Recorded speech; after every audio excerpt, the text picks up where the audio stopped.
office. Redfield then leaned back in his chair and sighed. Finally, I can relax without that annoying woman hovering over me. He looked out the window of his office at the midday sun. It had been over a week since he had sent Sam on that unofficial mission. Did I give the young man too hard a task? Redfield wondered. If it were an official mission, it probably would have been a one-star journeyman-level mission. So, it was quite a stretch to send the kid on his own. But there was something in the kid's eyes. He was strong, thoughtful, powerful. If the kid came across a danger that was too much for him, he was smart enough to retreat and look for assistance. There was something about the boy. He was wiser beyond his years. Another traveler his age would be more aggressive, more narrow-minded in his pursuits.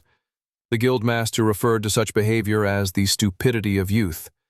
Yet, for whatever reason, the young man didn't possess the ailment that plagued so many others his age. Still, Redfield thought, I hope I didn't put too much pressure on the young man. He stood up and looked out the window, grinning at what he saw. The young black-haired boy sat on his horse, trotting along towards the guild. Why did I even feel a moment's concern? Redfield thought. This kid really is something else. 68. After Sam had returned from Creekdale, he filled in the guildmaster on the details of his mission and how it went. He walked Redfield through the experiments and the scientists' use of artificial dungeon orbs.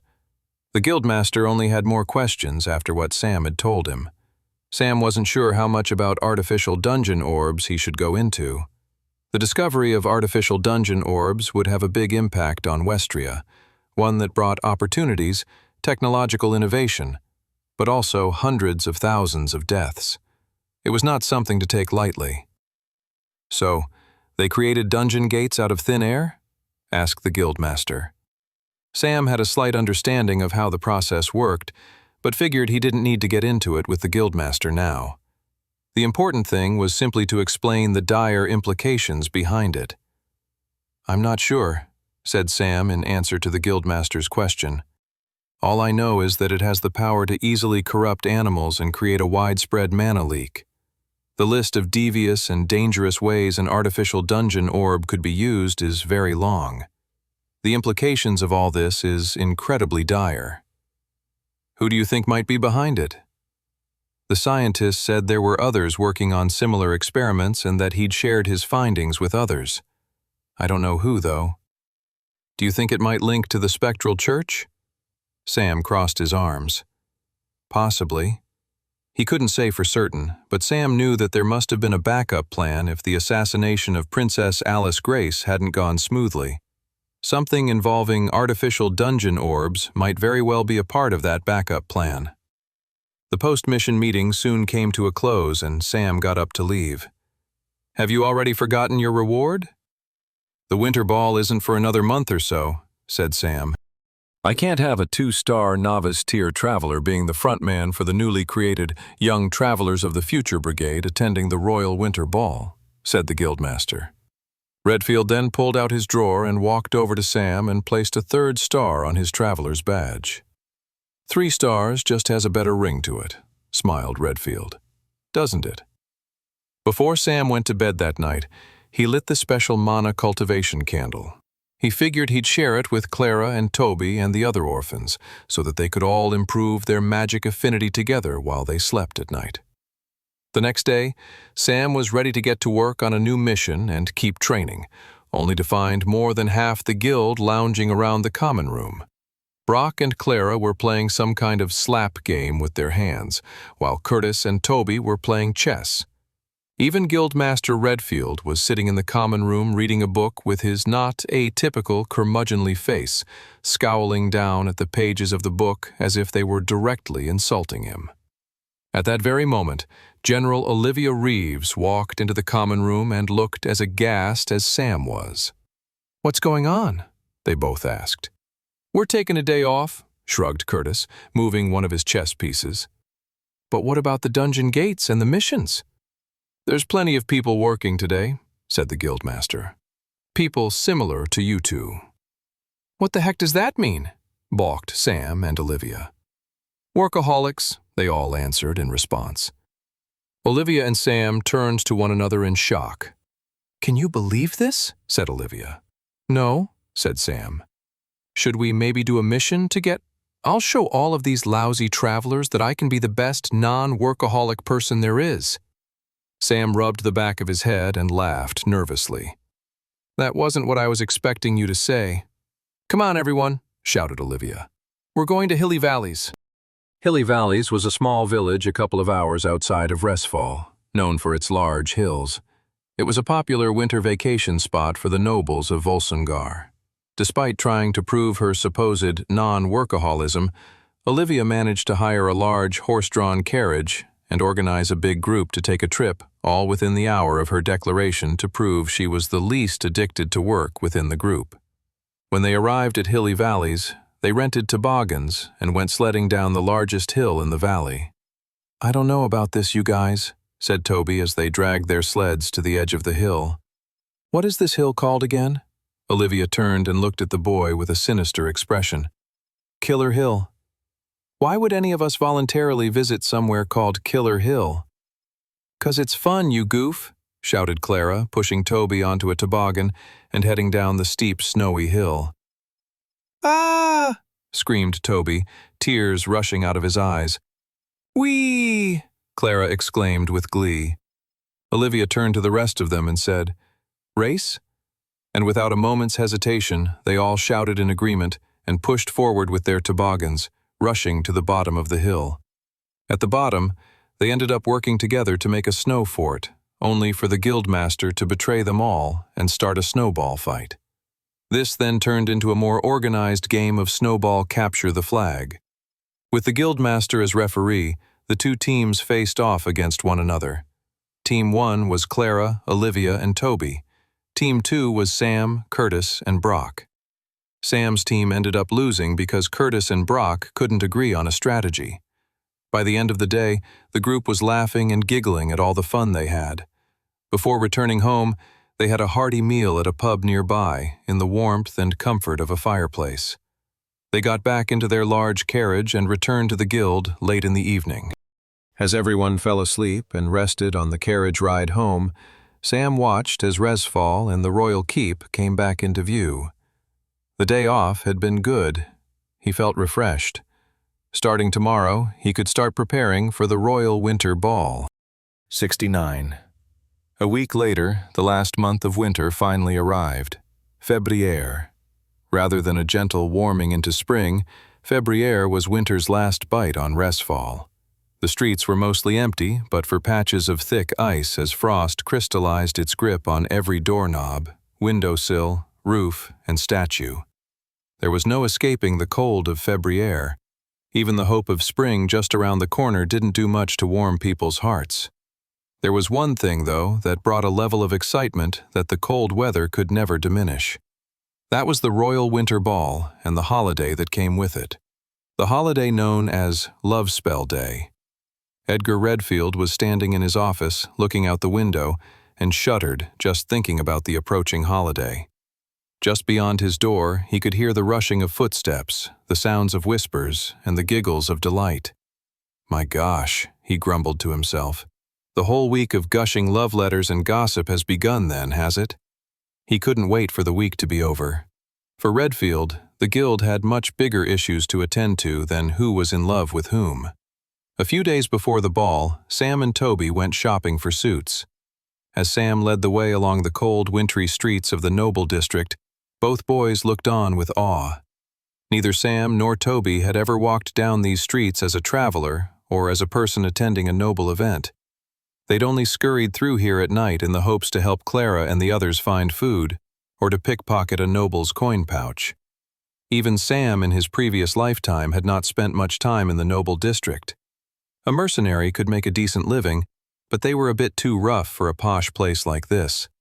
Plus, the Noble District wasn't really the same after the assassination of Princess Alice Grace. The rulers that took over changed Resfall into a much less friendly and welcoming place. As Sam thought back to what the Noble District became in his previous timeline, he shuddered. It was an even less affable place than it was now. They walked by heated lamps that Toby immediately commented on. Wait, so nobles don't even suffer the cold as badly as us common folk? Nope, said Sam. Also, we're almost at the tailor's. Maybe keep that kind of talk hush-hush while we're there. Rich folk generally don't like being made to feel bad about the poor. Speaking about the poor, said Toby, can we really afford suits from a place in the noble district? Guildmaster Redfield made it a condition of our attendance at the ball that we must go here for our suits, said Sam. But also, Toby, maybe you haven't realized? We're definitely not poor anymore. Those mana stones don't sell for cheap.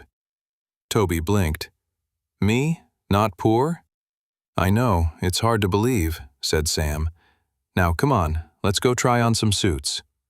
The boutique tailor in the noble district that Guildmaster Redfield had sent them to was a small building housing a very plush set of rooms with beautiful decor and furniture. The two boys were brought coffee and delicious cookies as the tailor measured them and offered different types of fabric they might wish to wear. It's for the Royal Winter Ball, said Sam to the tailor. So black tie is what we need.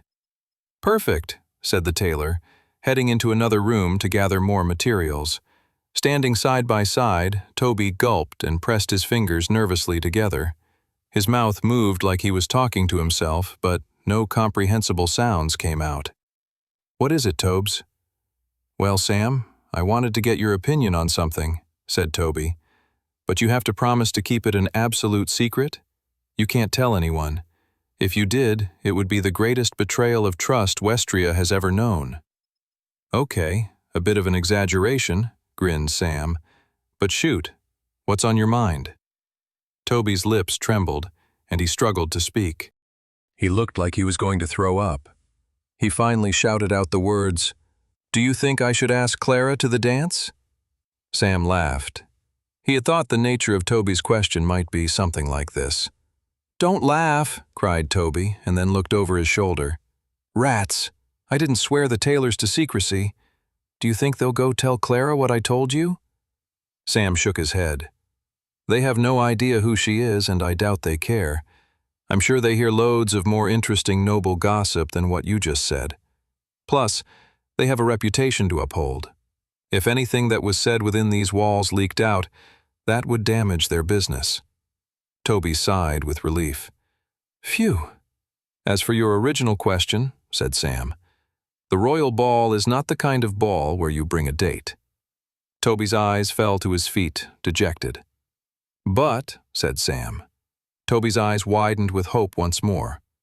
"You should definitely ask Clara to dance at the ball for sure." "Okay, next question. How exactly do I do that?" "At the ball," said Sam, "you say, 'Hey, Clara, want to dance?'" Toby threw his hands up in the air.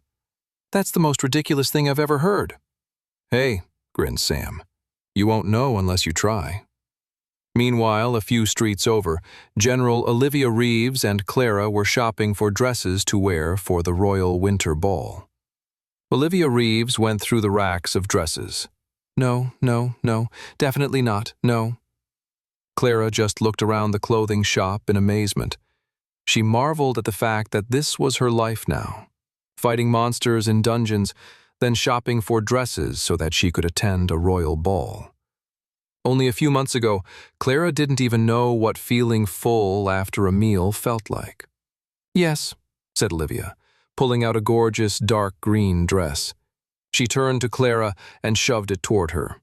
"This will be perfect for you. Go try it on." As Clara went behind the large curtain drapes of the dressing room, she heard Olivia sigh. "What is it, General?" asked Clara as she got undressed and stepped into the gown the superior traveler had recommended for her. "I'm just thinking about how much I love Février," she sighed. Clara's ears perked up at this. The general didn't really let down her guard often. She was always barking orders and making commands. She had a way of being stern even when drinking with her colleagues. Clara admired her for that, even saw herself in Olivia a lot of the time. "Are you a big fan of Love Spell Day?" Clara asked, waiting behind the curtains to hear how the general replied. "If you tell anyone I said this," said Olivia, "then I'll kill you. Don't doubt me for a second. But yes, I do love Love Spell Day. I've never really properly celebrated it before," Clara admitted. It was one of those holidays that seemed frivolous back in the orphanage. Due to the annual royal ball, the holiday didn't even result in big noble feasts for them to steal from, which were the most important aspect of a holiday for Clara back then. A holiday was merely an exploitable moment for more food.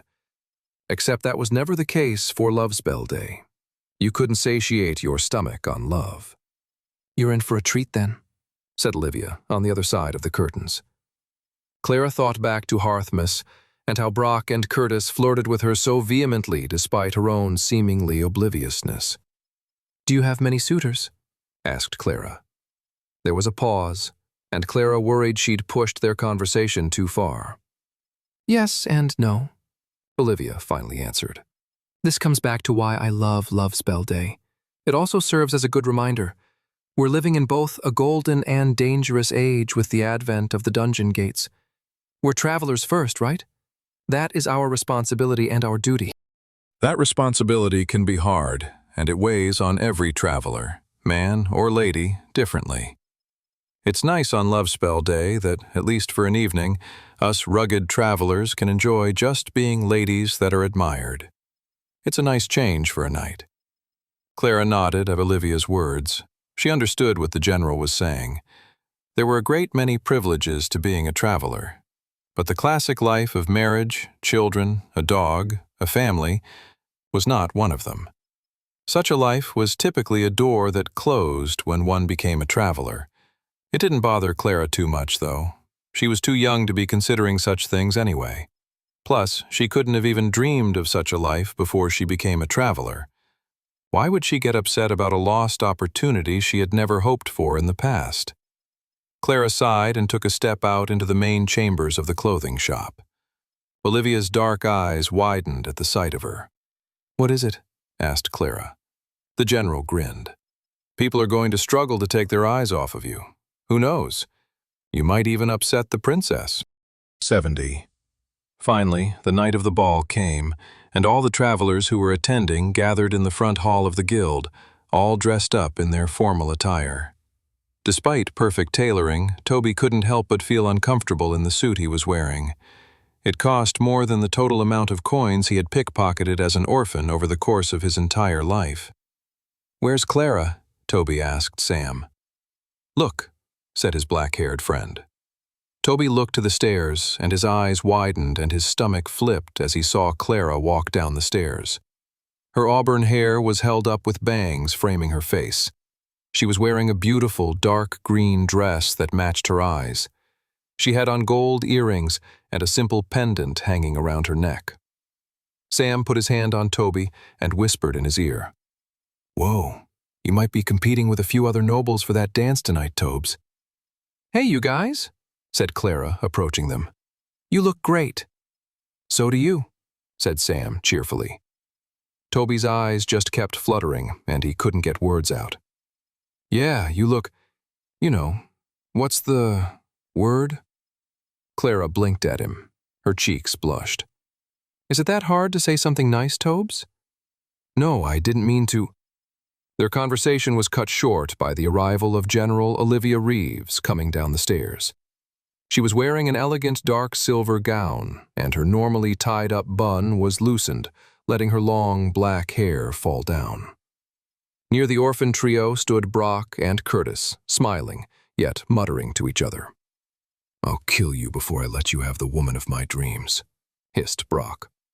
"Don't worry, I'll poison you first, you numbskull," Curtis replied. All chatter slowed down when Guildmaster Redfield in a black tuxedo stepped in from the cold. "Our carriages are here," said the Guildmaster. "Remember, we're not going to the ball tonight to have fun. This is a mission, a highly consequential one. The standing of the guild and the balance of power in Resfall can all change on a night like tonight. It could cost us our jobs, maybe even our lives." And on that cheerful note, the group left the guild and entered the large carriage that would take them to the Royal Winter Ball. Meanwhile, across the city of Resfall, high up in the royal keep, sat Princess Alice Grace in front of her dressing table, getting ready for the Royal Winter Ball that would soon begin in the Great Hall, just a few floors below her. She was sitting in front of her mirror, putting on her earrings, just fiddling with the last bits of that night's outfit. She'd already put on earrings and taken them off and switched them for another pair. She was struggling to put this new pair in, accidentally poking the wrong part of her ear. "Ow," she said aloud, followed by another.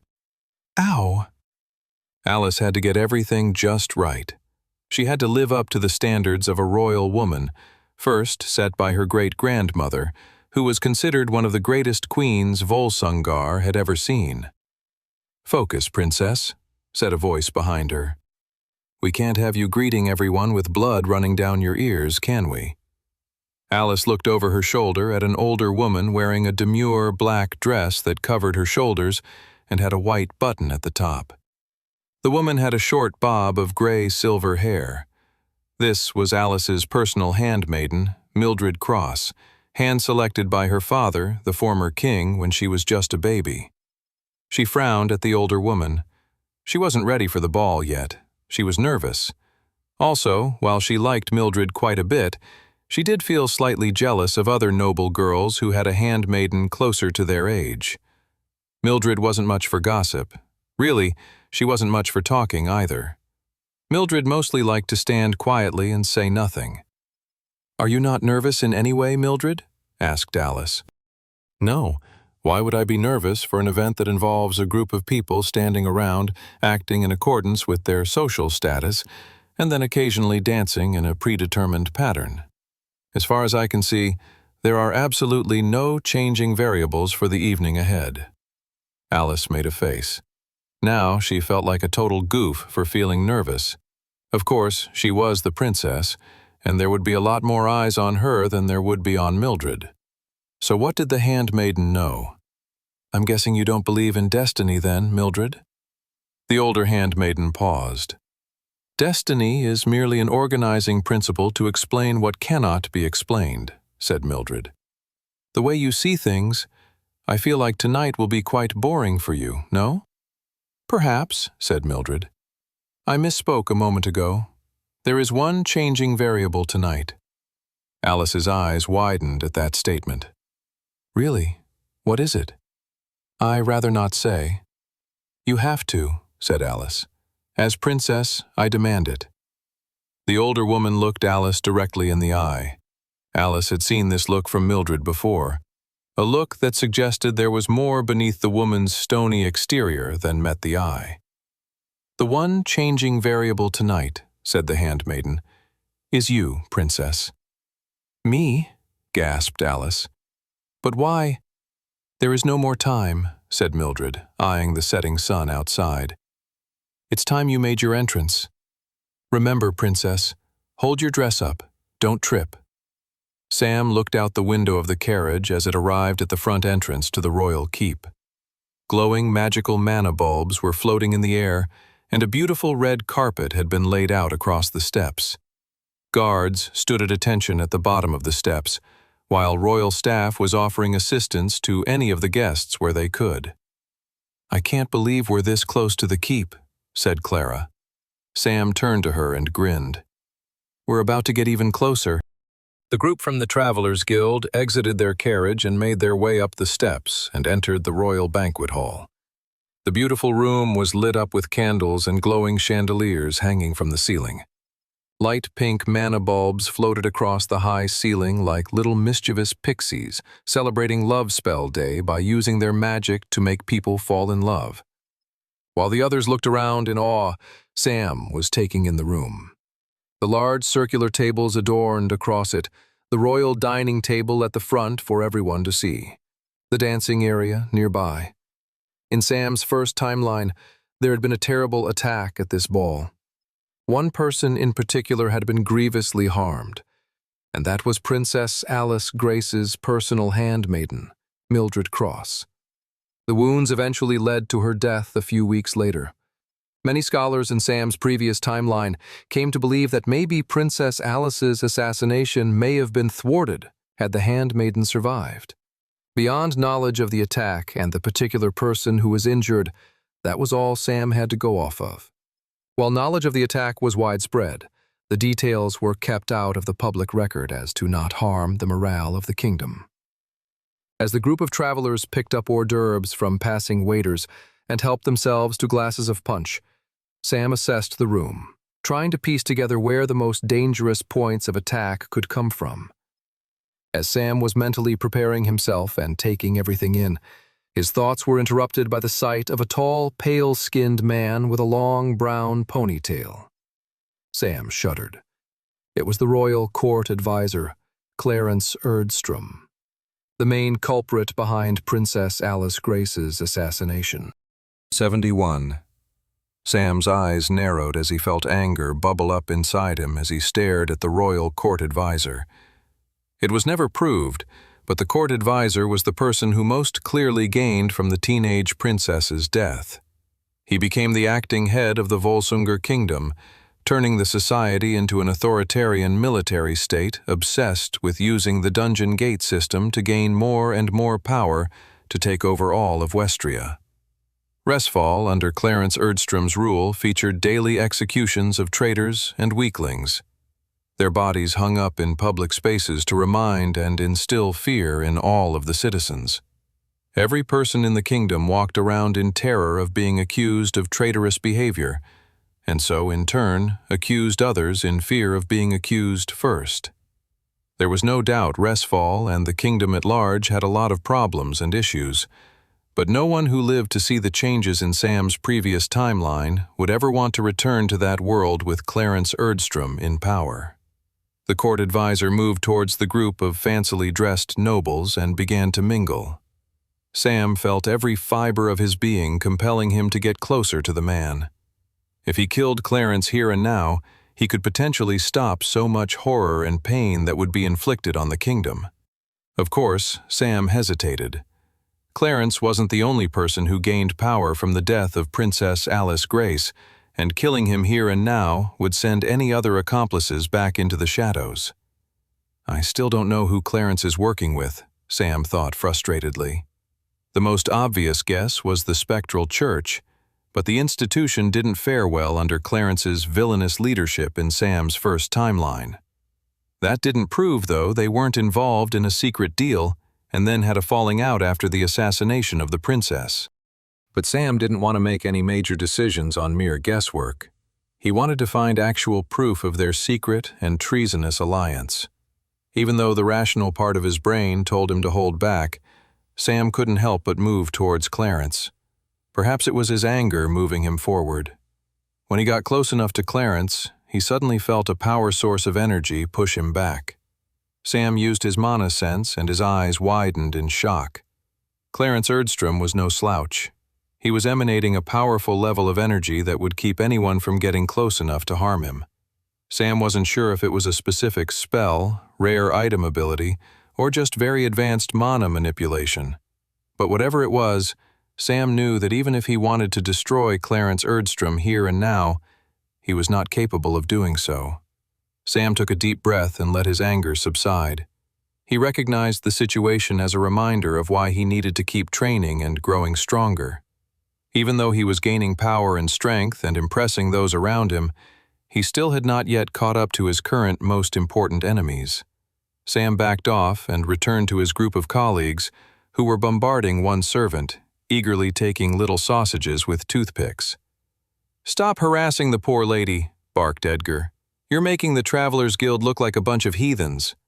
All of the travelers, except the guildmaster, gulped down their food with the awkward look of children who had just been scolded. "What were you doing heading over that way?" asked Toby. "By the way," Toby pulled him to the side and whispered, "there's some really fancy, noble-looking dudes at this thing. Do you really think they're all going to zero in on Clara?" Before Sam could even answer, a huge procession of royal staff entered the hall, and an older, well-dressed gentleman announced, "The princess will join us now." The entire room fell into hushed silence, excitedly waiting for the arrival of the princess. After a moment of bated breath, Princess Alice Grace stepped into the hall. Sam's heart immediately started racing. This young woman didn't know him. She'd never heard of him, but in the background he was doing everything he could to stop her future murder. But Sam's heart was racing for another reason. He had never met the princess in his previous lifetime, but he had heard stories of her beauty. He was realizing how wrong those stories were. They did not do Princess Alice's beauty justice. She had wavy blonde hair and big, gorgeous blue eyes. She had a cute nose and a smile that could inspire hours upon hours of daydreaming. She wore a peach-colored dress with thin straps. She looked like something out of a painting or a storybook. She was the embodiment of elegance.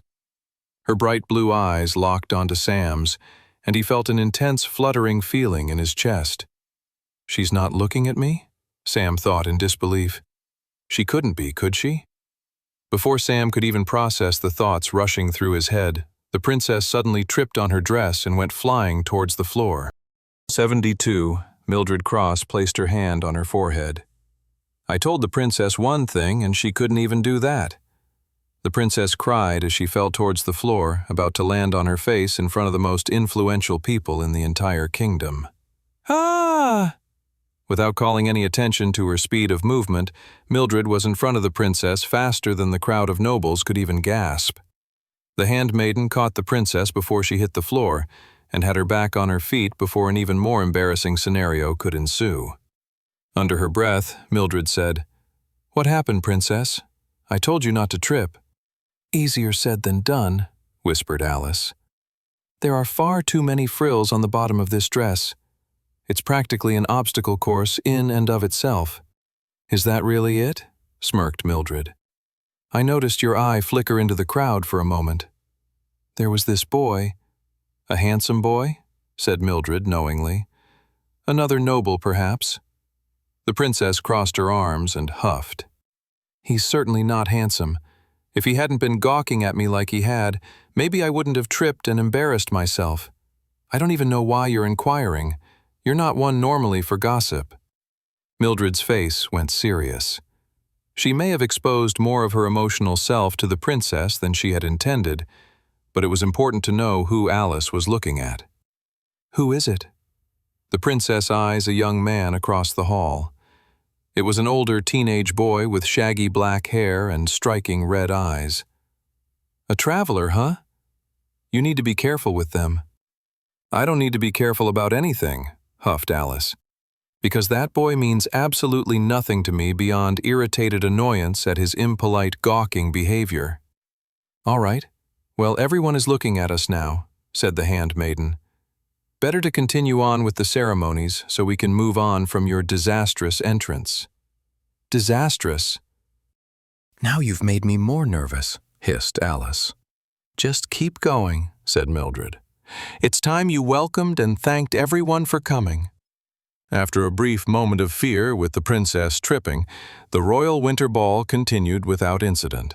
They all sat down for a wonderful dinner, which was then followed by a string quartet playing lively songs to commence the dancing portion of the evening. Toby stood by himself and chugged another glass of punch. Clara had left to use the bathroom, and Sam seemed preoccupied with something else. What are you doing?" said Brock, approaching Toby. "I need liquid courage," said Toby. "But there's no alcohol in there," said the dwarf. "Though if that's what you're after."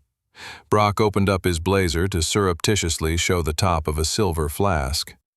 "I find that in these types of situations it's always better to drink hype juice rather than haterade." "No," said Toby. "Alcohol will add too many variables to how something which should be so simple could go so very, very wrong." "What's the matter, lad?" "I need to ask someone to dance." "Ah, I see," said the Brock, looking across the dance hall to Olivia and Curtis slow dancing. "Are you sad that Curtis is dancing with Olivia?" asked Toby. "Nah," said Brock. "He may be winning the battle right now, but the war is far from over." "Really?" "Well, I danced with her last year and he didn't," said Brock. "So in my book, we're tied for that glorious woman's affection." The dwarf sighed. "But enough about me. You better make your move before someone else does.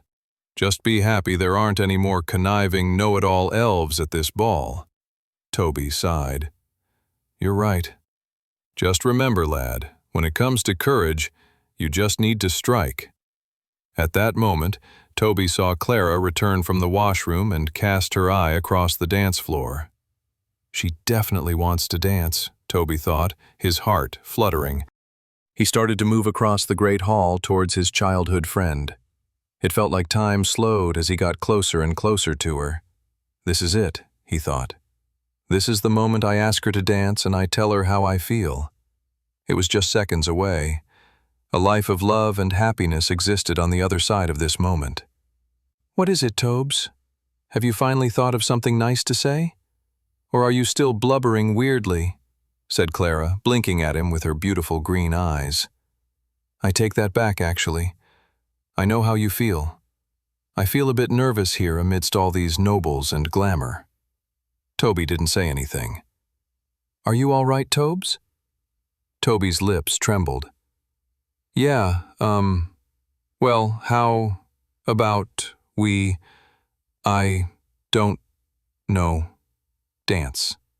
At that exact moment, the large windows of the banquet hall shattered as 3 attackers intruded on the royal winter ball, swinging in from the cold, wintry night. 73. Edgar Redfield immediately stood up, alert and ready for battle, as the glass shattered and the 3 intruders landed in the center of the banquet hall. The nobles scattered to the edges of the room, screaming in terror. "Protect the princess at all costs," shouted the guildmaster. The 3 attackers wore light armor with cloaked hoods to conceal their identities. All 3 of them materialized large scimitars and rushed into the crowd, adding to the chaos they had already created with their glass-shattering entrance. This is bad, Redfield thought, rushing into the fight. But nevertheless, he smirked to himself. An opportunity for the guild. Sam materialized his berserker sword and rushed to one of the attackers. Finally, Sam thought to himself as he ran to engage in the battle, I've been waiting for this. The cloaked attacker swung his scimitars right at Sam's head. Sam spun on his feet and knocked an elbow blow right into the attacker's face. The attacker went stumbling back. Sam narrowed his eyes and went for a precision slice as he slashed his powerful berserker sword. The novice-tier traveler's attack cut through the intruder and had him falling to his knees in pain. Sam knocked him out with the touch of his sword. He figured it was better to keep these killers alive to extort more information from them. Sam went on to take the other 2 that were fighting with the other travelers. "Leave them alive," he shouted. "We need to know who is behind this." Mildred Cross scanned the battlefield. The travelers had pushed forward and were making quick work of the attackers. A circle of the travelers had formed around the princess. Something doesn't feel right, thought the handmaiden as she looked around the area. The travelers in attendance were faring too easily on such a momentous attack. Mildred quickly considered everything she knew about the attackers so far. They made a bold entrance, she thought. Too bold. It must be a distraction. Her heart raced as she tried to figure out what the attackers were trying to draw their attention away from. That's when she saw the faintest movement on a chandelier high above. Mildred's eyes narrowed, and that's when she saw the 4th hooded attacker. The attacker leapt from the chandelier and came hurtling down with his knife drawn right towards Princess Alice. Oh no! Mildred could tell she wouldn't be able to get the princess out of the way in time. There was only one thing she could do in time to stop it. Her mind instantly saw Alice's old father, the now dead king. This is why you hired me, she thought. The reason I'm here. Mildred moved with intense speed and leapt in such a way that her whole body protected the area above the princess, defending her from the incoming attack. Mildred braced herself for the intensity of the attacker's blow. The assassin's knife was seconds away from puncturing her flesh and leaving a devastating and deadly wound. If she didn't die tonight, it would only be a matter of time that such an injury eventually killed her. She closed her eyes, accepting her fate. She would rather die protecting someone she cared for than seeing that same person be harmed. But then, at the very moment that the dagger should have plunged into Mildred's stomach, a huge crimson-red blast shot across the banquet hall and into the stomach of the descending assassin. The bright ball of magic knocked the assassin across the room, smashing him into a nearby wall, where the body slid to the ground with a gaping hole from the blast's power. Mildred then collapsed onto the ground, her shoulder absorbing the bulk of her pain. She quickly got her bearings and looked around to see who had unleashed that powerful magic blast. Mildred had never seen anything like it before. It wasn't quite fire magic or any other type of elemental magic she'd seen in the past. She looked and saw the young man with shaggy black hair and crimson-red eyes, the one that had caught Alice's eye earlier. Who is this boy? She thought to herself. How can such a young and low-tier traveler wield such fearsome power? 74, Sam panted, catching his breath from the battle. He was surprised by how much adrenaline was coursing through him, despite the fact that he knew the attack was coming beforehand. He scanned the room, and everyone's faces were filled with a mixture of fear, surprise, and shock.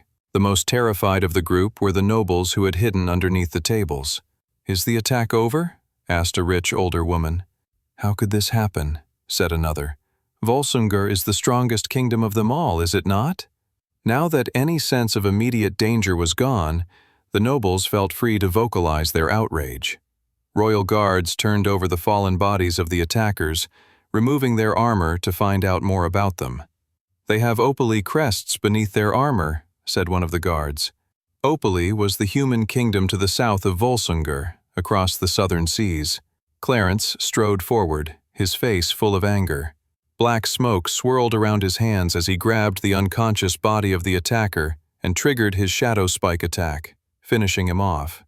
"What are you doing?" shouted Sam. "These attackers should be questioned." "Pah!" shouted the court advisor. "Why am I not surprised to see such cowardice coming from the Travelers Guild? An attack on our country should be punished as soon as it occurs." Sam scowled at the man. It was total nonsense what the court advisor was saying. Sam knew it. Even the court advisor knew it. The man was a cunning political operative. He'd never choose wrath over information. Unless he knew what information the attackers already held. Before Sam could do anything about it, Clarence had destroyed all the remaining attackers, putting them to death. "We don't know for sure whether this is Opaly or someone orchestrating an attack to look like Opaly," said Sam. The room erupted into debate. The nobles were shouting over top of one another, same with the royal guards. Even the other travelers present were fighting over the other voices to have their opinion heard. Clarence smirked at Sam before spinning away on his feet and leaving the room. Within a few minutes, things calmed down. Princess Alice Grace assured everyone that she was indeed okay, thanked them all for coming, and called for the Royal Winter Ball to an early close. A few hours later, Edgar Redfield sat in his office, musing over the night that had just passed.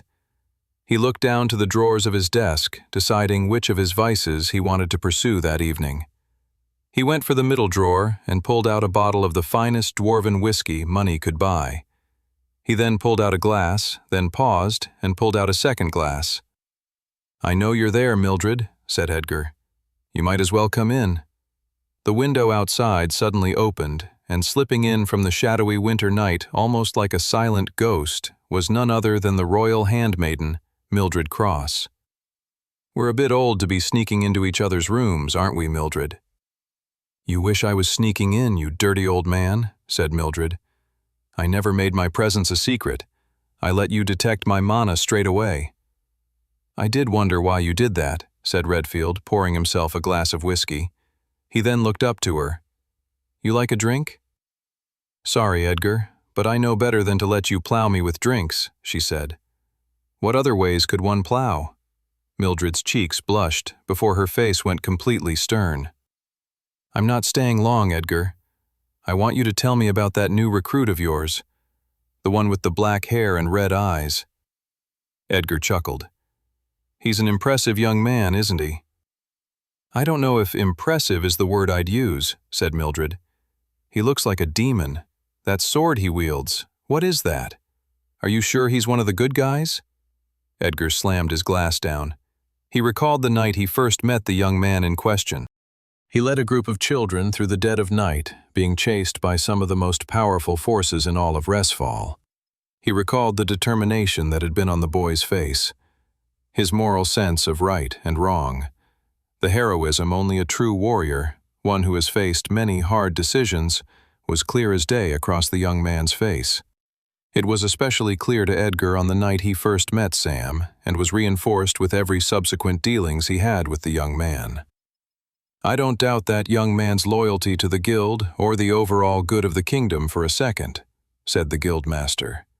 "And neither should you." Mildred nodded. "Well, impressive certainly describes the boy's ability to win over a cranky old grump like you, that's for sure." She then walked over to the window from which she came. "Any more questions, Mildred?" But the handmaiden had already disappeared into the night before she even heard the end of Edgar's question. Edgar finished off his glass of whiskey and thought over the interaction he'd just had with Mildred Cross. He couldn't help but get the feeling that, despite what he had said to her, she didn't believe a single word out of his mouth. 75. The following day, Sam woke up bright and early. Everyone was sleeping in after the eventful night of the Royal Winter Ball. Many of them believed they had earned themselves a break. Sam did not feel the same way at all. If anything, after the events of the Royal Winter Ball, he felt more inspired than ever to continue raising his stats, finding better equipment and leveling up his abilities. He had a quick breakfast on his own in the dining hall. He then downed a mug of coffee as he shoveled scrambled eggs, bacon, and potato wedges into his mouth. He probably would have eaten slower if there was anyone there to witness him, but seeing as he was on his own, he figured he could eat ravenously without upsetting anyone's sense of impropriety. Even thinking in that way caused Sam a brief moment of pause. "I think even the little bit of time hanging out with those nobles last night is rubbing off on me," he thought, and not in a good way. Following his breakfast, he went by the mission board to see what was available for novice-tier travelers with 3 stars and under. A new mission had come in from a newly spotted blue dungeon gate that had appeared outside the city. He put his name down for the mission with one of the clerks and then headed off to start his day. The streets of Resfall were quiet that morning as Sam walked towards the city's eastern gate. The few people he did see were all yawning with bags under their eyes. It looked as if the whole city had taken the night off to celebrate Lovespell and the Royal Winter Ball. Even if many of them weren't invited, they had chosen to celebrate the occasion at home or with others. Sam smiled at a few passers-by and continued towards the gate. The sky was clear, and for brief moments, Sam would catch a whiff of spring in the air, only for seconds later to feel the wind pick up and remember it was still very much winter and would continue to be so for at least another few weeks. He was about 5 minutes from the gate when he got the peculiar sense of someone tracking him. He triggered his mana sense and didn't pick up anything. That didn't put Sam at ease. He could tell he was being followed. He could also tell that whoever was following him was also a decent practitioner of mana manipulation. Sam moved around the corner, trying to shake the tail of whoever was following him. Except, when he went around the corner, he had no idea what happened, but somebody was there waiting for him and knocked him out cold. Sam's vision was blurry and his head hurt. He felt groggy, like he was waking up from a bad dream. Only when he was a little more awake did he realize that he wasn't waking up from a bad dream, but rather a bad day. He had been abducted, kidnapped. He tried to move and instantly discovered his arms were tied behind a chair in a thick, powerful knot. Crap, he thought. From the looks of things, he was underground somewhere, most likely in a forgotten passage in one of the many sewers of Resfall. In the distance was the echo of dripping water and scurrying mice. This is bad, Sam thought. He racked his brain to figure out who would try to kidnap him, and why now. The prime suspect would have been the Spectral Church. Sam had completely upended their experiment with the White Gate and left dozens of their traveler priests for dead in their secret underground headquarters. Except none of his current surroundings had the air of the Spectral Church. It made no sense for the Spectral Church to take him to the sewers when they had their own hidden passages beneath their cathedrals. So if it wasn't the Spectral Church, who was it? Could it be whoever was behind the attack last night at the Royal Winter Ball? Clarence Erdstrom and his associates? It must be. Sam was mentally kicking himself. Had he displayed too much power at the Royal Ball last night? Had he painted a target on his back? 2 shadowy figures emerged just ahead of him, concealed in the darkness. "Who are you?" shouted Sam. Let me go!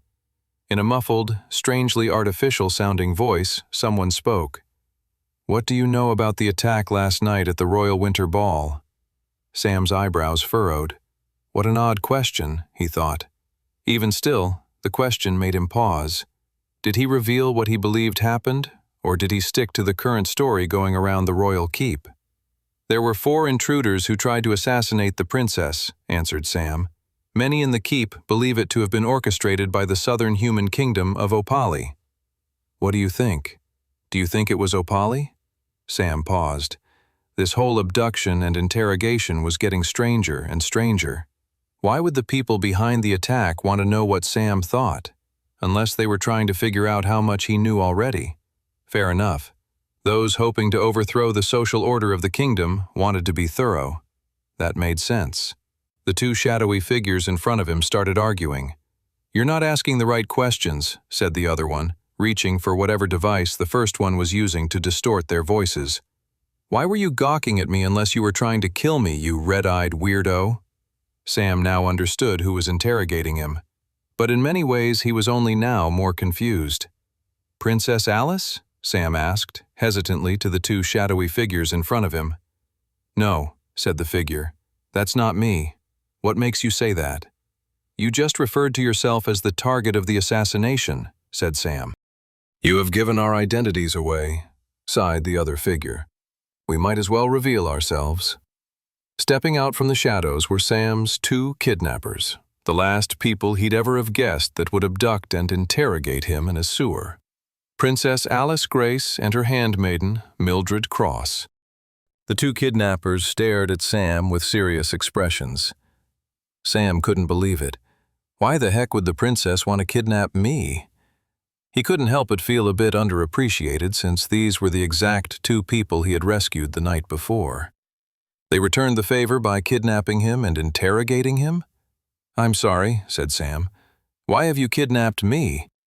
You don't get to ask questions, said the princess. I just feel you 2 are being a bit ungrateful considering last night I saved the both of you, he said. Saved me? You caused me to nearly trip and embarrass myself in front of the whole kingdom with your annoying, scrutinizing staring. Sam could not believe the words he was hearing coming out of the princess's mouth. Is she really more concerned about having almost tripped at the ball over the attempted assassination? He stared at the princess in disbelief. For a brief second, he couldn't help but notice how pretty the princess was, even how cute she looked in her irritation, but then he shook his head. I don't care how beautiful the princess is, he grumbled, especially when she's this annoying. Princess, said Mildred, as we spoke beforehand, we haven't gathered here today to discuss the tripping incident. The handmaiden then turned to face Sam directly. Of everyone there last night, you seemed the most prepared for an attack. Don't think I didn't notice you. You were calm from the beginning to the end of the whole incident. You never looked surprised. You see why that might be suspicious? Sam was growing irritated. In all of his calculations and considering the different variables, he never thought saving Mildred Cross would then lead to her interrogating him in a grimy underground sewer. A traveler is trained to prepare for all situations, said Sam. Normally, a novice-tier traveler doesn't display such characteristics as immaculately as you did last night, said Mildred. Sam sighed. Can you elaborate on why you're suspicious of me? Mildred crossed her arms. Last night, 3 people came in through the windows to attack the princess. Those 3 people were merely a distraction to allow the 4th killer to jump down from a hidden spot in the ceiling. How do we know the 4th attacker was not a distraction from something else? Perhaps a strange traveler, whose record is nowhere on the books of the Travelers Guild prior to his official traveler status, and who wanted to create a means of entering the good graces of the princess and the nobles at large. For the first time since the interrogation began, Sam grinned. He had known the stories of Mildred Cross from his previous lifetime, that she was a thorough and cunning fighter, that beneath her somewhat plain exterior was a truly strategic and tactical fighter. I see, said Sam. You can believe me or not, but that was not my plan. I see why you might consider me suspicious, Given that you don't know me, I wield a pretty monstrous-looking sword, blah, blah, blah. But you seem to be ignoring the most fundamental question about the attack last night. How did the fourth assassin get on the wall?" Mildred crossed her arms. "You're not actually listening to this rubbish," said the princess. "This boy is clearly a scoundrel." "Shh," said Mildred. "I take your point, young man. The fourth attacker could have been a traveler with some kind of ability to move through walls, no?" "You're right," said Sam. "But we'll never know because someone killed them all last night before we could interrogate them." The older woman smirked. "You think Clarence is behind this?" "If not him," said Sam. "Certainly someone on the inside." "Clarence was a trusted advisor to my father," said Alice. "He wouldn't betray us. I find that very hard to believe." "Correct me if I'm wrong," said Sam. "But Clarence rose to power in your father's circle due to incredible political and diplomatic advice. He's a keen strategist with an eye for gaining power. He's the kind of man who feeds off power and control. His appetite for it is insatiable." "That is the most outrageous—" "I trust him," said Mildred, cutting the princess off. The princess looked to her handmaiden in shock. "Mildred, you can't be serious." Mildred walked up behind Sam and untied the knots. "If you follow the passage that way and turn left, then right, you'll find an exit to the city's surface," Mildred explained. Princess Alice blushed. "Okay, well, if Mildred says you're okay, then I believe her. So you've gotten off being put in a dungeon for now. Just know we have our eye on you. I plan on being a great queen of the kingdom when I have my official coronation in a few months' time. I can't have people wrecking my kingdom from the inside out." Sam nodded. He didn't want to argue with them anymore. They had reached an understanding, and in many ways, they had helped him further his goals more than he had initially suspected. He had turned their suspicion and attention in the direction of Clarence Erdstrom, which was exactly where it should be. The future assassination attempt on the princess' life was crumbling in multiple directions, exactly as Sam had intended. "Until next time," said Mildred. "I hope not," said Sam. "Likewise," huffed the princess. The kidnappers and Sam headed off in the opposite directions. Sam followed the handmaiden's instructions on getting back to the city's surface. As he went through the dark passage, he couldn't help but think that the historians in his previous timeline had really omitted a lot about the princess, like how she was annoying, spoiled, and obsessed with not embarrassing herself, while maybe possibly being the clumsiest person he had ever met. "She is strikingly pretty, though," he sighed to himself. He shook his head. "Just another example of how one's eyes can play tricks on you," he thought. Despite finding the beautiful princess incredibly irritating, he knew that it was best for the world at large for him to save her. Still, after interacting with her today, he couldn't help but second-guess himself. 77. In the evening following Love Spell's day and the Royal Winter Ball, there was a flatness in the air. All the excitement that had been bubbling throughout the guild had suddenly evaporated, leaving a dull feeling amongst the travelers. "I feel a bit disappointed," said Clara as they sat down for dinner in the dining hall. "After all that, no one even asked me to dance." Toby said, before looking down to his feet in nervousness and defeat. The moment was no longer right. Across the dining hall sat Curtis and Brock, bickering as usual. Curtis was lording over Brock the fact that he had danced with General Reeves and the other did not. "See, we know where her feelings lie now," said Curtis. "Face the facts, you imbecile." "What facts? She danced with me at the previous winter ball, so as far as I see it, we're tied." "That was a pity dance," said Curtis. "Look how much shorter you are than her. She wants someone a little bit taller. Height means nothing if you're a twig that can be snapped in half."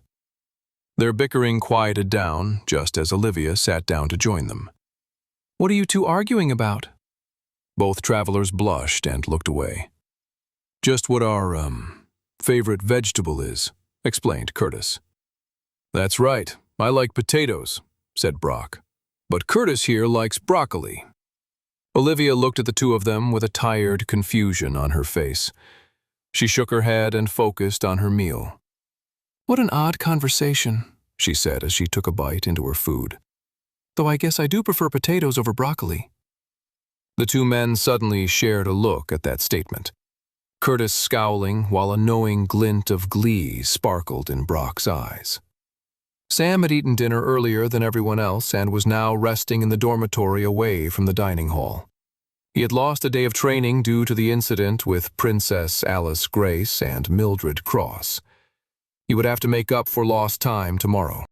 The thing that he was ruminating on, however, was the sheer power Clarence Erdstrom had displayed on the night of the Royal Winter Ball. The man was a strong traveler.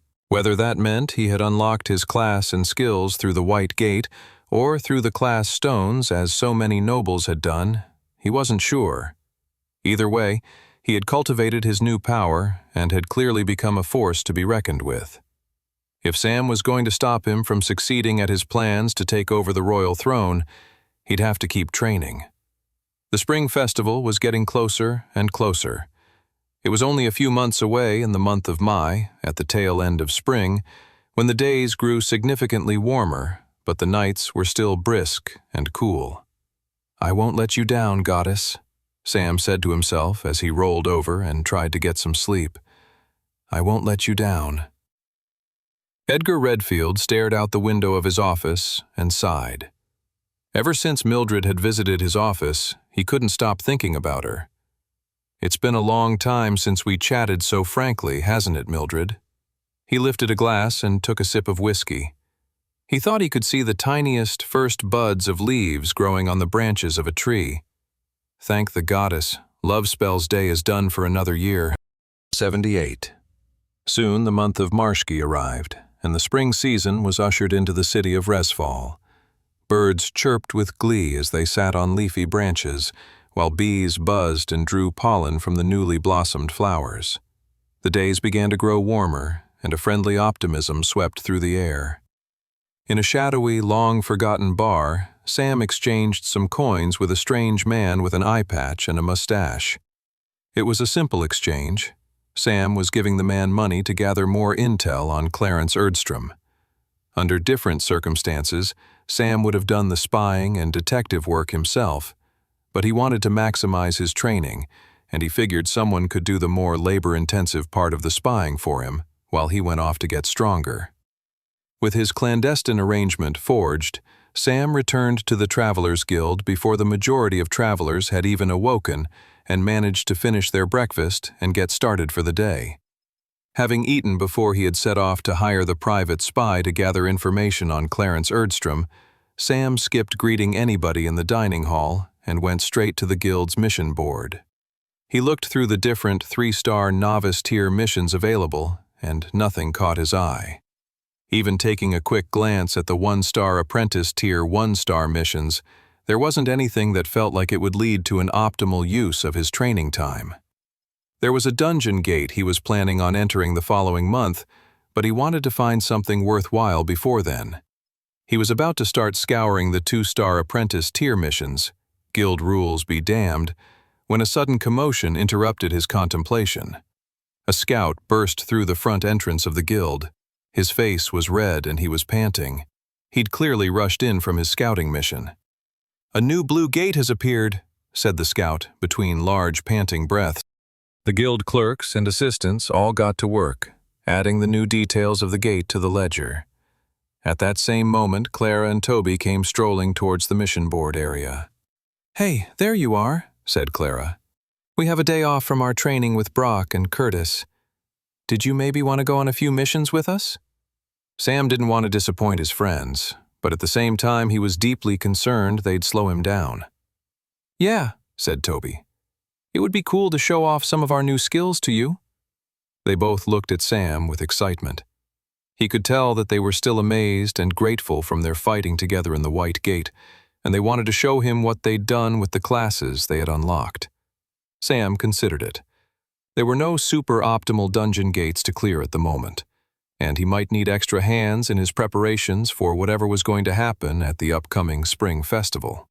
It would be worthwhile to know what abilities and skills Clara and Toby had unlocked, even some good combo strategies for the three of them. "Yeah, let's do it," said Sam. "I just heard that there's a new blue dungeon gate that we can go tackle." A few hours later, Sam and his friends arrived outside the blue dungeon gate that had only just recently been discovered by the Traveler Scout earlier that day. Both Clara and Toby stood on either side of Sam as they faced the looming glow of the blue dungeon gate. Sam grinned. In this new life, he was always happier when spending time with the friends he'd lost so early on in his career as a traveler in his first timeline. He was also impressed with their development. They had changed and grown since their time in the White Gate. Sam recalled their first blue dungeon gate together, how he had to lead them there, how they were so hesitant to enter. Now they stood on either side of him, not as fearful orphans scared of what happened next, but as fellow travelers, equals, compatriots. "Ready?" said Sam. Toby gulped back whatever paranoid possibility he wanted to vocalize and nodded his head with a steely determination. "Heck yeah," answered Clara. The three friends then walked forward in lockstep and entered the blue dungeon gate together. 79. Sam looked around the dungeon world, taking in his new surroundings. Even after entering countless dungeon gates across not just one but two timelines, Sam still couldn't get over the wondrousness and magic of the dungeon gate system. 1 second he was in one world, one reality, and instantaneously he was in another. Sam wasn't sure he'd ever get over the novelty, the magic, and the sheer otherworldliness of the dungeon gate system. They had left the early days of Marshki with its flower buds and its first hints of warmth for something much bolder. They had entered a world of bright blue skies, a sweltering sun, sand dunes, and canyons. "Ah, nice," thought Sam, "a desert canyon realm." "Wow," said Clara. "All my life in the orphanage I never thought I'd get to see the desert lands of Westria." "Is this technically even considered Westria anymore?" said Toby. "If so, could we expect one of the nomadic orc tribes to attack us and feast on our flesh? Because that would be beyond terrible. I'm too young to be an orc's supper." "Relax, Tobes," said Sam. "This isn't Westria. Little is known about how the dungeon gate system works or where it takes us when we step through them. But I can say pretty confidently it doesn't teleport us to another part of Westria. No, this is another reality separate from ours. Why and how they've become connected via the gates is a mystery to not only myself, but to many others." "In short, Tobes," said Clara, "you won't be an orc's supper. Not in here, at least. That said, you might get eaten by whatever is approaching us right now. Incoming, guys!" The sand nearby vibrated as some kind of subterranean monster headed towards the three young travelers. Sam got ready to take out the creature, materializing his berserker sword. A great cloud of sand shot forward as the monster burst from underground, revealing itself.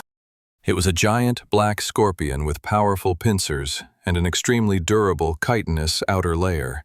Sam triggered Pain Ring and rushed towards it, except before he could attack the monster, Clara was ahead of him, thrusting her spear forward, creating a powerful force of bright energy.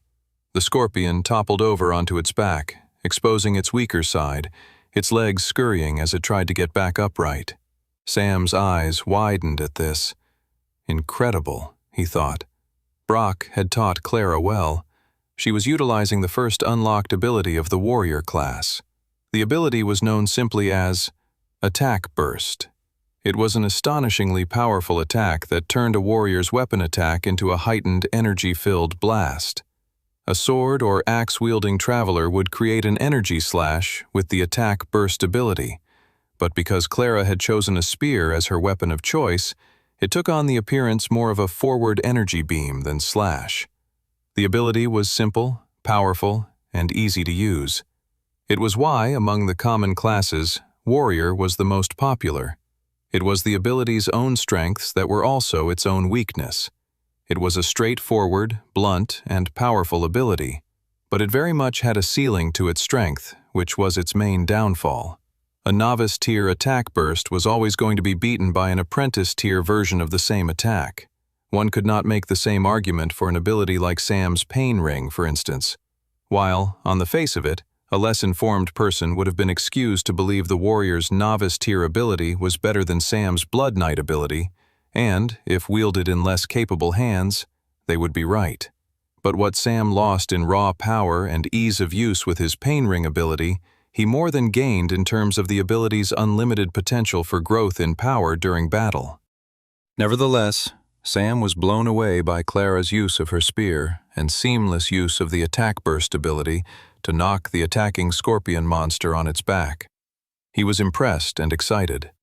Clara had set him up to finish the monster off, and he rushed forward. Except when he got in range to plunge his sword into the monster's weak point, a huge water blast knocked the scorpion forward and off the ledge of the canyon towards its demise. Both Sam and Clara turned around towards Toby, stunned. The pudgy boy was in a fighting stance, holding his magic wizard staff in one hand and his magic conjuring manipulating hand in the other. "It's not just Clara who has learned some new moves," he grinned. Clearly, thought Sam, full of pride for his old friend. Just like what Brock had done with Clara, so too had Curtis clearly taught Toby well. The boy had learned how to draw mana with his wizard staff, and then how to manipulate it with his spell-weaving hand. Plus, he'd committed to an element as well. Water was a very interesting element to wield. It was less flashy than fire or earth elemental wielding, but it had some incredible potential that only got better over time. Plus, Toby's ability to create a powerful swirling water ball of power was fearsome on its own. "Holy smokes, Tobes," said Clara. "That was amazing." Toby blushed. "You did knock it far away from us, though," said Clara. "We've definitely lost out on the mana stone on that one." Toby laughed nervously. "Sorry about that. My bad." "No need to apologize," said Sam. "You guys have come a long way, and I have a feeling with your new moves we'll be able to grind through a lot more monsters." With that, the three friends set off on their desert monster hunt. The trio spent the next couple of hours scouring the desert terrain, destroying every minor monster they could find. They fought more scorpions, bugs, snakes, and a tricky monster known as an oasis fox. By the end of it, they had gathered a countless number of monster stones and managed to raise their stats. Sam looked over his profile with glee. Sam, class, Blood Knight, super rare, rank, novice tier, ability, Pain Ring, novice tier, level 2.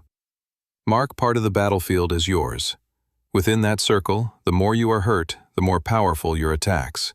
Battle awareness also now increases as you take more damage. Class, Death Lord, legendary. Rank, novice tier. Ability, Blood Flame, novice tier, level 2. Morph all spilled blood in a nearby radius into a powerful magical fire. Can also create blood flame projectiles in hand from spilled blood. Strength, 22.8. Agility, 21.7. Endurance, 20.2. Magic Affinity, 23.8. Skill Quests. Pain Ring, level 3. Destroy 3,000 monsters with the aid of battle awareness, 0/3000. Blood Flame, level 3. Seek the enlightenment of the Blood Flame, 2/10. All of Sam's stats were over 20 now, and he couldn't be happier. With his strength over 20, he was now stronger than a normal peak-performing human athlete. He was entering the new realms of power known only to travelers. He had only just surpassed peak human power, but that gap would only grow larger and larger over time now. When he started this new journey in this second timeline, he probably wouldn't have been able to beat any of the fighters he had bet on to earn cash when he first traveled back in time. Now, he'd be able to take them all on at once. With his agility stat over 20, such foes wouldn't be able to perceive his attacks in time, and if they did manage to land a hit on him, with his endurance just breaking 20 now, he'd barely even feel it. He was most pleased with his magic affinity stat. Now at 23.8, he was getting closer and closer to apprentice-tier magic affinity. His mana and its core would change color from blue to green, and his body would then be able to handle more advanced forms of mana manipulation. He could not wait. He was pleased with his progression and glad he had decided to train with his friends. Once they were finished resting, draining mana stones, and going over their stats, the trio agreed there was only one thing left to do in the dungeon world: take on the boss. 80. The difficulty with the Desert Canyon dungeon world was that it was such a vast territory to cover that it made it harder to locate the boss area. In a cavern realm, there was a fairly linear map one had to travel to find it, whereas with a Desert Canyon realm, things weren't so simple. There wasn't a direct beginning and end point to a realm like the one they currently occupied. After a few more hours of searching, they realized the boss area was actually in the center of the map at the bottom of the large canyon. "Doesn't it feel a bit like we're walking into a trap?" asked Toby fearfully. "You'd say that if there was a trap or not," sighed Clara, looking up towards the canyon cliffs that now shadowed over them. "You're just being paranoid. One day, my so-called paranoia will be proven to be actually a reasonable level of caution," said Toby. "Look," said Sam, cutting his two friends off. A wave of drifting sand swirled nearby, and flickering near the bottom of it was a purple line of energy. "We've found it," said Sam. "The boss room." The trio made a quick plan, materialized their weapons, and then stepped into the boss area. As soon as they entered, a large rattling sound echoed around them. "I don't like the sound of that," said Toby, shivering. "Shh," said Clara. "You're not supposed to like it, you goof. Otherwise it wouldn't be a boss room." The rattling sound came from a large bone site that looked like the fossilized remains of a dragon. The bones were clattering against each other, gathering energy somehow. Suddenly, a swirl of sand and magic infused with the bones, and a giant sand dragon came alive right in front of the trio. The newly resurrected sand dragon had fearsome, glowing red eyes and let out a powerful, wailing scream right in front of the trio. The shrill blast of noise was so powerful it created a gust of wind and sent all of their hair flowing backwards, as if they were facing straight onto a torrential storm. "We could just leave, couldn't we?" suggested Toby, wiping sand dragon saliva residue off his face. "Like there's nothing stopping us from turning around and running. I'd feel much more comfortable coming back here with Guildmaster Redfield and some of the others. In fact, why don't they just come back here without us? I like that plan. I vote for that plan. Let's all raise our hands in favor of Operation Get the Heck Out of Here." The only answer Toby received to his own raised hand was the fearless charge forward by Clara and Sam. For, "Stick to the plan, Tobes," shouted Clara. "My vote goes Operation Shut the Heck Up and help us beat this boss." Sam rushed forward, triggering Pain Ring. A red circle shot out from him, taking over a large radius of the boss area. "Attack the monster on the side," said Sam, commanding Clara. "I need to take the hits to power up." Clara nodded with determination and peeled off from their forward charge. Sam rushed up to the sand dragon and leaped forward, swinging his berserker sword. The sand drake craned its neck and blocked the attack. A little bit of damage went through, but not much. Thankfully, the berserker sword's special ability triggered, and the sand drake locked onto Sam with an intense, hateful, and violent frenzy. The creature now had tunnel vision and wanted to kill only Sam, forgetting about his two other companions. It was perfect timing for the sword's ability to trigger, as right after Sam had slashed at the sand drake, Clara had unleashed a powerful blow with her new attack burst ability. A bright flash of powerful light and energy smashed into the sand drake's side, dealing a significant amount of damage, which in any other circumstances would have the sand drake turn its sole attention on her. But thanks to Sam's special sword ability, the sand drake stayed focused on him. The other added benefit to Clara's attack was that it managed to puncture through the sand drake's reincarnated flesh, spilling blood on the ground. "Perfect," thought Sam. He turned around and started retreating. Toby, who swung a massive water ball at the sand drake, looked shocked to see Sam retreating. "Why are you running towards me?" "Watch," Sam grinned. As the sand dragon came rushing after Sam, the young black-haired traveler triggered his level 2 blood flame ability. He drew upon the spilled blood and created a large ball of blood flame in his free hand. He then whipped the powerful magic projectile in the direction of the sand dragon that was mindlessly chasing after him across the boss area. "We've got it locked in now," said Sam. "Let's whittle it away." They continued in lockstep like this for a good 10 minutes, Clara stabbing the dragon in the side as Sam and Toby threw magic projectiles at it, all while the sand dragon chased after Sam. "Why isn't it dying?" grumbled Clara as she stabbed the sand dragon in frustration. Sam was confused as well.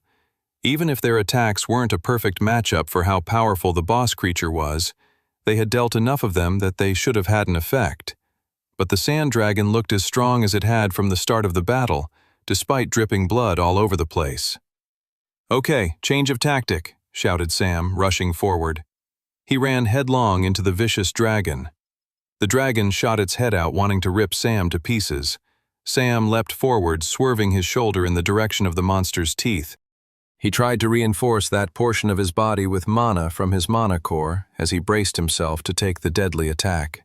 The sand dragon's teeth pierced into him, and Sam winced with pain. But the hurt didn't last too long. The pain ring transformed the horrible suffering entering his body into a newfound sense of power. Sam pushed himself free from the sand dragon, rolling back onto the desert ground.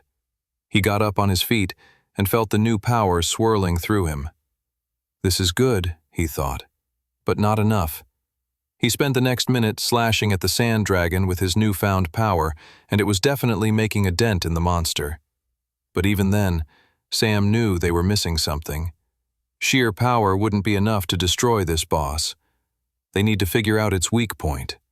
That was why a minute after allowing the dragon to take a horrific bite out of him, Sam was rushing forward to let it take another. He jumped towards the monster with his other, less mangled shoulder as the sand dragon slashed its sharp, bony claws against him. A sharp ridge of blood and flesh ripped through Sam, and he screamed out in pain. "Sam!" shouted his companions. Sam's heart raced and his vision swirled as his body was filled with unbelievable suffering. The horrific feeling didn't last long as his necklace of healing began to patch his bleeding body back together. As he swayed back onto his feet, Sam's vision was changing. The advanced evolution of his pain ring ability was finally taking effect. The sand dragon's mouth was glowing, specifically at the end of either side. Sam recalled how in his very first attack the sand dragon had protected his face. "I figured out its weak point," shouted Sam. He retreated for 30 seconds, returning back to their earlier formation as he explained the strategy of how they were going to finally finish this blasted boss monster. They quickly formed a new position. Toby drew as much energy, mana, and power as he could to create a massive floating water ball and hurled it towards the sand dragon. The boss monster ducked its head, only for Clara to come right at him with her attack-burst spear thrust. The sand dragon swerved from it, only for its eyes to widen with absolute shock as Sam swung in for a massive blow right in its weak spot. Using all of his accumulated power from his pain ring ability, Sam slashed the berserker sword through the back of the sand dragon's lips. The battle awareness from the pain ring hadn't lied to him about the boss monster's weak point. Sam's berserker sword cleanly cut through the back of the monster's lips, cutting the creature in half.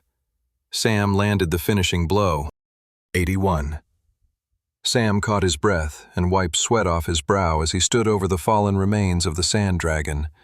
The boss monster soon disintegrated down into a large mana stone and treasure chest. They all gasped at the sight of the mana stone. It was a different color from many that they had seen before. It was a green mana stone, an apprentice tier mana stone. "That must really help with raising your magic affinity," Clara said. "I want it. Can I have it?" This was always the problem with taking on dungeons in a group. How the heck did you split the loot?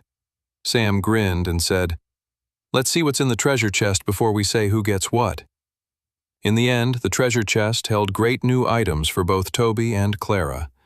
Clara got a new apprentice-tier mithril spear with a magical engraving, and Toby got a journeyman-tier elven wooden wizard staff. "Ooh, the spear comes with a special ability," said Clara. "Tell me more," said Sam. I'm going to keep it as a surprise for now, she grinned. All right, I guess that means I get the mana stone, Sam chuckled, picking up the green stone and vanishing it into his inventory. With the loot sorted, they headed back to the dungeon gate entrance, satisfied with a good day's work. A few nights later, Clarence Erdstrom strode through the streets of Resfall. He rarely left the keep nowadays in fear of attracting suspicion, but he needed to have a word with his fellow associates. He kept a hood up and furtively looked around the city streets with suspicion. Someone had followed him a few nights earlier, but he was now prepared for any nighttime stalkers this time. If anyone chose to follow him, they were going to suffer for it.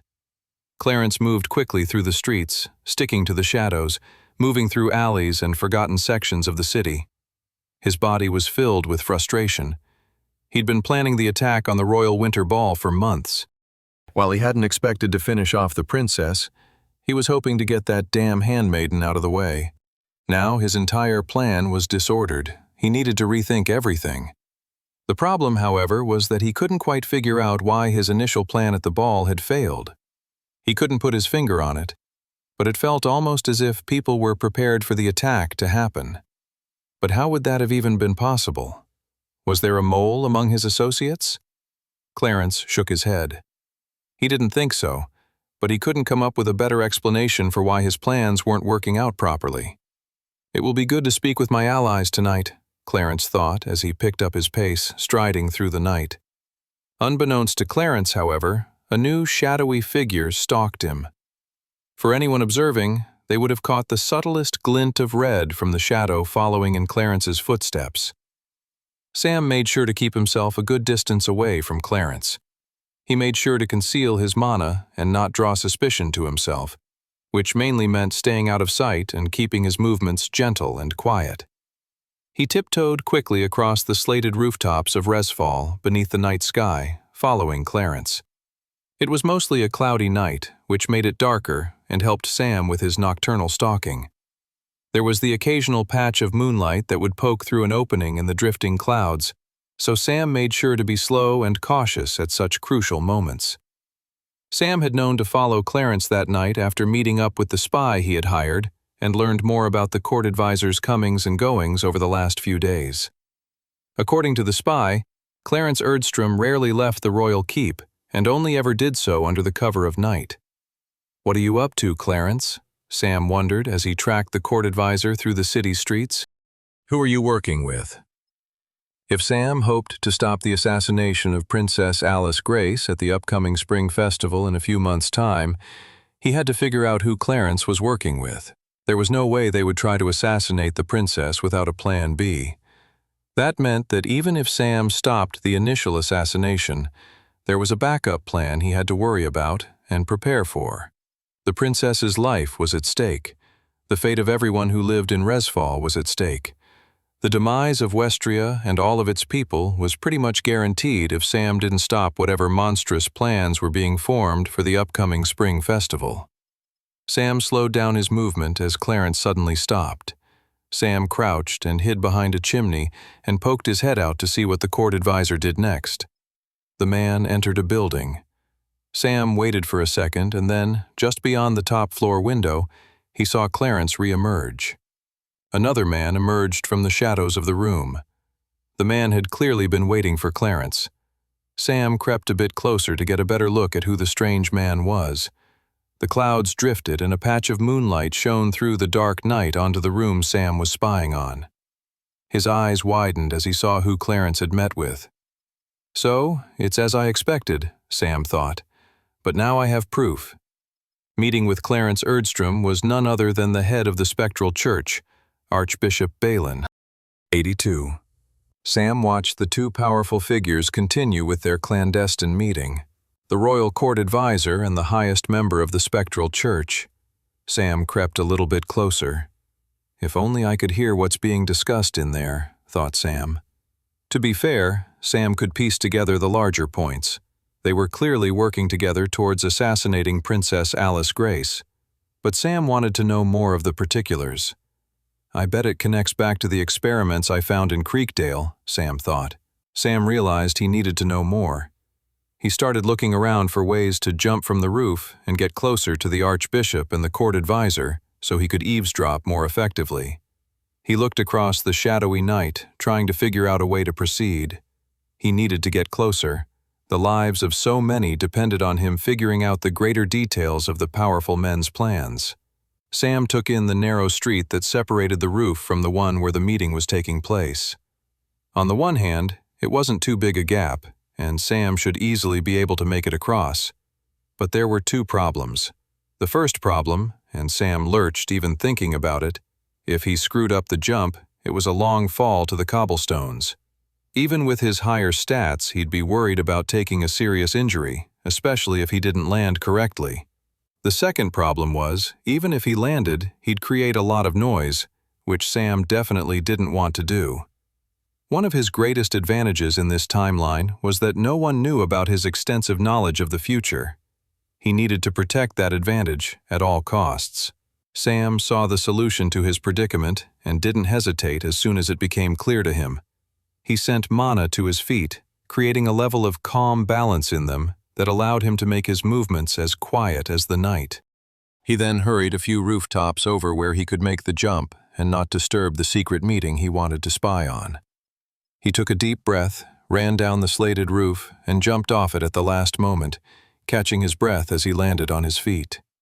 In any other circumstances, he would have wanted to take a breather and soak in the relief for making the big jump, but he didn't have time to waste. He crept back to the room where the meeting was being held and slid down to the edge of the room just near the window. He placed his ear against the roof, and he could just barely make out the conversation. "So the plan will be ready just in time for the spring festival," said a voice, which Sam easily recognized as Clarence Erdstrom. "And what if things don't go as you suspect them to, much like what happened the other night?" said a different voice, clearly the Archbishop. "That's where you come in," said Clarence. "I presume the artificial dungeon experiments are going well?" "They are," said the Archbishop. "Well, we'll have an army of corrupted magic beasts and actual monsters to help us take the throne by brute force, in the event killing that silly princess is made difficult. Let's hope for the sake of so many in this city that it doesn't come to that," said the Archbishop. "The streets will flow with blood if we do that," Clarence replied. "The blood of the innocent is nothing but the ink of history, my good friend. We're almost there. Just another month or so. Until then, I bid you good night." The two men said goodbye, and the meeting came to a close. Sam stayed concealed in the shadows, making sure to hide his mana. He felt an anger swell in him. He wished he could have smashed through the glass and finished off the two evil plotters there and then. But he could feel the powerful pulse of Clarence's mana even through the roof. "I'm not ready yet," Sam sighed, "but I will be soon." The two men went off into the night, and a few minutes later, Sam stood up to head back to the Travelers Guild. The final training and preparation had to start now if they were going to save the princess from the assassination and the entire city at large. Sam took a step in the direction of the guild, when suddenly flashing through the night was a silver dagger aimed right at his head. 83. A few minutes earlier, an assassination squad of traveler priests took position across a series of rooftops in a forgotten quarter of the city. The second in command of the squad was Gregor Regus, an apprentice-tier traveler priest with the assassin class. Even without the class he unlocked from the White Gate a few years ago, Gregor had always been a killer. It was simply what he loved to do. He unsheathed his silver dagger as he eyed up the shadows of their target a few rooftops away. The target, whoever he was, hadn't noticed them in the night.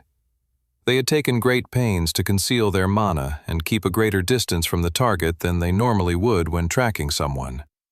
Normally, keeping such a distance would have been extremely difficult, but because they knew the court advisor's route beforehand, they could take a more hands-off approach to tracking their prey. Gregor's silver dagger glinted beneath the starlight.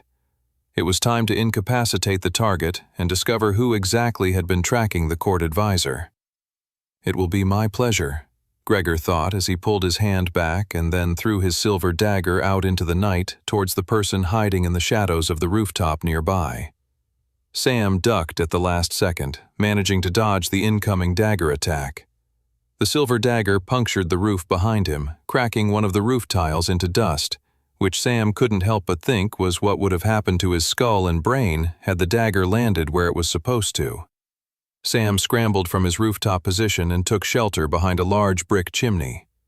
He triggered his mana sense to see where the attack was coming from. He didn't pick up anything, telling him he was dealing with a professional and, most likely, proficient assassin. Sam quickly pieced together what must have happened. Clarence must have spotted one of the trackers that Sam had hired a few nights earlier. The court advisor had then responded by having himself followed by hidden guards to keep an eye out for any unwanted stalkers in the night.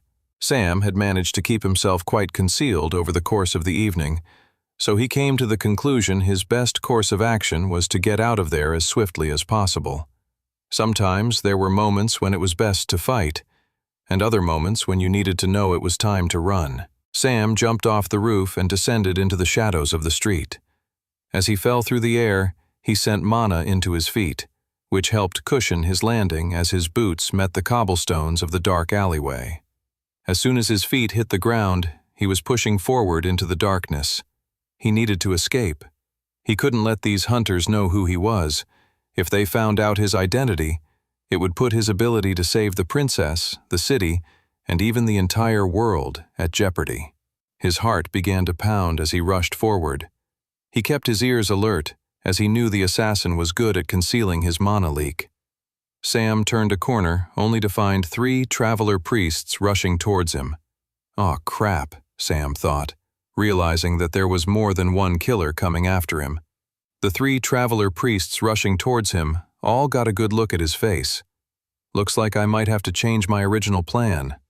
Gregor, along with his other assassin colleagues, moved quickly to surround the target.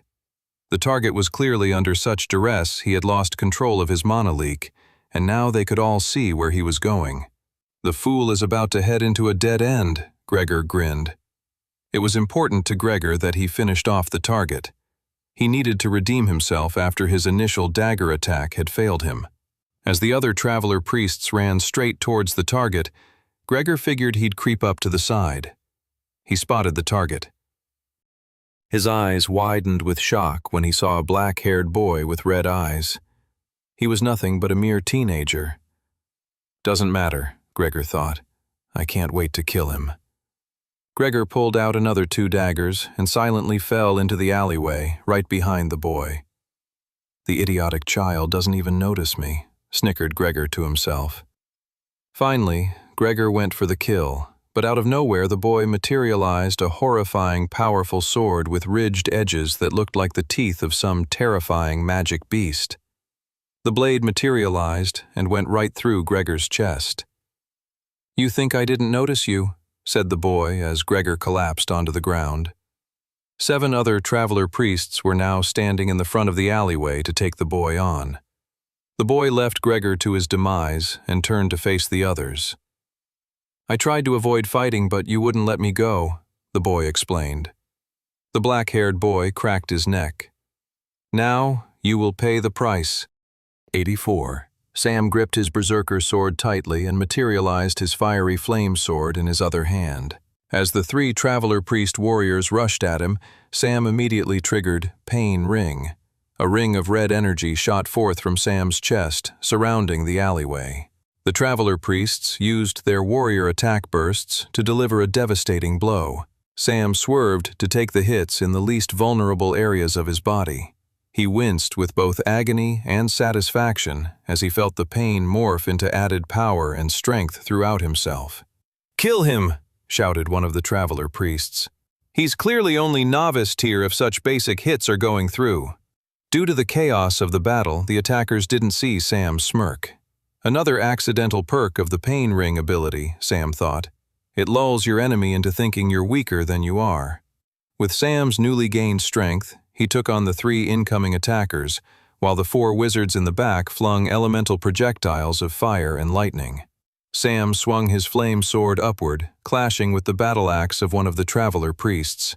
He thrust his berserker sword forward, puncturing through one of the traveler priest's armor and feeling the crunch of his sword rip through flesh and bone. The axe-wielding traveler priest cried out in agony, his body going limp. Gripping onto the handle of the berserker sword that was still wedged inside the dying man, Sam immediately pivoted the nearly dead attacker's body and used it as a shield to block a particularly large incoming fireball. The now dead traveler priest was covered in flames. Sam swung his sword, flinging the flying body in the direction of the magic users. When the fiery body smashed into the ground, Sam triggered his blood flame ability, adding 2 types of flame to attack the wizards.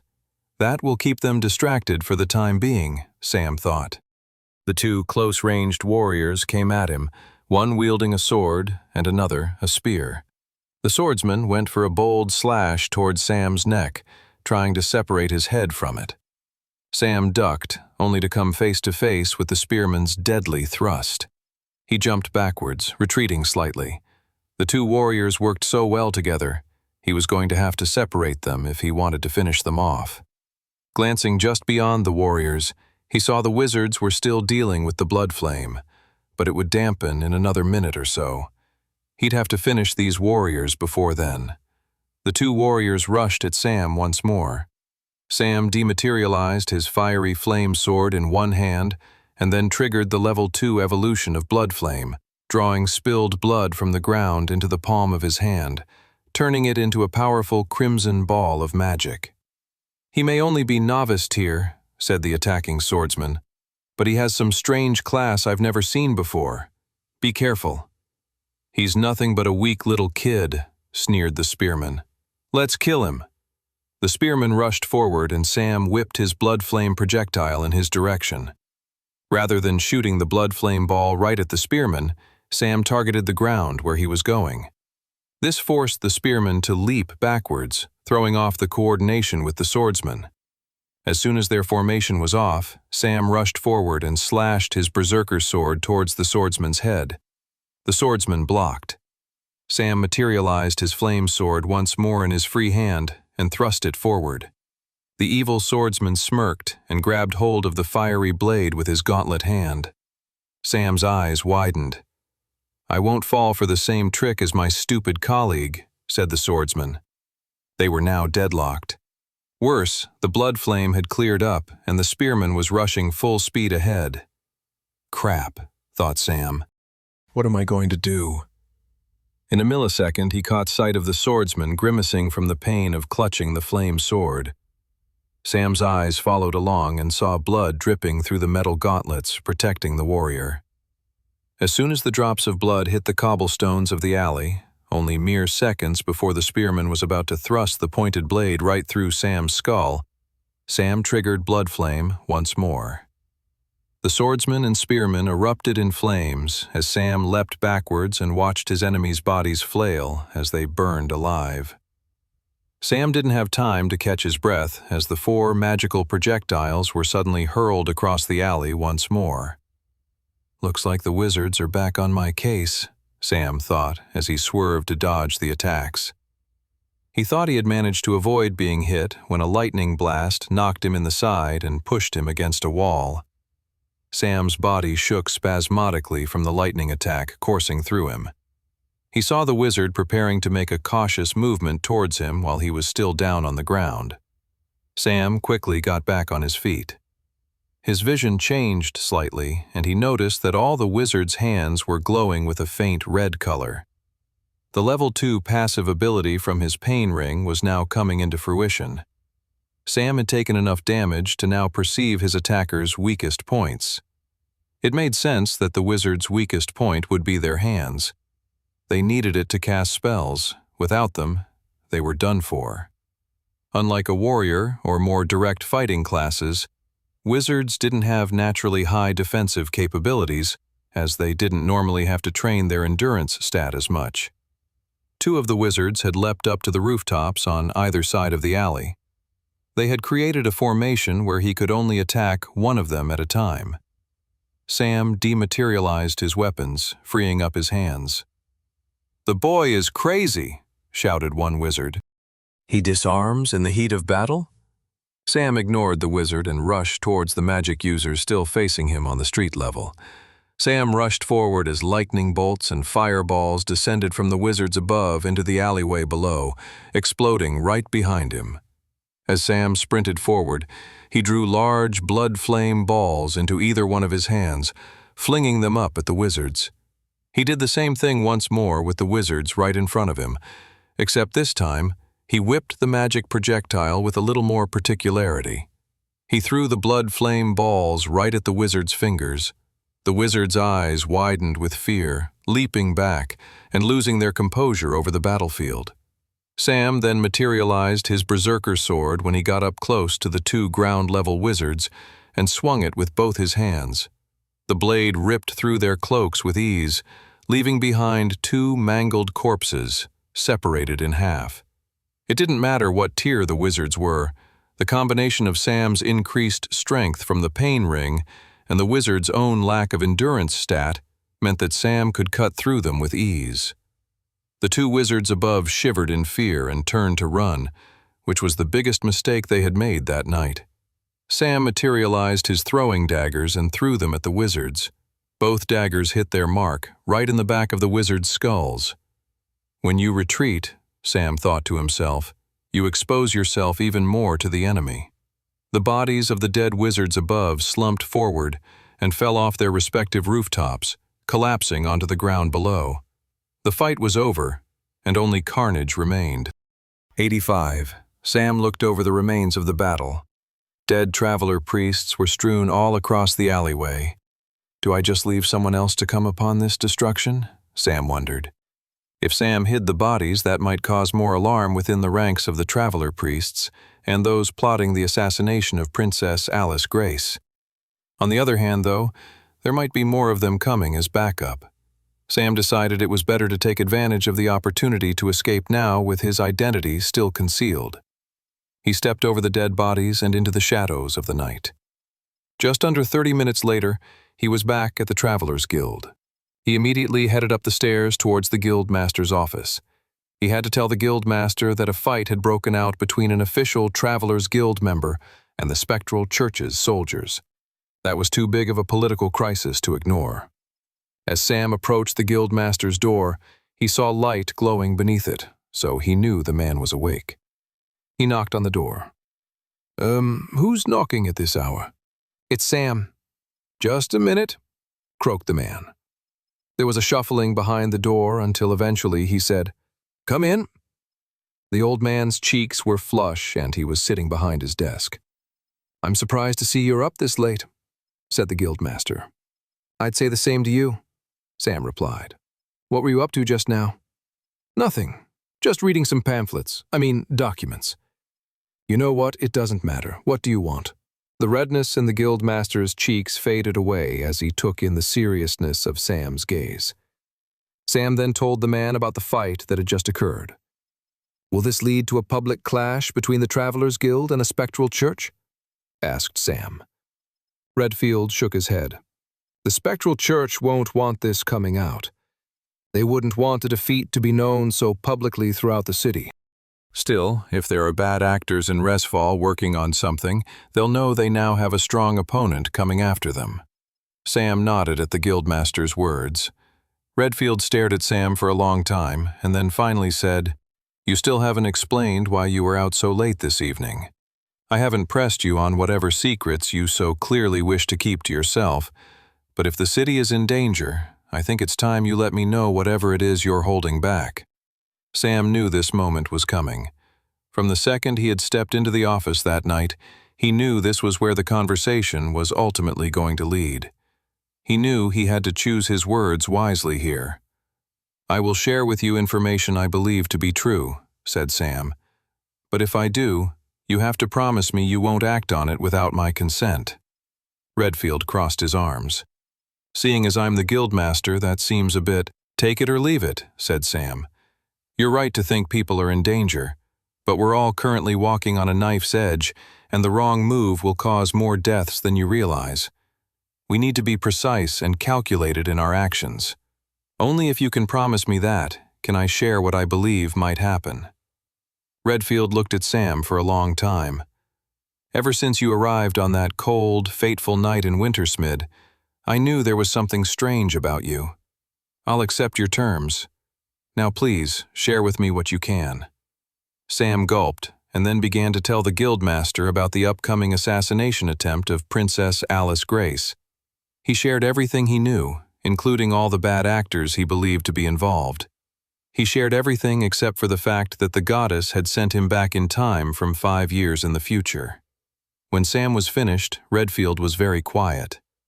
The old man had his arms crossed, and he was deep in thought.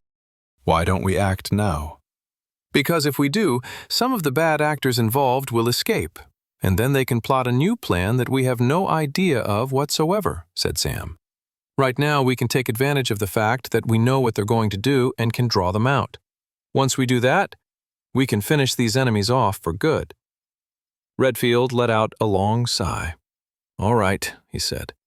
Then we're going to have to start preparing as soon as possible. Redfield pulled out a drawer from behind his desk and took out a glass of whiskey and poured himself one. Would you like a glass? Asked Redfield. You seem older beyond your years. Sam paused. Could Redfield somehow know that he was from the future? That he was really a 21-year-old in a 16-year-old body? Ah, better not, laughed Redfield. You don't mind if I drink, though? Not at all, said Sam, breathing a sigh of relief. From that point on, Sam and the guildmaster began preparing for the spring festival, where someone was going to attempt to assassinate the princess. There was still 1 more month until the spring festival. That would be enough time to train more travelers and put contingency plans in place. It was also enough time for Sam to do the final piece of training he wanted before the assassination attempt. There was a special piece of rare equipment he wanted to acquire before the upcoming spring festival. Even if he had wanted to, he wouldn't have been able to acquire the rare equipment until now. Sam grinned as he thought about it. The arrival of another irregular gate was fast approaching. 86. A few days later, Sam woke up to the sounds of high-pitched shrieks. At first, Sam thought he was having a nightmare involving a banshee. Then he realized the screams were coming from nearby and that he wasn't dreaming. It wasn't a banshee screaming. It was Toby. I'm going to die. I'm going to die. I'm going to die. Sam immediately jumped out of bed. Has the spectral church launched an attack on the guild hall, or has there been a sudden dungeon break? Toby, what's happening? Sam asked, full of concern. Puffy-eyed and red in the face, Toby began to explain the situation. There's a new type of pollen in the air that suffocates you from the inside out. I took a big foolish whiff of that exact contagious flower yesterday in one of the city's gardens. Sam's heart immediately began to calm down. He looked out the window and saw buds of leaves returning to the trees and a bright, clear blue sky day. It was the 1st of April. Have you forgotten what day it is? Toby blinked. What do you mean? Sam grinned and shook his head in disbelief that Toby had been duped so well. To be fair, he was a bit of an easy target. The 1st of April was also known as April Tricks Day. Centuries ago, there was a court jester who always pulled elaborate pranks on the nobility on the 1st of April. As time went on, the tradition took hold, and it became a celebratory day of trickery and pranks throughout Volsungar and Westria at large. Suddenly, Clara, who had been deadly silent nearby, burst out laughing. Wiping a mirthful tear from her eye, Clara said, "Ah, Toby, you're cute when you're stressed." Toby blushed. "Cute? Did I say cute? I meant ridiculous," chuckled Clara, who was also blushing at that point. "Another April Tricks Day joke for you." Both Toby and Clara went silent and looked down to their feet. Sam wasn't sure why they were both so awkwardly silent, but what he did know was that today was going to be an incredibly important day of training, one that he was eager to get started with. "Well, Tobes," said Sam, "I appreciated your shrieks. They were a good alarm clock. Shall we get breakfast?" The Travelers' Guild dining hall that morning was full of mayhem. Many of the younger travelers were laughing and screaming as pranks and tricks erupted constantly across the dining hall, from fart cushions to small firecrackers. Sam ignored it all and went straight to the food station, first pouring himself a mug of coffee, and then loading his plate up with scrambled eggs and sausages. As he took his tray to sit down, Sam couldn't help but notice Curtis pour a splash of prune juice into Brock's coffee when the dwarf wasn't looking. Uh-oh, Sam thought. A lot of pranks can be laughed at, but to mess with a man's coffee first thing in the morning. This will be bad. Sam began munching on his breakfast in trepidation of Brock's reaction. The dwarf admired all the tricks going on around him and then picked up his mug to take a sip. He spat it out instantly, sputtering it all over his breakfast, wrecking his food in the process. Curtis snickered with glee. Brock wasted no time, standing up and walking over to his elf-wizard colleague. The dwarf materialized a piece of rope and began tying it around the elf's chair. "What the heck do you think you're doing?" squirmed Curtis. "This isn't even a trick, you numbskull. This is purely brute force bullying." "That'll show you to put your prune juice in my coffee." Everyone laughed as the dwarf and elf bickered with each other. Sam continued to eat, not wanting to get caught up in any more pranks. He had a big day ahead of him. Once Sam was finished eating, he wished everyone a good day and headed off to the mission board. He saw a group of travelers as eager as him, looking at the available missions on offer. They were a group of 3-star novice-tier travelers just like him. They glanced over at Sam, nonchalantly. They knew him as a rising star in the guild, but that was it. Sam, on the other hand, knew that in his previous timeline, all 4 of the travelers would be dead by the end of the day. He looked over at a large warrior in the group. He had a massive, broad sword strapped to his back. The man had a soft, kind face. It was hard to believe he would be the one to kill his entire party later that day. "Hey, what's the big idea?" said a feisty wizard girl nearby. "Stop staring at us, you weirdo." Sam shook his head and apologized. He looked at the mission that the 4 travelers were eyeing up. "Hey, this is ours," said the wizard girl once more. Sam nodded and then headed out of the room. "What a strange guy," said the wizard girl. "He didn't even pick a mission." Sam didn't have to. He was going to beat the group to the mission they were about to embark on. In the previous timeline, Aspral Trix Day in the year of 1767 of the Royal Westrian calendar became the start of a terrible moment in the history of the Volsungur country. The tragedy became less well known over the years of Sam's original lifetime, as it was completely overshadowed by the assassination of Princess Alice Grace a few weeks later. But it was a tragedy nevertheless, and it only added to the chaos in the build-up to the brutal killing of the princess. Sam shook his head as he walked out the door of the guild hall. He wanted to live in a world where both tragic incidents didn't occur. He strode forward with determination. He was going to save that group of travelers' lives and many more by what he was about to do. Sam marched forward, heading off to complete the final piece of training before the upcoming spring festival. 87. Half a day's travel outside of Resfall was the small hamlet of Lembrokeshire. It was mostly farmland. As Sam arrived and took in the scenery, he couldn't help but wince at the memory of this idyllic place covered in flames. The tragedy of Lembrokeshire left hundreds dead and more wounded, all because of an irregular gate. From where Sam stood up on a hill, he could already make out the glowing blue contours of a nearby dungeon gate. He bristled at the sight of it. Anyone looking at it would have thought it was nothing more than your average, low-level dungeon gate. Only Sam knew it was anything but. Sam took a step down the hill towards the dangerous dungeon portal. As he headed towards the recently formed dungeon gate, he saw farm folk hurrying away from it. "I must look insane to them," Sam mused. "I'm the only one heading in the direction of the gate rather than away from it." An old farmer with a large family was hurrying up the same trail as Sam. When they crossed paths, the farmer said, "Thank goodness one of you travelers is here to help. Don't you have others?" "I'm not sure one will be enough to take that thing on." Sam nodded. "Thank you for the warning, sir." The farmer held out his hand and said, "No, we're the ones who should be thanking you." "Don't thank me just yet," said Sam. "You guys should head to the nearest town and seek shelter there. That would be your best bet. If you see any travelers on your way, let them know that I've entered the gate already." With that, Sam strode off in a hurry towards the gate. The farmer and his family just stood there stunned as they watched him go. "But wait, young man, are you really going to go in on your own?" Sam was too focused on stopping the upcoming tragedy to reply. 30 minutes later, Sam was standing in front of the blue dungeon gate. The portal to a dangerous other world loomed over him, beckoning him forward.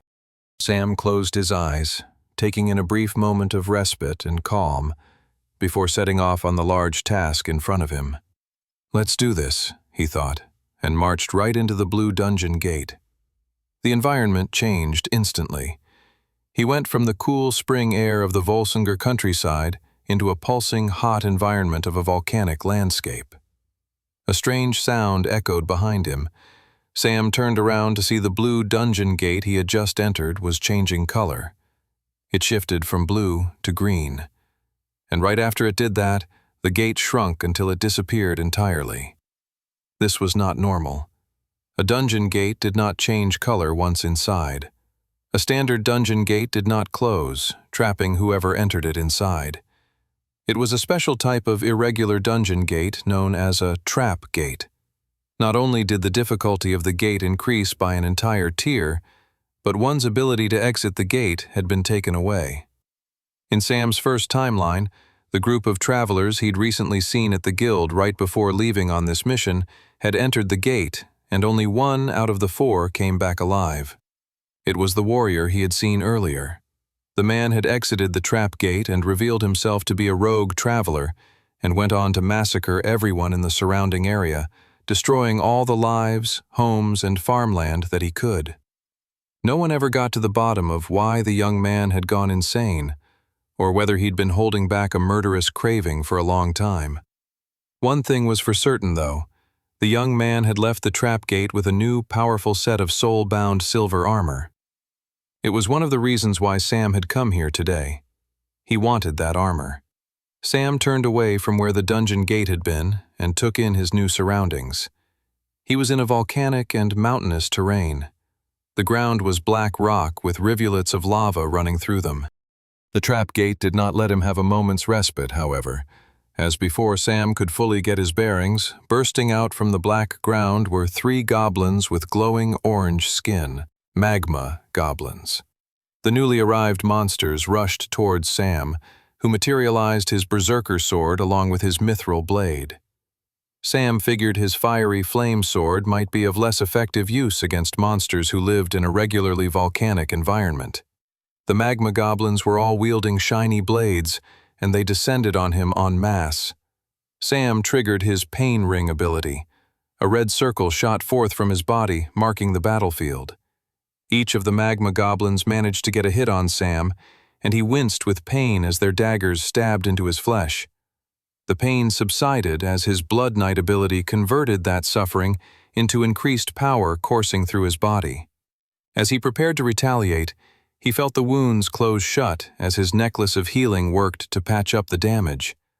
Sam thrust his mithril blade towards the attacking monsters, and they all leapt out of the way. Sam grinned. He had them on the back foot. He was now dictating the terms of the battlefield.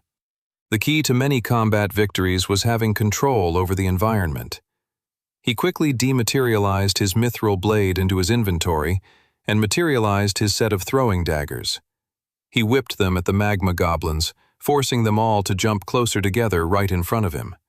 As they did that, Sam had already leapt in the air, pretty much as soon as he had thrown the daggers, and was now descending towards them with an epic swing of his berserker sword, his enemy's eyes widening fearfully as death came raining down upon them.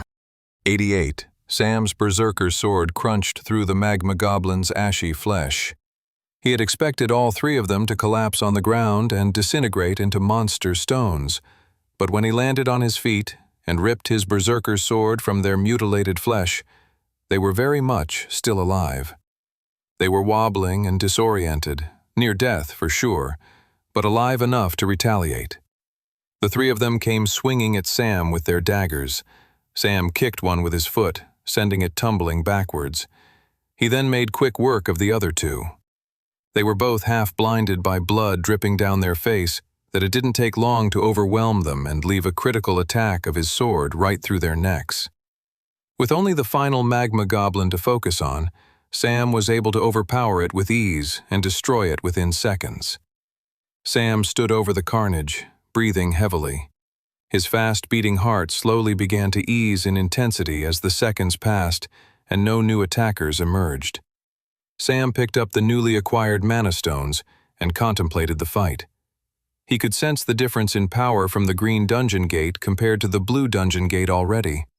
The magma goblins must have been lesser monsters in this environment, as Sam had made fairly quick work of them. That said, he hadn't crushed them with as much ease as he had initially anticipated, and their dagger attacks had felt more painful than anything he'd faced in a blue dungeon gate in quite a while. Sam didn't mind, however.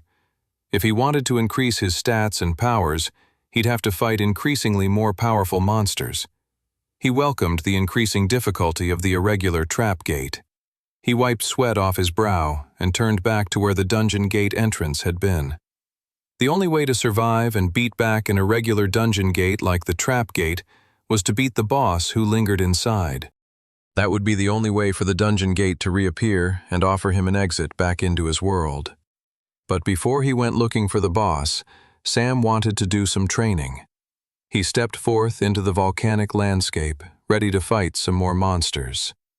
Over the next couple of hours, Sam fought hordes of magma goblins, fire elementals, ash pixies, and sentient boulders, which were bizarre boulders with arms and legs that would attack Sam by rolling down hills from above in an attempt to smash him to death. Sam had encountered variations of this type of monster in his previous timeline and knew their blind spots and weaknesses, and exploited them mercilessly. After hours of fighting and hunting down monsters, Sam eventually took a moment to catch his breath, eat some food he'd brought with him in his inventory, and work on draining all the mana stones he'd acquired so far from his time inside the irregular dungeon. When he was finished draining his newly acquired monster stones, he reviewed his new stat gains from his training. Sam, Class, Blood Knight, Super Rare. Rank, Novice Tier. Ability, Pain Ring, Novice Tier. Level 2. Mark part of the battlefield as yours. Within that circle, the more you are hurt, the more powerful your attacks. Battle awareness also now increases as you take more damage. Class, Deathlord, Legendary. Rank, Novice Tier. Ability, Blood Flame, Novice Tier. Level 2. Morph all spilled blood in a nearby radius into a powerful magical fire. Can also create blood flame projectiles in hand from spilled blood. Strength, 23.7. Agility, 22.9. Endurance, 21.1. Magic Affinity, 24.9. Skill Quests. Pain Ring, Level 3.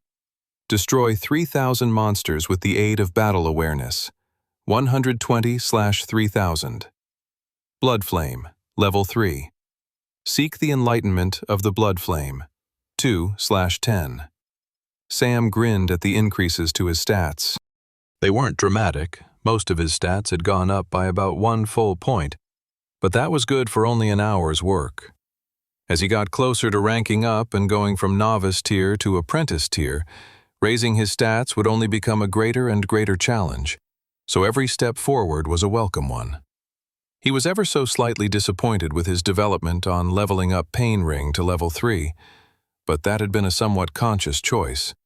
The skill quest demanded he destroy monsters with battle awareness, which only happened after he'd hit a certain threshold of pain during an individual battle. He had made the choice when training to focus more on the quantity of creatures slain rather than the quality of how he slayed them. In short, he was killing the monsters faster than they were able to deal damage to him that would have triggered his battle awareness. Still, Sam wondered if he could maybe find a better balance so that the quest was moving forward at a bit of a faster rate than where it was at now. After reviewing everything once more, Sam triggered his mana sense to see if he could detect any more monsters in the vicinity. He sighed. It was as he suspected. He'd cleared the dungeon of the lesser monsters. There was only one more thing left to do then. The main reason, outside of stopping a horrific tragedy, why he'd come to this gate to train for. Irregular gates were much more likelier to have powerful, unique bosses that would drop valuable treasure. Sam was desperate to acquire that prize for himself, meaning it was time to fight the Irregular Gates boss monster. 89. The search for the dungeon boss was easier than Sam had initially anticipated. The problem with an open-area dungeon world was that there was no linear path towards the boss, which made searching for them more difficult. In the case of the current dungeon Sam was in, he made the judgment call that the large volcanic mountain that loomed at the center of the dungeon was most likely where the boss resided. It took Sam an hour to get to the foot of the mountain, and then a few more hours climbing up the ashy rock, getting closer and closer to the volcanic center of the dungeon.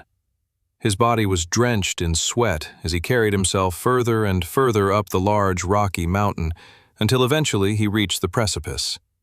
He stood over a cliff and looked down into the fiery, lava-filled depths of the volcano. His eyes winced and he took a step back. The heat was on a whole other level. It had been like placing his head right over a pot of boiling water. The entire skin on his face prickled and hardened from the sheer intensity of the heat. Sam used his mana sense to see if he was right about where the boss was. A huge throb of mana emanated forth from right inside the volcano. Sam was at a loss.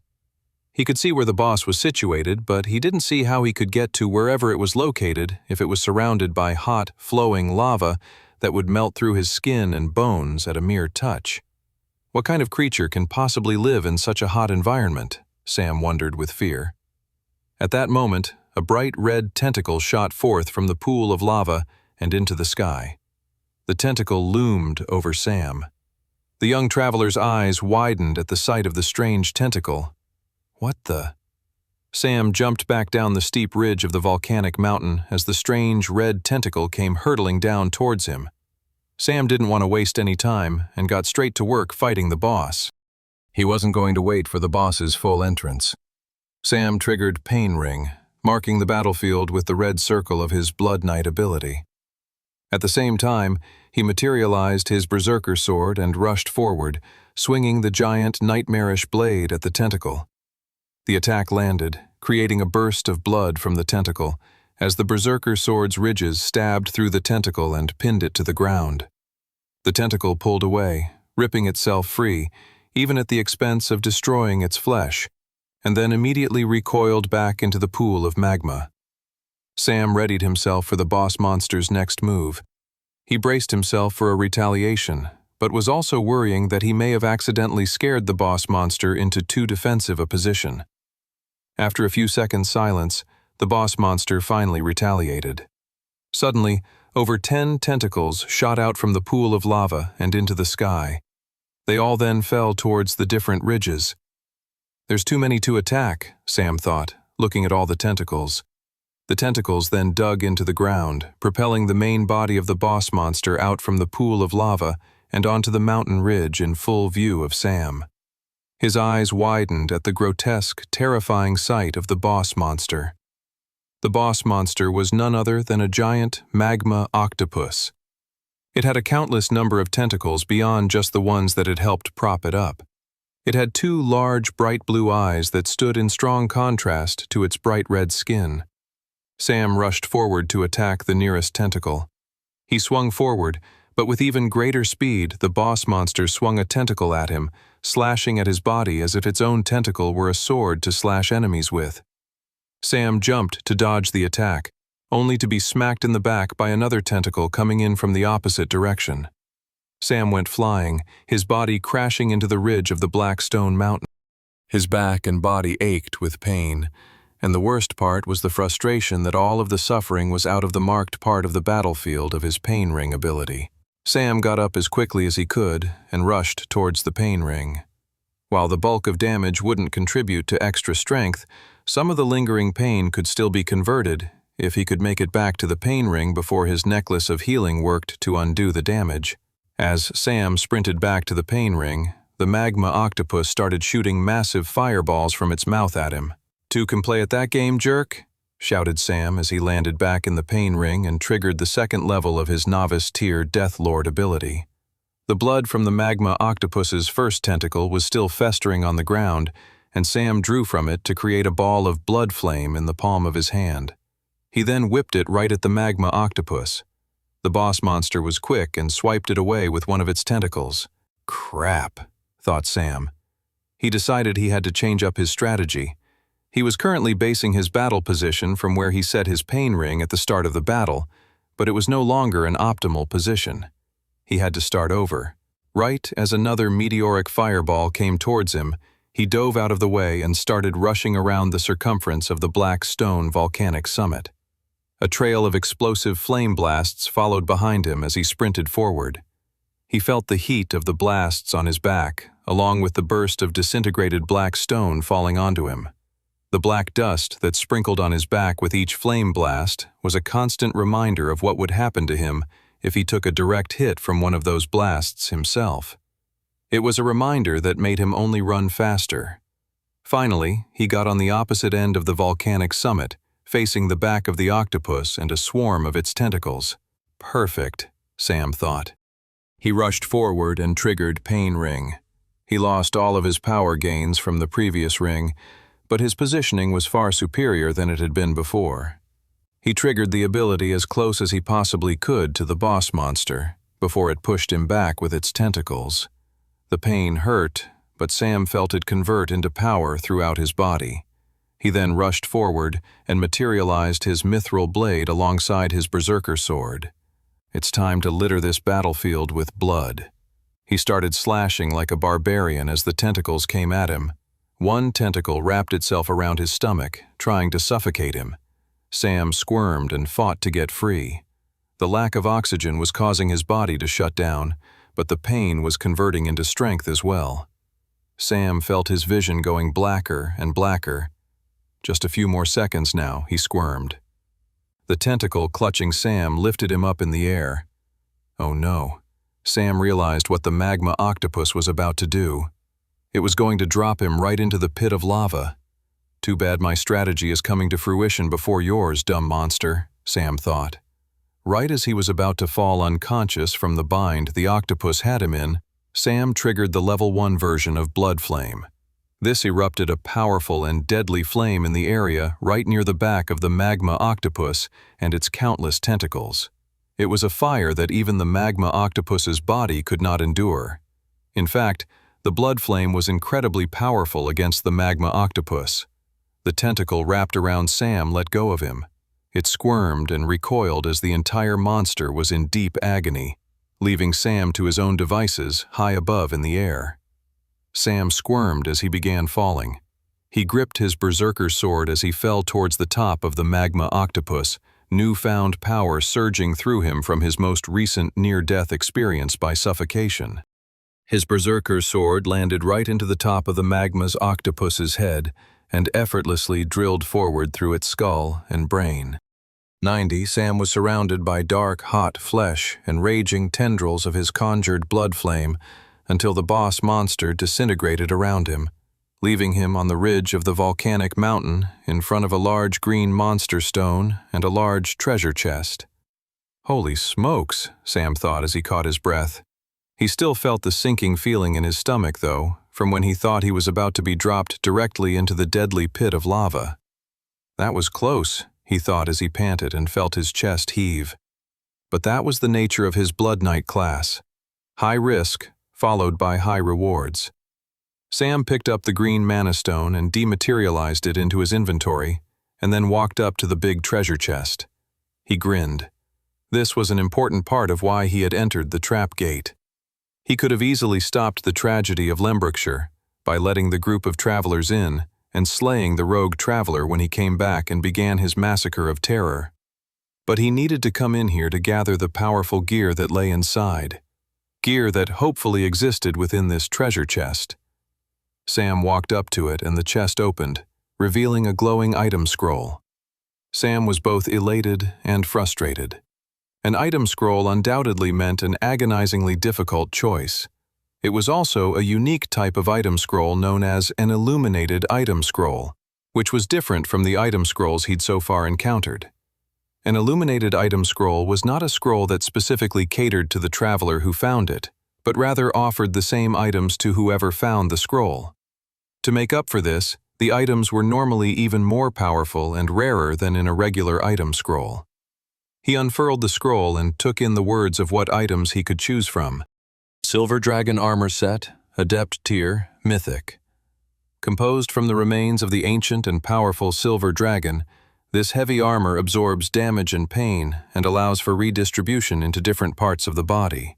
Also can hold damage that can be unleashed later. Armor cannot be removed if damage is being held. The inside of the armor is lined with tiny teeth of the Silver Dragon that constantly draw blood upon the user. This set of ancient armor has killed many of those who have chosen to wear it. Or, the True Sword of Strength, Master Tier, Mythic.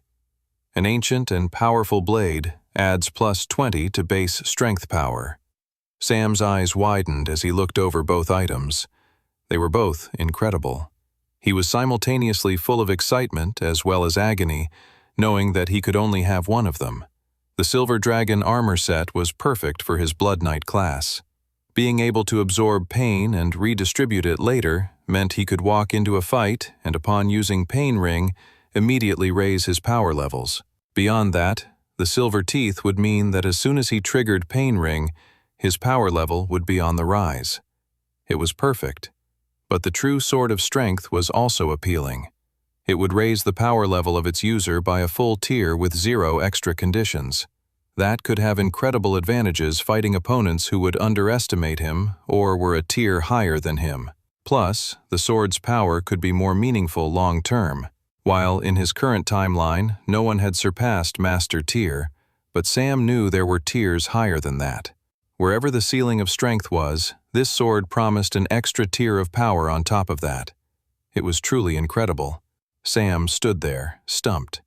He read over the item's description once more and deliberated. When he came to his choice, he sighed. I really wish I could have both, Sam thought. He made his decision. The item scroll burst into smoke, and in front of him was the beautiful set of Silver Dragon armor. Sam's eyes widened at the sight of it. It was the most beautiful and incredible armor set he had ever seen in his entire life. It was also terrifying as he saw the insides of the tiny bits of dragon teeth. The armor almost looked alive, a monster in and of itself. Sam couldn't wait to equip it to his body. While he was disappointed to not have the True Sword of Strength, he made the decision that the Silver Dragon armor was in fact the more optimal choice. While the armor didn't have the simple raw power of the sword, it had the potential and scalability to add more than +20 base power when necessary, and for that, Sam deemed it the better of the two options. He was slightly concerned about the Silver Dragon teeth and didn't want to be another dead body left behind by the powerful set of armor. He figured, though, his necklace of healing would offset it, and if it wasn't enough, he had enough coins in his inventory to buy a few more rings of healing to balance things out in his favor. Sam then began to equip the new mythic armor set he'd just acquired. He winced with pain as the Silver Dragon armor chestplate covered his body and little dragon teeth sunk into his flesh. It stung, but his ring of numbing helped ease the pain, followed by his necklace of healing, but the pain never fully went away. It was a constant, so long as he kept the armor equipped, it would be. But Sam was more than happy to carry the burden of extra pain if it made him stronger and more capable of helping his friends and saving the innocent. After putting the full Silver Dragon armor set on, he had to sit down and meditate with the rhythm of the dragon teeth sinking in and out of his body. He had to get used to the near-constant pain the armor was causing him. His eyes twitched as he focused in on each stinging dragon's tooth sinking into his flesh again and again. If he didn't have the ring of numbing and the necklace of healing, this armor would have surely killed him within a minute. With the near-constant stinging sensation, he was beginning to regret his choice of not choosing the True Sword of Strength. But after 5 minutes of sitting with the pain, Sam began to grow more used to the rhythm of the Silver Dragon teeth's bites, and slowly the pain, while there became less overwhelmingly noticeable. I can live with this, Sam grinned. The rewards will be worth it. He was also extra pleased that it seemed the powerful armor could be worn over top of his bracers of expansion, so he didn't lose out on that item's ability either. Sam then began to ponder other things. Could it have been the pain of this armor that had led the young rogue warrior traveler to go on the murder spree back in his previous timeline? Or perhaps if the pain overwhelmed and killed whoever wore it, did the armor then possess the wearer? Something isn't adding up, Sam thought. It was at that moment that Sam noticed far in the distance where he had come from, no gate had re-emerged. But I beat the boss, Sam thought. What the heck is going on? A loud, horrible screech then echoed from the sky above. Sam looked up and his eyes widened. It looked as if the irregular trap gate had more than one trick up its sleeve. 91. Sam couldn't believe it. The trap dungeon was throwing an entirely second boss at him. Now that's a trick I wasn't expecting, Sam thought. The new boss descended from the skies above. It had the look of an angel, if angels were composed of hot ember and ash. Its eyes burned with hot, glowing fire. Sam gulped and prepared himself for another battle. It will be good to test the increased power from the silver dragon armor, he thought. The magma angel threw out 2 fireballs toward Sam, which he immediately jumped backwards to avoid. When the fireballs exploded into the ground, they transformed into mini lava golems. A boss that can spawn minions, Sam thought. That's much trickier than the previous magma octopus boss. Sam triggered Pain Ring. For the first time since acquiring the Pain Ring skill, he felt its benefits straight away. The gnawing teeth from the silver dragon set quickly began to convert into raw power into his body immediately, and it didn't abate in the slightest.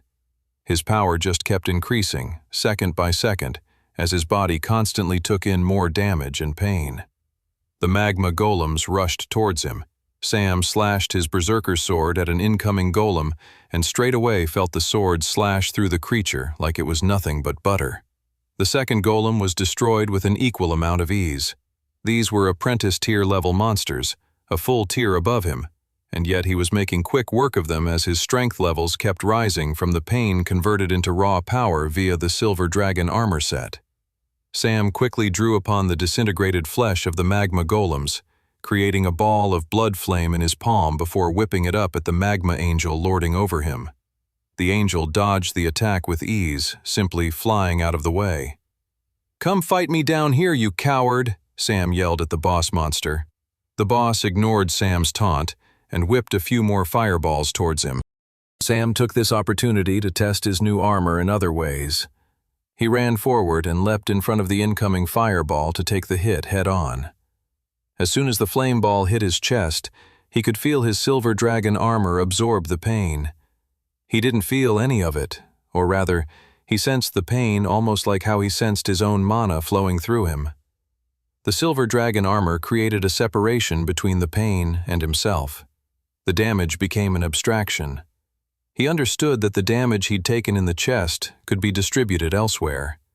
He could put all the damage in his right leg if he wanted, or his left arm, or, as he explored across his entire body, dissipating the impact of a powerful attack.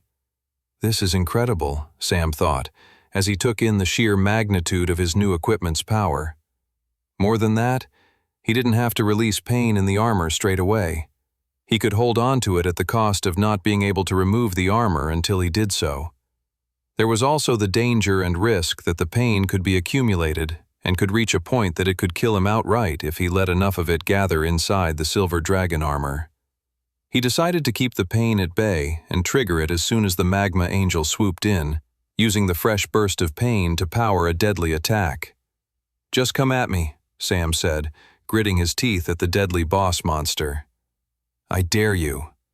But then the magma did something Sam wasn't expecting. In fact, Sam wasn't even sure if it was the magma angel doing it. A huge reverberation went through Sam's body, and he suddenly collapsed onto his knees.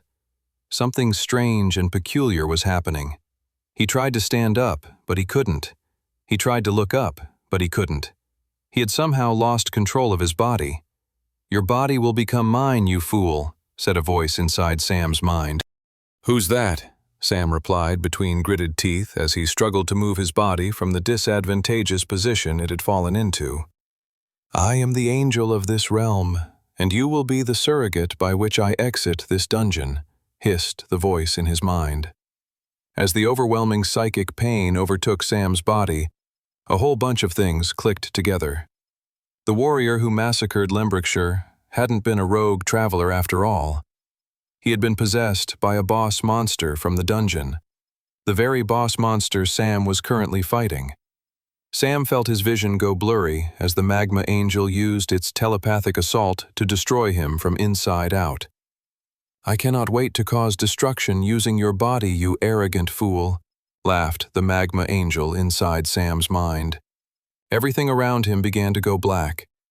Is this really it? "No," he thought, "I refuse." Then something snapped in Sam's mind, and he pushed back against the magma angel's psychic assault. The pain ring did not just convert physical pain into strength, but mental pain as well. He pushed back with all of his might and felt the magma angel's presence disappear from his body and mind. More than that, Sam pushed the magma angel with such telepathic force it knocked him unconscious, floating above the volcano. The boss monster began to fall. In seconds, the creature would splash into the molten lava at the center. But that didn't satisfy Sam in the slightest. For a fire-based creature, the molten lava was not a guarantee of the creature's death. Sam wasn't sure what to do. If he leapt to attack the falling magma angel, he'd be outside of his pain ring and losing his incredible newfound strength. He then had an idea. He ran towards the edge of the volcano and sent a huge amount of his mana into his feet, pushing himself off the ledge and hurtling high into the air. Then, as he came into close proximity to the falling magma angel, he triggered a new pain ring once more and then unleashed the extra damage from the fireball that had hit him earlier. "Ah!" Sam screamed as he took in the pain and swung his berserker's sword with all of his might as he moved through the air. He felt his power surge as his blade cut right through the neck of the magma angel and lobbed off its head. 92. A huge force of travelers had gathered outside the fiery glow of the green apprentice-tier gate in Lembrickshire. Edgar Redfield stood overlooking it, preparing for whatever horrific danger might come out. As soon as reports came in that a dungeon gate had suddenly changed tier after a traveler had gone inside, the guildmaster knew something was wrong. Plus, none of them could enter the gate since it had changed color. Redfield figured the gate's exit had probably completely disappeared on the other side. Even though the gate formerly looked like a standard blue dungeon gate and now had the appearance of a standard green dungeon gate, it was clearly far from standard. This was, without a doubt, a new type of irregular dungeon gate. Redfield had never witnessed or heard of a dungeon gate behaving in such a manner. Worse, this strange dungeon gate had gobbled up one of their best new recruits, the black-haired and red-eyed orphan, Sam. The boy had incredible potential, but Redfield struggled to see how a novice-tier traveler would be able to survive and take on a dungeon gate a whole tier level above him. The situation had a devastating dungeon break written all over it. That was why Redfield had gathered a huge squad of travelers to guard the green dungeon gate. If the gate was going to break open and release hordes of deadly monsters to kill them, they'd be ready to nip the disaster in the bud as soon as possible. Still, Edgar Redfield hoped that the young boy inside could survive. He struggled to see how it would be possible, but he hoped nevertheless. An assistant came up to the guildmaster. "Guildmaster Redfield, sir," said the assistant. "Our scanners are picking up a strong force of mana coming from inside the gate." Redfield's eyes narrowed at the glowing green fire of the apprentice-tier dungeon gate. "Get ready, everyone," said the guildmaster. "The monsters are coming. Let's make quick work of them." Everyone raised their weapons in preparation for a massive-scale attack on the first horde of monsters. "The mana source will exit in 3, 2, 1. Everyone gasped with shock. Emerging from the green apprentice-tier dungeon gate wasn't a horde of monsters, but a single person. A black-haired boy, with crimson-red eyes. Redfield let out a sigh of relief. "The kid actually made it out," grinned Redfield to himself. "I shouldn't have been surprised." Later that night, when Sam returned to the Resfall Travelers Guild, everyone was in awe of his newly acquired armor. "It's so shiny," said Clara. "Does it really have teeth biting into you?" shivered Toby. "That sounds awful." "No, it's totally unbelievably brave, selfless, and warriorific," said Brock. "I very much approve." "I hate to agree with the brute," said Curtis, looking at the silver armor closely. "But you'll have to let me study this armor later. It is truly one of a kind." There was one group of travelers who were not impressed with Sam's new equipment, and that was the group who were originally meant to enter the irregular gate that day. They had their arms crossed and stared with hostility at Sam from across the dining hall. "Ah, they're just jealous," said Olivia. "They think that armor should be theirs. Same with the glory that's being heaped onto you, young man. I'll make sure they get a good mission with some extra rewards to soothe any saltiness they have towards you." "Thanks," said Sam, looking over at the group of travelers staring at him venomously. He'd take the group's antagonistic looks any day over what he knew happened in his previous timeline. He had saved their lives and countless others. If he had to suffer the brunt of some ill feeling among colleagues, he was more than happy to take it. After dinner, Sam and Guildmaster Redfield had a private meeting in his office. The preparations for the upcoming spring festival were well underway. Sam could feel it over the coming days. An intense seriousness was permeating the guild hall. Everyone was training extra hard. Military drills were being practiced. Many travelers had no idea what was about to happen, but they were smart enough to know something big was on the horizon. The calendar turned to the month of Mai, and on one particular morning, the citizens of Resfall were up bright and early along with the clear blue sky and the warm glow of the sun. The day of the spring festival had finally arrived.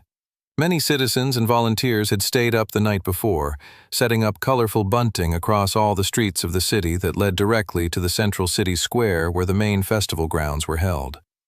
The laughter of children echoed through the streets, while the adults couldn't help but wear big smiles on their faces.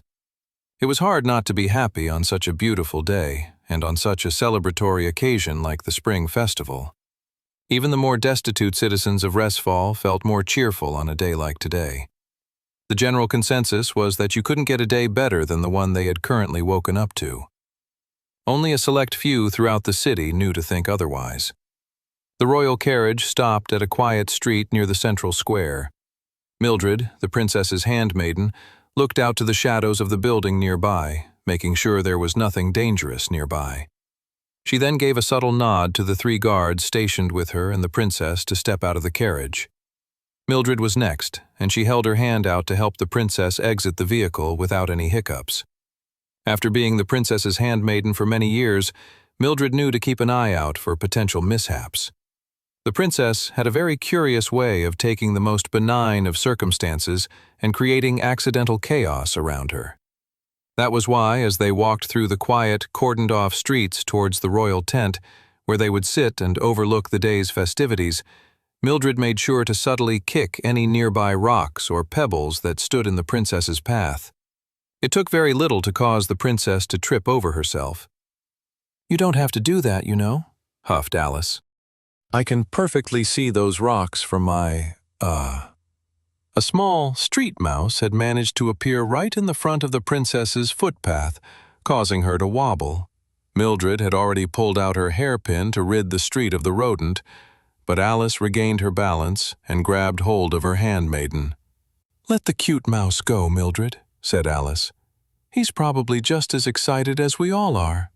"As you desire," said Mildred, "though I wouldn't use the word excited to describe my feelings for today." "What would be more appropriate then, Mildred?" "I don't know.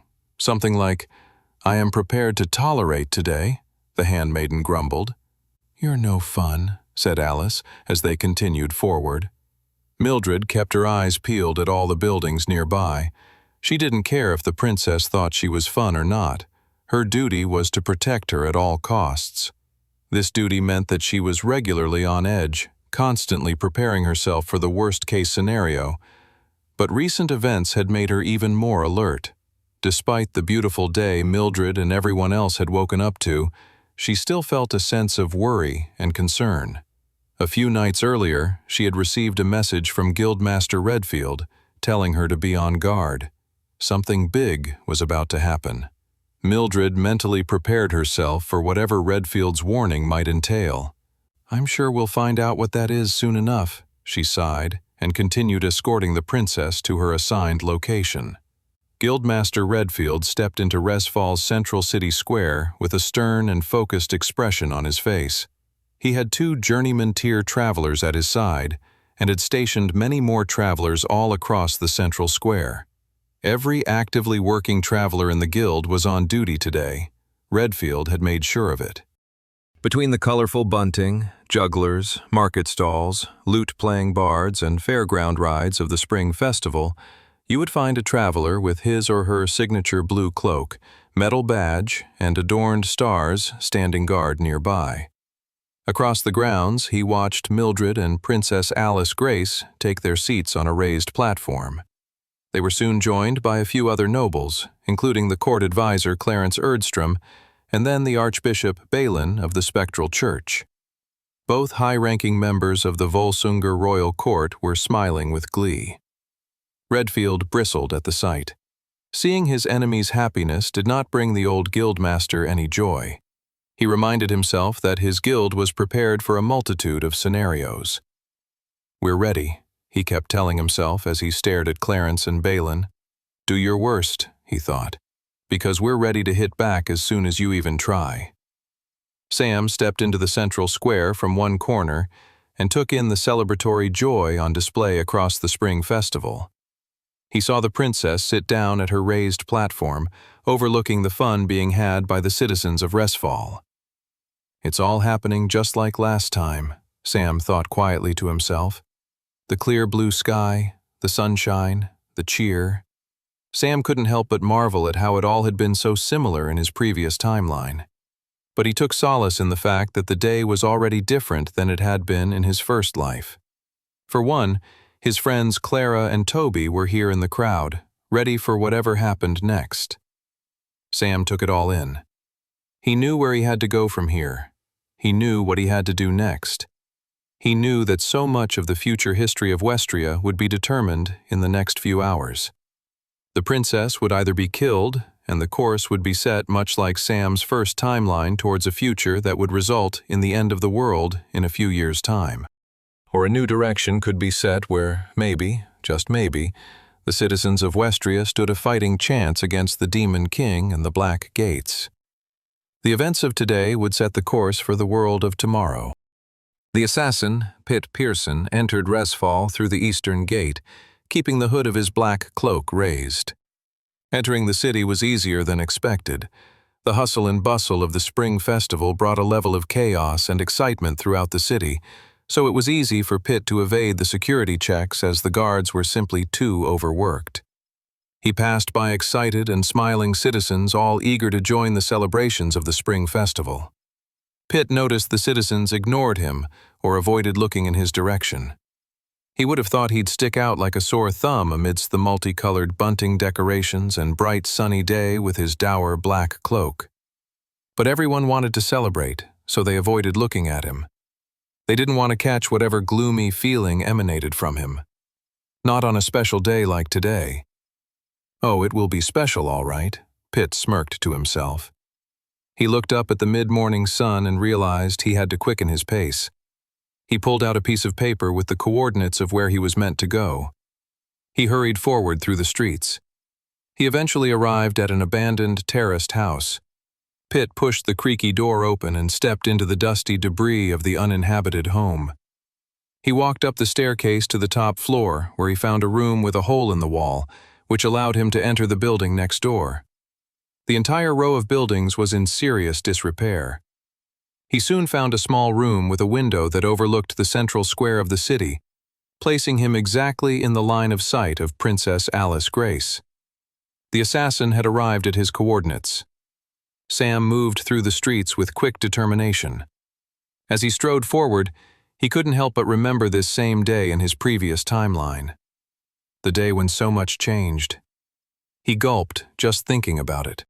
In his previous timeline, the princess had stood up to give her customary traditional toast to officially begin the celebration. Just as Alice had opened her mouth, but before she had said anything, a magic bullet went through her throat, marking the beginning of the terror that would take over Resfall.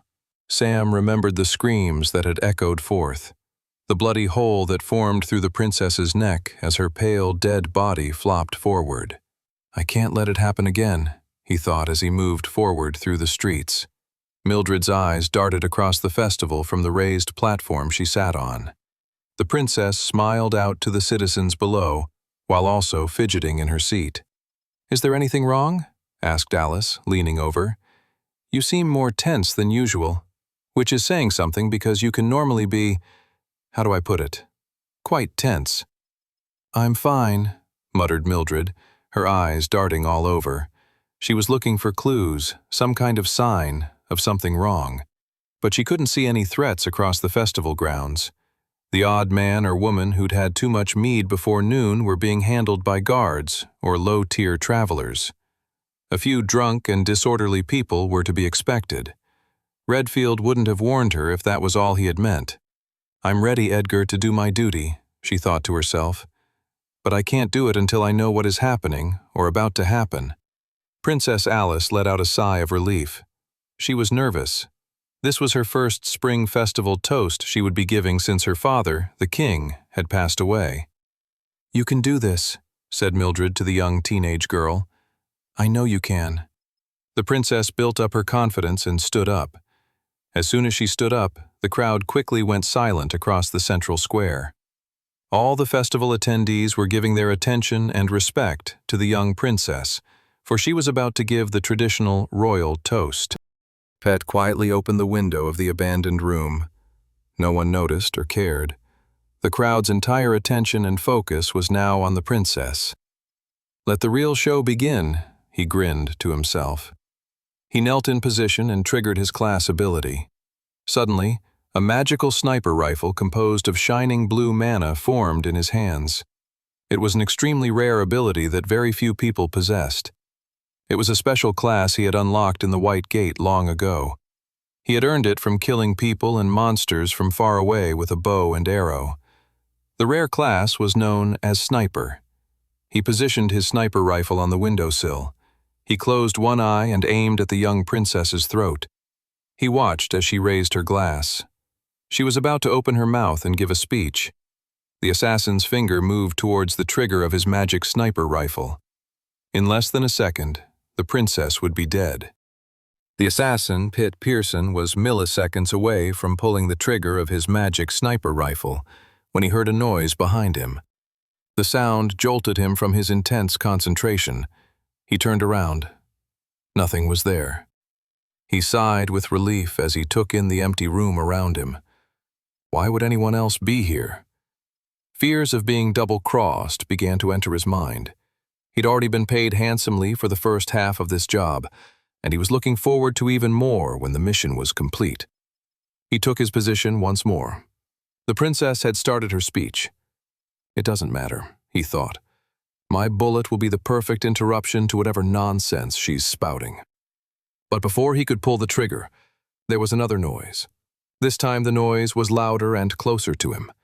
He could make out the sounds of footsteps. He turned around to see a young, black-haired boy with red eyes emerge from the shadows of the dilapidated room. The young man rushed towards Pitt with a massive, terrifying sword raised. Then Pitt saw nothing at all but utter blackness. Mildred smiled for the first time that day as she watched the princess give her speech to the large crowd of onlookers.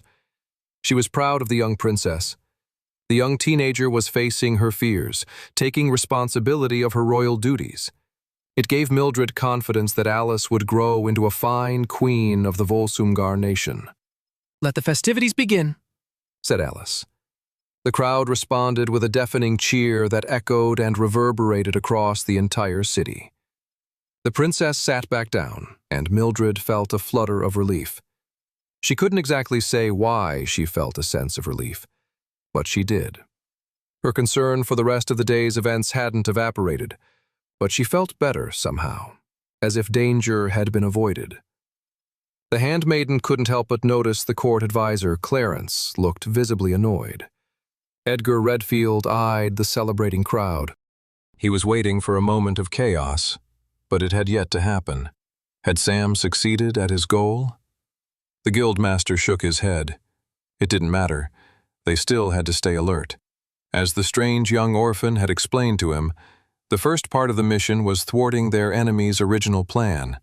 The second part of their mission would be to defend and stop their enemy's backup plan. If the boy had succeeded, though, Redfield assumed the backup plan would have commenced almost immediately. What are Clarence and the Archbishop waiting for? Edgar wondered. It made the guildmaster fearful that Sam had maybe not been as successful in his plan as the old man had hoped. Sam caught his breath, standing over the dead body of the assassin.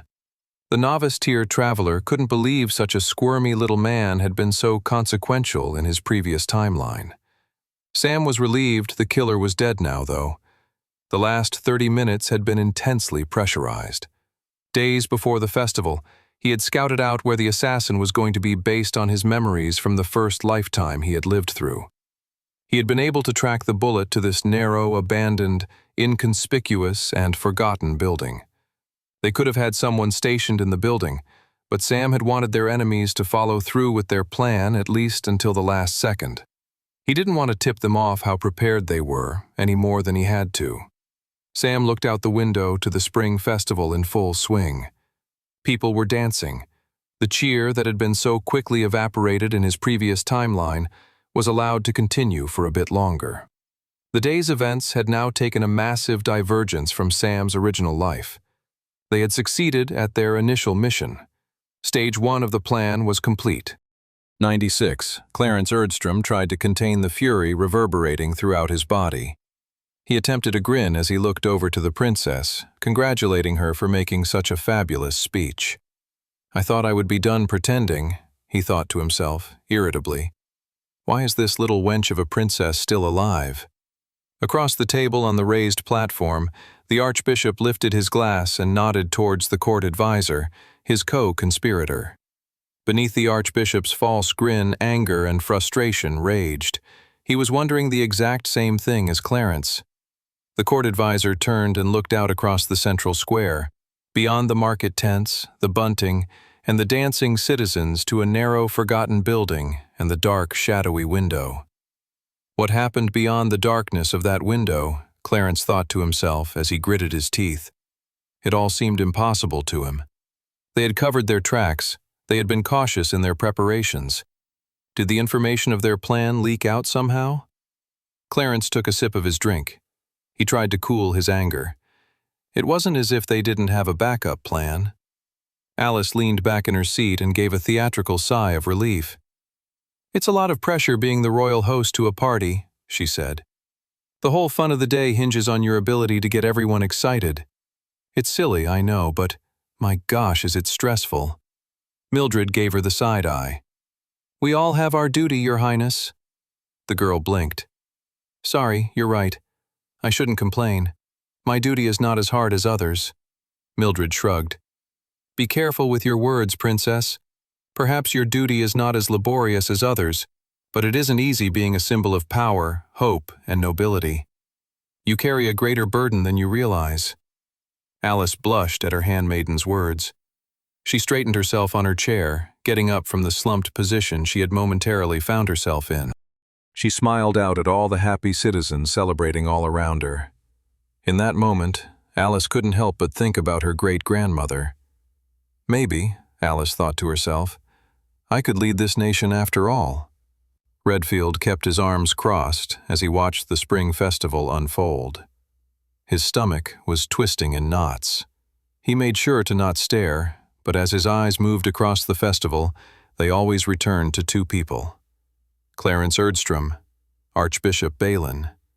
We foiled their initial plan, Edgar thought. What are they waiting for now? He wished he could just arrest them that instant. But He had discussed it over with Sam, and they had agreed they couldn't. The court advisor, and especially the archbishop, had their loyal supporters. Such actions would be perceived as a brazen power grab by the Travelers Guild, and so they had to wait for the two of them to show their true colors.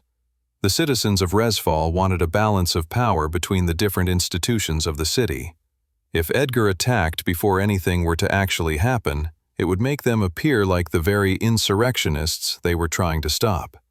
Redfield hated that they had to do that. He hated it more than his chronic back pain, which was saying something. Redfield scanned the crowd. He couldn't see any evil agents. There were hardly any Traveler priests present. He couldn't fathom what their enemy's backup plan could be. Nevertheless, they had prepared for the worst. He just hated waiting for the worst thing imaginable to actually occur. Clarence took one last sip of his champagne and placed his glass down emphatically. He looked out to the shadowy window where the assassin had been planning to strike from. I can hold out hope no longer, the court advisor thought to himself. He had hoped that maybe the assassin had been held up the gates or been interrupted by some strange occurrence, but he should have acted by now.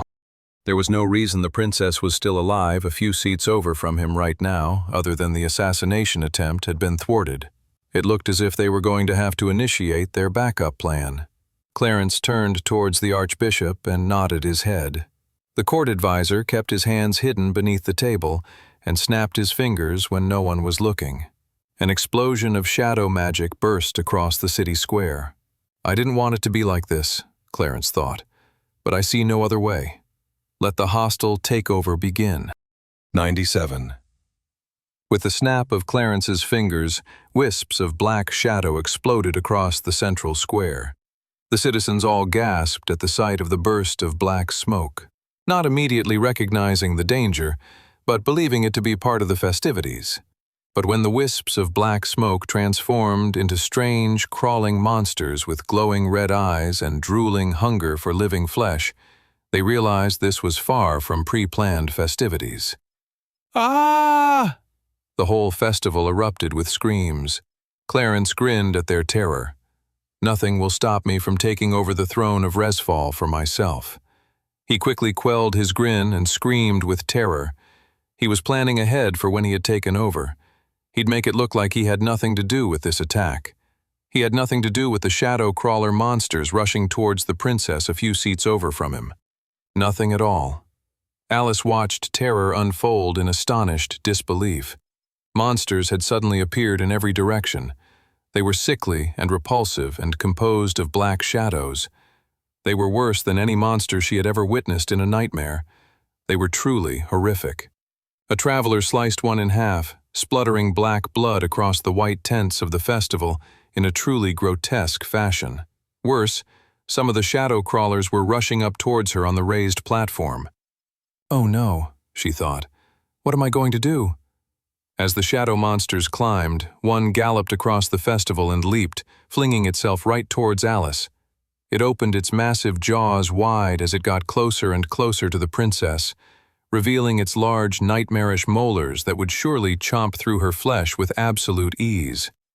But before it could land its attack, her handmaiden Mildred had stood in front of her, appearing with such speed it felt like she'd teleported right in front of her. The handmaiden pulled out a hairpin from the back of her head, revealing it to be actually a very slim knife. With speed and grace, Mildred swiped it upwards, slicing the drooling shadow monster in half. The creature collapsed into a puddle of black ichor. "Stand back, princess," said the handmaiden sternly. Mildred made quick work of the 3 shadow crawlers that had tried to climb up the raised platform, obliterating them with quick, precise strikes. Alice blinked with shock. She always knew her handmaiden had some tricks up her sleeve. She didn't realize how powerful the old woman actually was. "Don't worry, princess," said Mildred, preparing to fight an onslaught of shadow monsters. "My duty is to protect you, and I will fight until I die to make sure I live up to that duty." "Travelers, protect the innocent!" shouted Redfield. The festival grounds had turned into a chaotic battlefield of vicious shadow monsters and terrified civilians. He rushed up to one horrible shadow monsters, and imbuing his master-tier level mana into his fists, obliterated the lesser monster in a single punch. He looked around and saw the travelers of his guild all take on the monsters with a similar zeal. The other travelers were organized, some slaying the shadow monsters, while others herded the innocent civilians out of danger, clearing up the square of bystanders who could get hurt accidentally in the carnage. He felt a flutter of pride as he saw all the travelers, many of whom he had mentored, work so harmoniously together to protect the citizens of Resfall. His eyes narrowed at the sight of Clarence. The court advisor had been hiding the true level of his abilities for a long time.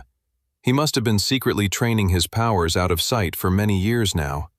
He must have been adept tier at least, if not higher, with the ability to summon so many monsters with ease. Even if no one was directly pointing at the court advisor as the instigator of these shadow monsters' sudden appearance, people would believe Redfield now if he told them Clarence was the culprit. It was time to finally remove him as a threat. Redfield rushed forward, imbuing mana into his feet to propel him with great speed. He then jumped in the air, and with the gift of flight he'd gained from having master-tier magic affinity, he flew towards the court advisor with his fist raised. Special mana imbued around his fist, different from the punch he'd dealt on the lesser shadow creature seconds before. This was an attack he only displayed in moments of great portent. He was using one of the abilities of his mythic class that he rarely displayed. He threw out his fist of spirit energy gathering around his clenched hand. The bright, somewhat transparent energy turned into a powerful fist of destruction as it met the flesh of Clarence Erdstrom's face. The court advisor's head exploded. But it wasn't an explosion of flesh and blood. The court advisor burst into a cloud of black smoke. What? A doppelganger? Redfield looked around. Before he could even attack the archbishop, he too burst into a cloud of smoke.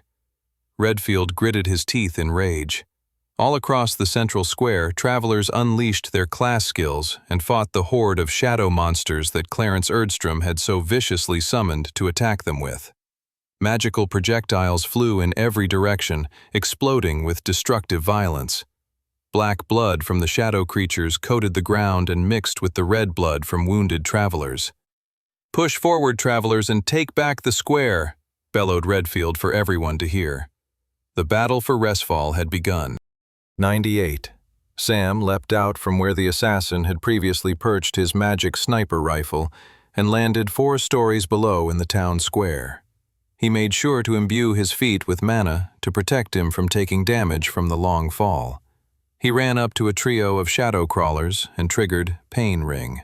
A red ring of magic burst forth from his chest and created the limits of his battlefield. The silver dragon armor dug into his flesh, causing him pain and raising his strength second by second. He materialized his berserker sword as he swung his hand upward, the grip of the blade materializing and slicing through the unsuspecting shadow crawler within seconds. The creature dripped black shadow blood, and Sam wasted no time triggering his Deathlord ability, Blood Flame. The blood of the shadow creature ignited into a burst of bright red flame, burning the 2 remaining shadow creatures alive. They hissed and squealed as their bodies roasted, and then they suddenly burst into nothingness. Sam assessed the town square and quickly rushed to his next target. Their enemies had revealed their backup plan, and it was as Sam had expected. A more direct, hostile takeover. Sam and Guildmaster Redfield had prepared themselves for such a scenario, but preparation was a lot different from execution. They now had to fight their way through their enemies' minions. First, they had to reclaim the central square, and from there, take out the rest of the insurgency. Sam pushed ahead, gripping the hilt of his berserker sword tightly. His heart raced as he slashed through another shadow crawler. He was trying to simultaneously assess the battlefield while also making sure his allies were okay. Through the throngs of chaos, he made out Clara and Toby together, fighting alongside Olivia. Meanwhile, Curtis and Brock were on the opposite end of square, taking on a horde of shadow crawlers all on their own. They were all in this together. They were pushing back the shadow crawlers and showing them who was boss. Thankfully, many of the citizens and bystanders had been shepherded into nearby buildings and temporary shelter, so the travelers could fight the invading monster unimpeded. "Things are in our favor," Sam thought, gripping his berserker sword. At that exact moment, however, all the shadow crawlers let out a scream of rage and began to fight with greater fury. The shadow crawlers pushed back against the group of travelers in the square. Their attacks were suddenly fiercer and bolder. One particularly nasty shadow crawler dodged the sword swings of a group of young novice-tier travelers. It jumped forward, opening its horrific jaws, preparing to rip off one of the young travelers' heads and swallow it down. Then, it readied itself to feast on another. "Stay away from them!" yelled Sam, rushing forward. He slashed his berserker sword into the back of the monster. He felt the ridges of his blade shallowly dig into the creature's strange, monstrous flesh. Harmful, but not enough to kill it. Sam would need more power to kill it. This particular shadow crawler must have been at high apprentice-tier levels of power. Thankfully, his sword's special ability triggered. The large, grotesque being from the shadow realm turned around with a frenzied anger and hunger for Sam's death. "Exactly what I wanted," Sam grinned as the large shadow crawler galloped towards him like a feral beast. Sam leaped backwards, retreating from the incoming beast. The shadow crawler was drooling, leaving a trail of nightmarish saliva on the ground as it chased after Sam. It was clearly angered by Sam's retreat. If the monster could speak, it would have called Sam a coward. But Sam wasn't a coward. He was just leading the beast back into his pain ring, where his power had already increased. As the monster jumped forward to attack him, level 2 of Sam's pain ring ability triggered, and Sam could suddenly make out the creature's weak point. It wasn't the head, or the heart. It was the creature's back, the spine just below the neck area. He just had to get behind the creature to deal the fatal blow. This wasn't too difficult thanks to his berserker sword's special ability. Because the powerful shadow crawler was attacking in a frenzied, hostile state, it was very easy to predict the monster's movements. Like, for instance, the creature was currently flinging forward rapidly in an attempt to tackle Sam and chomp on his skull and brains. Sam quickly spun on the balls of his feet and easily sidestepped the creature's attack. As the monster crash-landed on the ground below, he stabbed it right in the back of his neck, where his pain ring had indicated was the weak point. The shadow crawler collapsed on the ground, dead. Sam then turned around and shouted to his colleagues, "The shadow crawler's weak point is in its upper back just below the neck." Toby and Clara nodded their heads nearby. They knew to take Sam's word for such things. Suddenly, a blast of water flung across the former festival grounds right into the back of another shadow crawler, sending it to the ground in a weakened state. Clara then followed up Toby's first hit with her attack burst ability, sending her spear right into the weak point, killing the shadow crawler. Anyone who may have ignored Sam's advice was now fully convinced. If 3 novice-tier travelers were able to take out the shadow crawler threat with such grace, so could they. Soon enough, the travelers had reclaimed the festival grounds from Clarence's summoned minions. Sam ran to a nearby building, sending mana into his feet. He jumped onto a window ledge and quickly scaled the building. He wanted to get a better view of the city. Maybe get a sign of where the plotting archbishop and the court advisor had disappeared to. His heart sank as he looked out to the city beyond the central square where they had been fighting. The whole city was overrun with monsters. Not just shadow creatures either. They were monsters from beyond the dungeon gates. Sam shook his head. It all comes back to what he'd discovered in that lab near Creekdale. The insurgents had clearly amassed an army of monsters from their experiments with artificial dungeons, along with powerful animals corrupted from mana leak. Alongside the deadly creatures, there was also a huge force of traveler priests. The treasonous actors were now going to use that army to take over the city. Sam's heart raced as he took in the full implications of the insurrectionists' backup plan. And then he grinned, knowing he'd outmaneuvered his enemies once more. 3 weeks prior to the spring festival, Sam and Guildmaster Redfield began having regular meetings in preparation for the upcoming festival, and the chaos Sam had claimed would be unleashed there. "I know for a fact the princess's life is in danger," Sam explained. "But beyond that, it is my belief that the whole city is in danger. Our enemy's ultimate goal has less to do with killing the princess and more to do with seizing control of Resfall. "I see where you're going," said Redfield. "There are even more brutal ways of gaining control over the city beyond murdering the princess." "Exactly," said Sam. "We must prepare for a city-wide fight against an army of mercenaries, monsters, and traveler priests." "Don't worry," said Guildmaster Redfield. "We'll be prepared." Sam looked out to the city of Resfall. Smoke, fire, and screams emanated from below the rooftops across the capital of Volsungur. Remnants of the clear blue sky and shining sun were still there, but Sam could already tell the air and sky would soon be covered in smoke and ash. The sounds of battle echoed across the city. The traveler priests and monsters on their side were pushing through. Sam clenched his fists. Any minute now, he thought to himself. The traveler priest known as Father Teo rushed through the streets with glee. He could hear the screams of terrified children, the cries of babies, and the tears of families in terror. The day had finally arrived, he thought to himself. The day when the spectral church took control of this blasted city. A new age is dawning, Teo thought. The time of the annoying travelers was coming to an end. The rise of the traveler priests was upon them. Teo saw a lone traveler in the streets, wounded and retreating. His blue cloak tattered and stained with blood. Easy prey, the traveler priest thought to himself.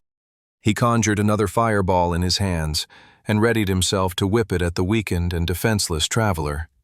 Right as he was about to kill the traveler, Teo felt a sharp pain. He looked down to see a silver blade sticking through his stomach. What?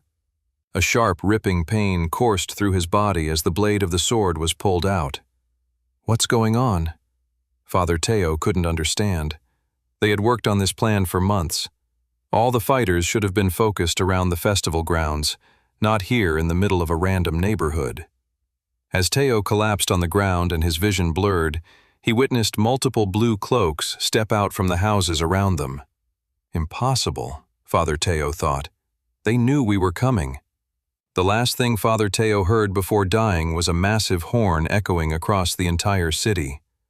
The Travelers' Guild reinforcements had arrived. Father Fernando crouched in the shadows at the bottom of a long tunnel beneath a sewer grate. From the darkness he hid in, he looked upwards to the shards of sunlight poking down towards him. He had been told to wait here until he heard the fighting begin. Finally, Fernando could hear with satisfaction the sounds of magical explosions and the screams of terrified citizens from up above. He'd received the final signal. The flare had gone up. It was time to act. It was time to take this city and make it theirs. He turned from his crouched position and went over to a cage full of dread bats. Large vampiric bats who could rip through the flesh of most non-travelers with utter ease. Once released from the cage, they would leave a mess of chaos and carnage behind them. "I can't wait," Fernando grinned. Right as the traveler priest was about to open up the cage with his right hand, a glint of silver appeared from the shadows out of nowhere, swinging downward, sending Fernando's right arm onto the ground, where it then rolled into the nearby sewer water. "Won't be opening anything with that arm anytime soon," said a voice from the darkness. Fernando's eyes bulged with shock as pain writhed through his entire body, shooting up from where his arm had been. He swung his left arm to retaliate, but he soon found that arm was no longer connected to his other shoulder either. "The attacks are coming at me too quickly." Blood was leaking out of either side of him now, and his vision was going blurry. He felt a kick knock him to the ground. Finally, he could see multiple blue cloaks of the travelers who had attacked him. "So, you knew I'd be here, huh?" Fernando said, smiling with blood as he slowly died on the floor of the sewer. "Even if you were that prepared, there's too many of us for you to catch us all. Stopping me will do nothing."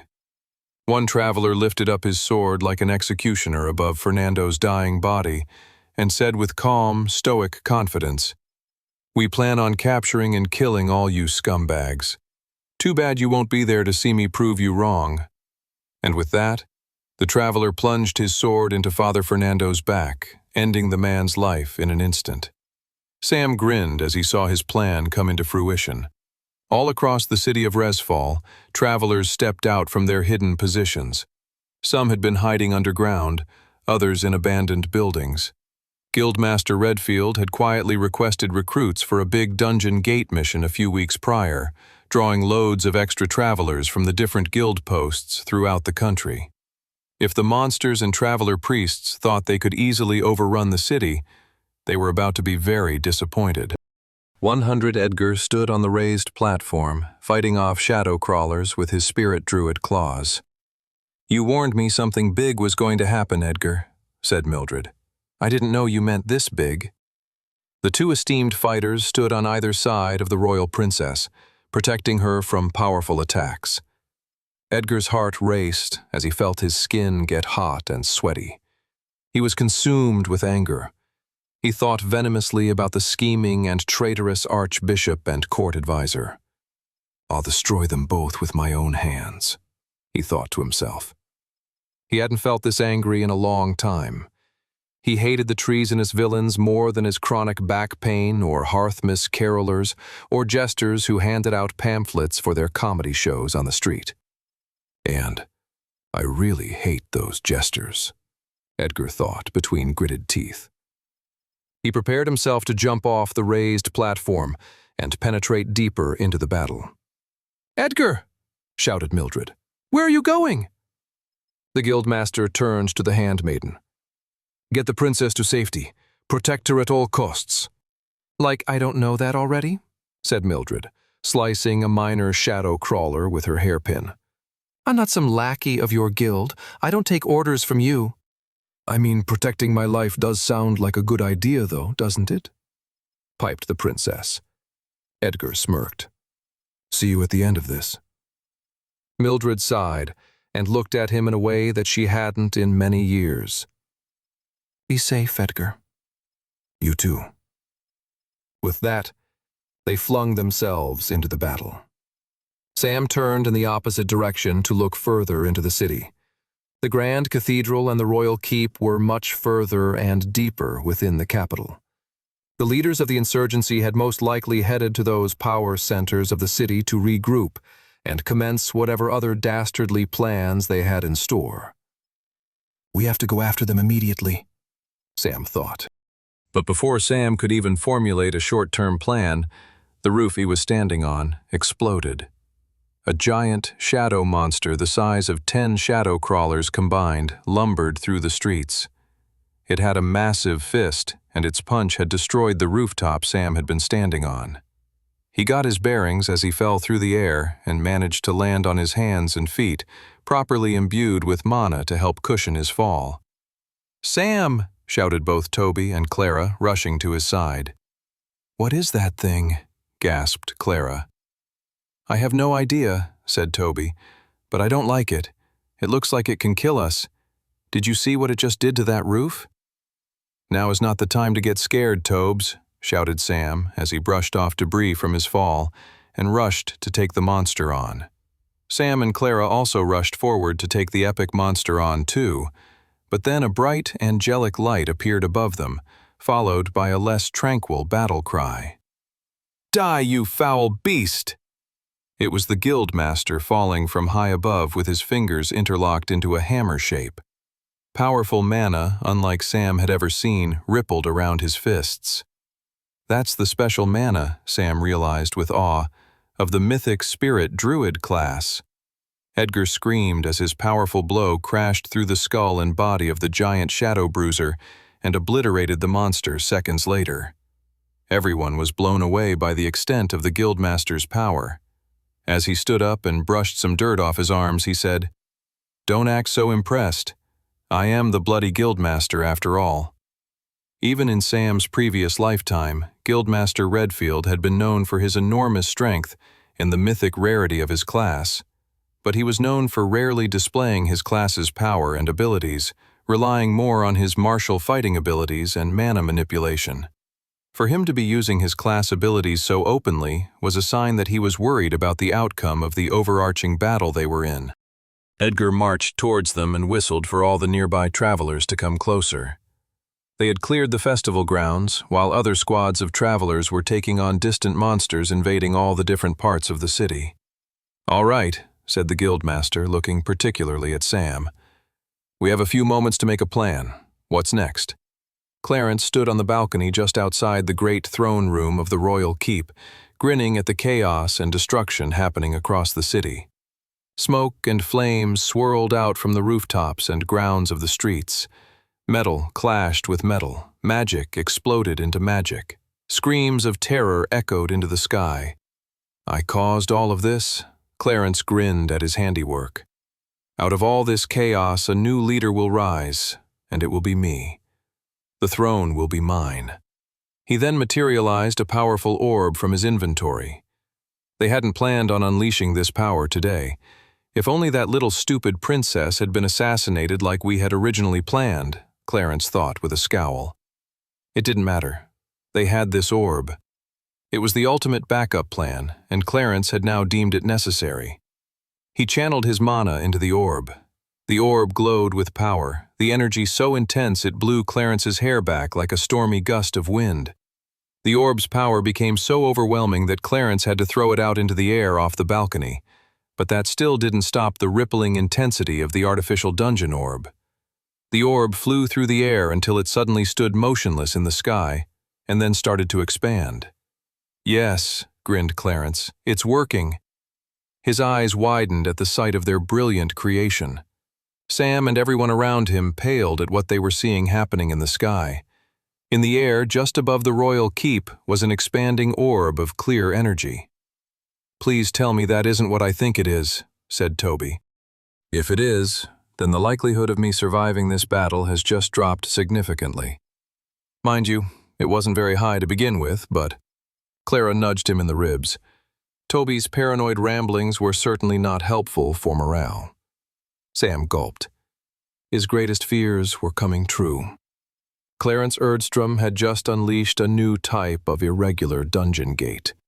It was a clear-colored dungeon gate, also known in his previous timeline as an artificial dungeon gate. Dungeon gate scientists like the one Sam had found in Creekdale had figured out a way of creating a portal to a dungeon world on their own, reverse engineering the process of the dungeon gate's random appearances. In Sam's previous timeline, when Clarence ruled over Resfall, he forced his enemies into different artificial gates as a form of torture and execution. Sam bristled at the memory. He then explained to his allies what they were all currently witnessing. "What's the big deal?" said Olivia. "We destroy Clarence and the Archbishop, and then we clear the dungeon. Easy peasy." "I wish it was so simple," Sam explained. "If the artificial dungeon was like a standard dungeon gate, we would have enough time to do as you explained. But the clear dungeon gate is unique, in that it only takes an hour for the dungeon break to occur." Everyone gaped at Sam's words. "The likelihood of my survival just decreased by—" Clara nudged Toby to shut it. But the paranoid young wizard traveler was not wrong in his assessment. They now only had an hour to stop Clarence, the Archbishop, and the deadly dungeon gate hovering above them in the sky. 101. Chaos swirled around them. Everyone was looking at Sam for directions, even the guildmaster. "Okay," said Sam. "We need to split in—" "You should never split the party," gasped Toby. "Everybody knows that." "In this case we have to," Sam explained. "Clarence and the Archbishop are both channeling their mana into the dungeon orb. This all works in our favor. You see, artificial dungeons have one major weakness. The mana coursing through the original orb relies on a large amount of mana from others, so if you destroy the people whose mana are powering the artificial dungeon, the dungeon gate will be destroyed." "All right, that settles it then," said Edgar. "We need to split up." "Here's what I propose," said Sam. "Edgar and I will take on Clarence, while you three take on the Archbishop." Olivia and Clara nodded with determination. Toby gave more of an exasperated, "I guess I'll go off and die if you say so,"esque shrug. The three of them then hurried off in the direction of the spectral church's grand cathedral. Edgar and Sam hurried in the direction of the royal keep. When Olivia and her squad were out of sight, Edgar looked to Sam. "You kept our part of the plan secret, huh?" said the guildmaster. "I didn't want to worry them," said Sam. Sam and Edgar had discussed a variation of this scenario in their planning and preparation in the lead-up to the spring festival. From his knowledge in his previous timeline, Sam knew that Clarence had a very powerful shadow shield ability. It would take a lot of time and a high level of magic affinity to break through, a level of mana control Sam had yet to achieve, though Edgar had it in spades. While Edgar focused on breaking the shield, Sam could help sway the tide of both this battle and history itself, before reconvening with him to take down Clarence together. "Go on ahead," said Sam. "I'll meet you there." "Sounds good to me," said Edgar. "I hope I'll get to destroy him before you even arrive." Edgar then jumped in the air and hovered above Sam.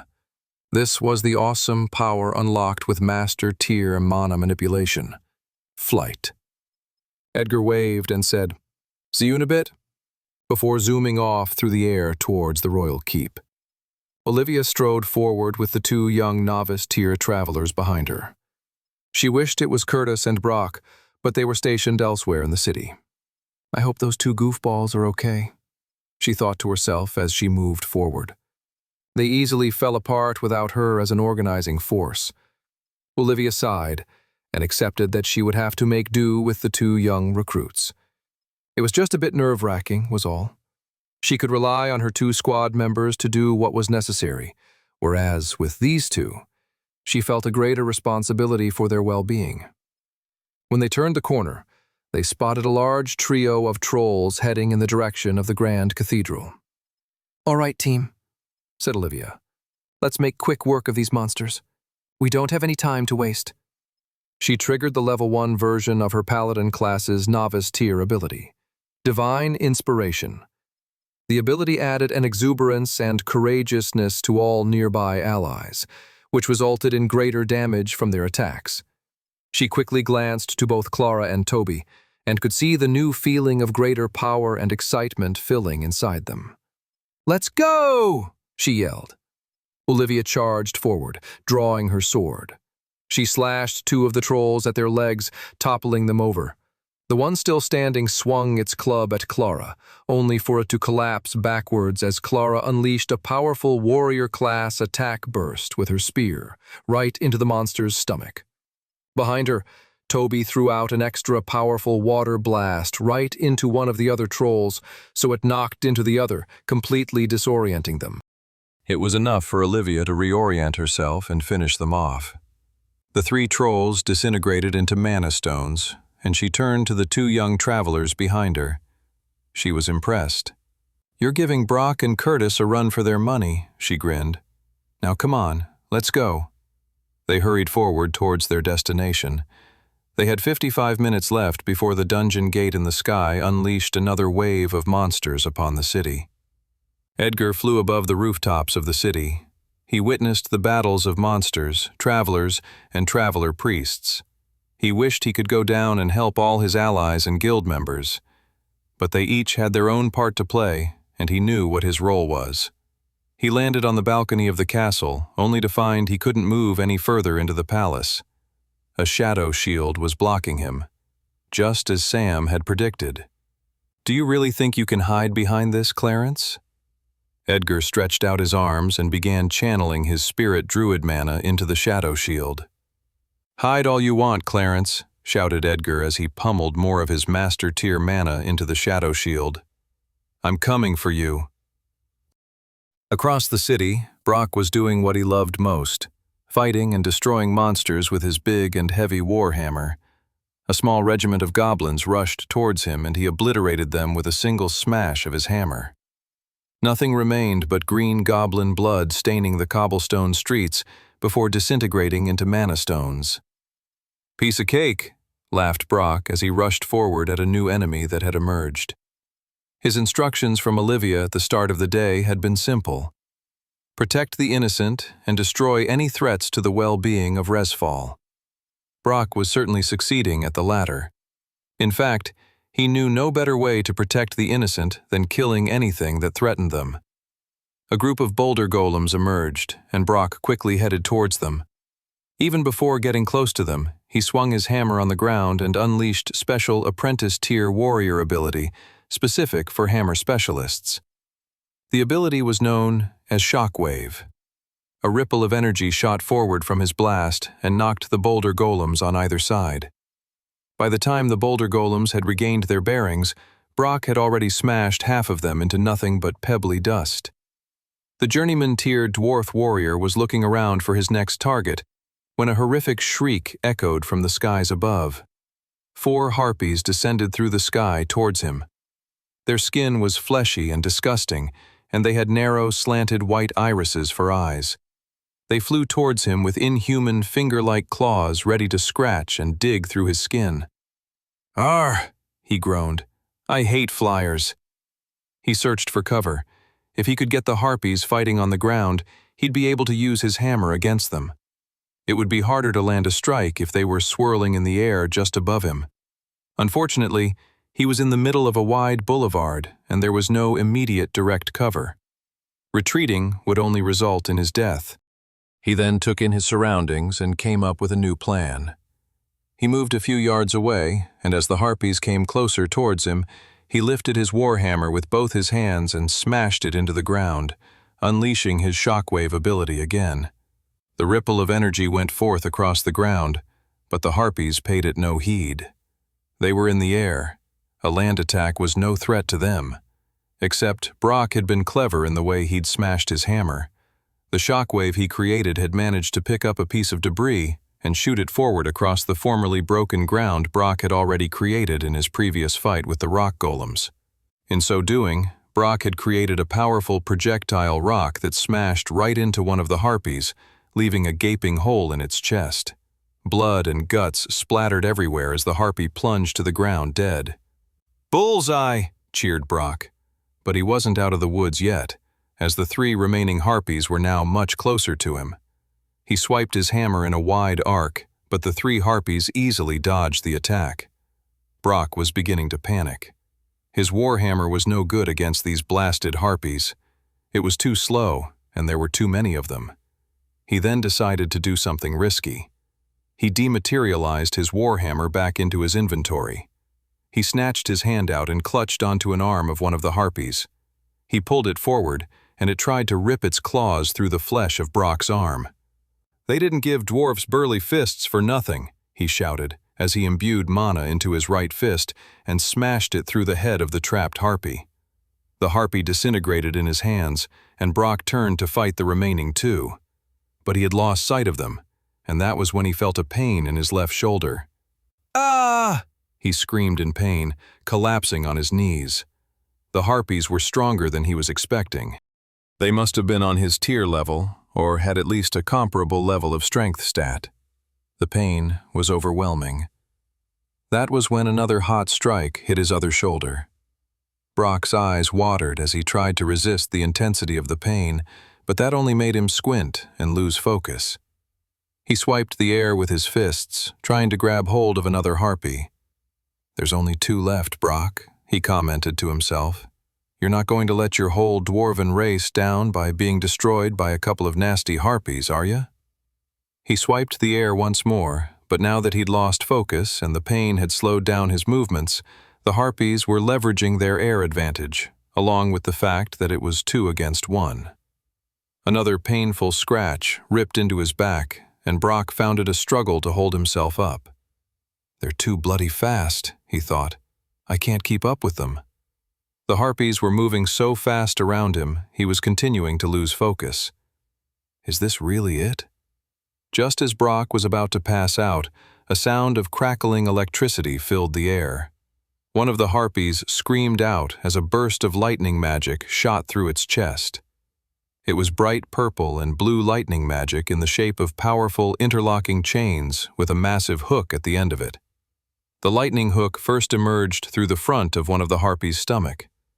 Its eyes bulged as it took in the newly formed hole in its stomach and then coughed out blood.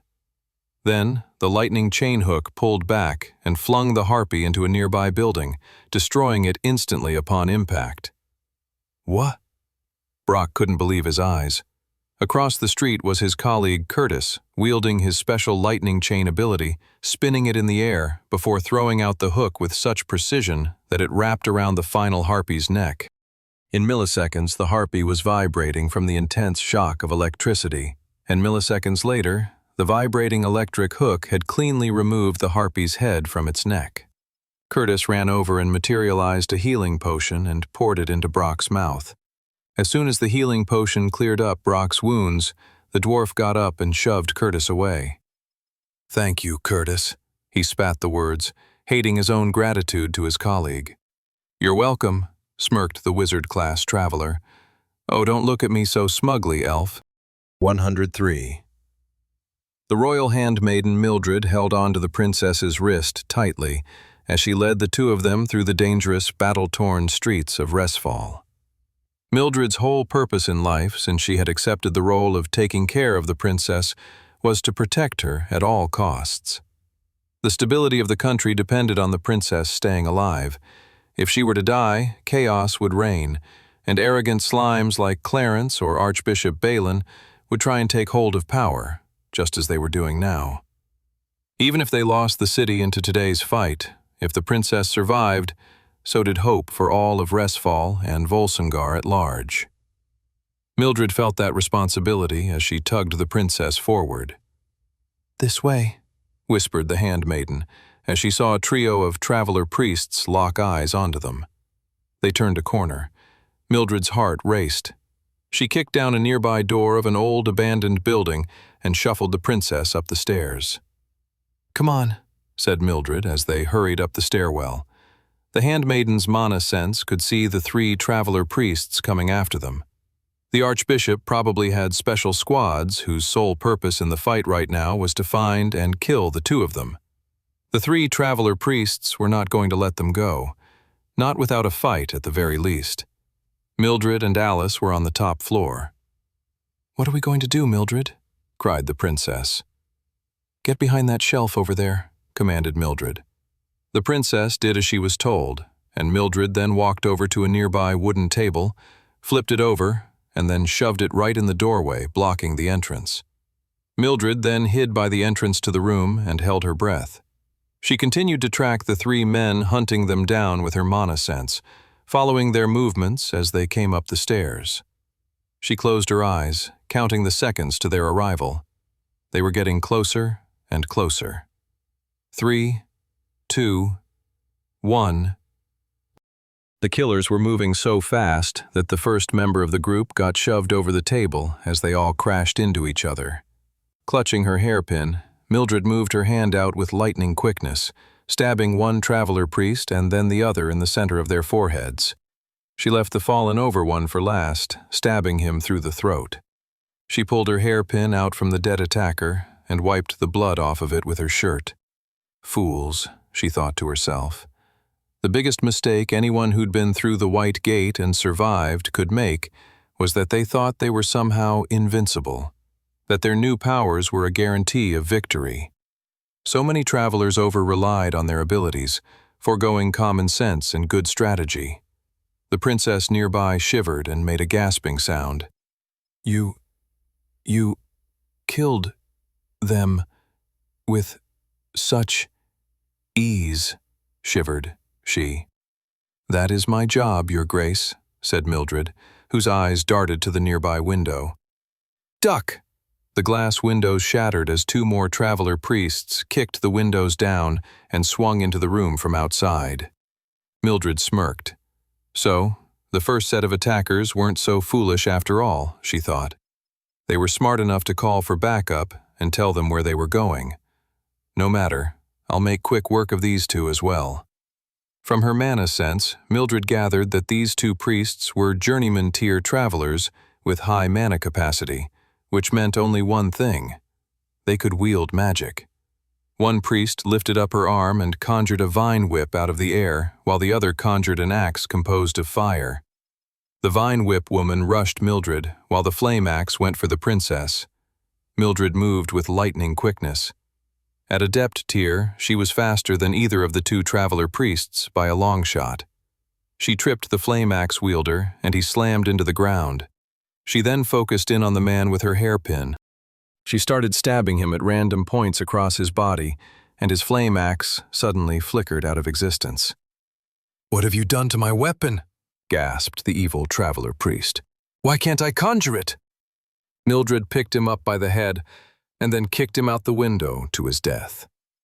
She turned to the vine whip priest, who suddenly looked horrified. "What did you do to my partner?" she yelled. "I'll kill you!" Mildred sidestepped the woman traveler priestess and landed the same strikes on her back as she had on her partner's. The grass specialist wizard's vine whip disappeared, just like her partner's flame axe. What? It's my ninja ability, Channel Sight, explained Mildred. I can see your mana points and I can disrupt them so your abilities don't work. I don't mind telling you, as you're about to... Mildred finished the traveler priest off with another smooth attack to the forehead, with her hairpin going right through the brain of the enemy. The princess looked at her handmaiden with horror, not realizing the violence Mildred was truly capable of. Mildred cleaned up the blood from her hairpin once more, with a patch of cloth from her humble dress. Then, as if to assuage the princess of her newfound horror, the older woman turned to Alice and bowed. I am merely fulfilling my duty, Your Grace. 104. Sam sprinted through the city streets towards the royal keep. He held both his berserker sword and fiery flame sword out in either hand as he hurried forward. His heart raced, his throat burned. While he was entirely focused on his end destination, Sam did stop to help in the battle wherever he could. If Slash saved a traveler, killed a monster, or weakened one so that an ally could finish it off, all the better. Sam was a roving one-man army of destruction, spinning his swords and erupting his blood flame ability wherever he could. He wanted to do as much damage to his enemies as possible, all while still moving forward. Eventually, Sam arrived in a small square where a traveler priestess was cackling over a pile of dead bodies. Sam's eyes narrowed as he took in the woman. Eliza Shanklewood. Exactly who I was hoping to find, he grinned. Olivia sliced a rock golem in half, clearing the way for her group to head forward through the battle-swept streets of Resfall. They still had another few monster-filled streets to get through until they were in sight of the Grand Cathedral, but they were making headway. We just need to keep pushing forward, the adept-tier traveler thought to herself. We can't slow down now. How are we doing, everyone? Asked Olivia as she ran forward with the two novice-tier travelers at her side. They were doing a good job keeping up with her. They showed more promise than she had expected of them when she had first met them. They'd grow up to be fine travelers if they survived today. She could hear it in their breathing that they were not used to this level of frenetic uncertainty in their lives, this level of risk in battle. Get used to it, kids, she smirked as she slashed through another set of weak goblins blocking the way. This is the life of a traveler. She swerved around a corner only to find a shadow bruiser wreaking havoc on a nearby building. The shadow monster punched a fist through the bottom of the building, collapsing it to the ground. Olivia was running as fast as she could to dodge the falling building and pushed herself to get on the other side of the street before the building collapsed and blocked the road. Just as she reached the other side, she heard the shudder of the building and the shattering of glass as the building smashed into the ground. She turned around to make sure her two companions were all right. Unfortunately, there was only one of them behind her. The young girl Clara was looking up at her and panting. "Where's your friend?" The girl was so out of breath and so focused on not getting crushed by the building that she'd temporarily lost sight of her companion. "Toby?" she yelled. "I'm okay," hollered a voice on the other side of the fallen building. Clara turned to Olivia. "What are we going to do?" "Go on without me," shouted Toby from the other side. "I'll catch up with you. Good luck." Olivia slashed the shadow bruiser at the legs and then stabbed it in the eyes. The creature collapsed on the ground, and the adept-tier traveler turned to Clara. "We don't have time to wait for him," said Olivia. "If he catches up, great. If not, it's you and me against the Archbishop. Now come on." Eliza Shanklewood had long black dreadlocks, pale skin, and wore black eyeliner and deep black lipstick. Sam bristled at the sight of her. "What's this?" she hissed. A little novice-tier traveler all on his own? Sam smirked. Eliza Shanklewood seemed to think that it was Sam who had accidentally come upon her, rather than the other way around. In his first timeline, the horrific woman had gone on to become Clarence's second-in-command during his reign of terror. She was his main executioner, killing thousands of innocent people. She had also been a key part of Clarence's ultimate betrayal of his alliance with the Spectral Church. She had fed him secret information that the Church had been withholding from him for pretty much the entirety of the treasonous alliance. And, maybe worst of all, was Sam's personal connection to the woman. Eliza Shanklewood had also been one of the torturers and experimenters who had made Sam's initial life after the White Gate horrible. Sam triggered Pain Ring and rushed towards her. "You foolish boy," hissed the Traveler Priestess as she unleashed her class ability. Her right arm mutated into a fleshy spear and then stretched out in Sam's direction. Sam ducked and ran alongside the deadly stretched-out arm. Eliza mutated her left arm and shot that towards Sam as well. Sam leapt over the second attack and ran in a circle with the awful woman's mutated spear arms chasing after him. "Stop running, you coward," said Eliza. Sam dodged, flipped, ran, and retreated from the woman's deadly spear hands for another minute. He was biding his time. Letting the teeth from his silver dragon armor chew into him, the agony raised his power from his Pain Ring ability by the second. "You want me to stop running?" said Sam. He was suddenly no longer retreating, but going straight for the woman. Sam jumped and swirled in the air, dodging right between the flowing hostile tendrils of the woman's spear arms, and unleashed both of his swords right across her face, slashing her entire head into quarters. The woman's quartered face collapsed onto the ground like chopped meat from the butcher shop. The woman now looked like she belonged in an experimental painting, a portrait of a fragmented head with half her crooked smile resting over her forehead and eyes. Blood leaked everywhere across the jumbled, horrific mess. "Nice to see you again, Eliza," Sam thought. Glad it was for the last time. Sam would have loved to stay and relish his vengeance, but he looked to the royal keep, knowing he had to catch up with Edgar. Even still, he was glad that within the chaos of this horrific day, he was able to destroy a nightmarishly evil woman and rid her from history once and for all. Within this single fight in the larger battle for Resfall, many future lives were now saved. Sam then started hurrying towards the keep. They only had 35 minutes left to stop the upcoming dungeon break from wreaking havoc and killing them all.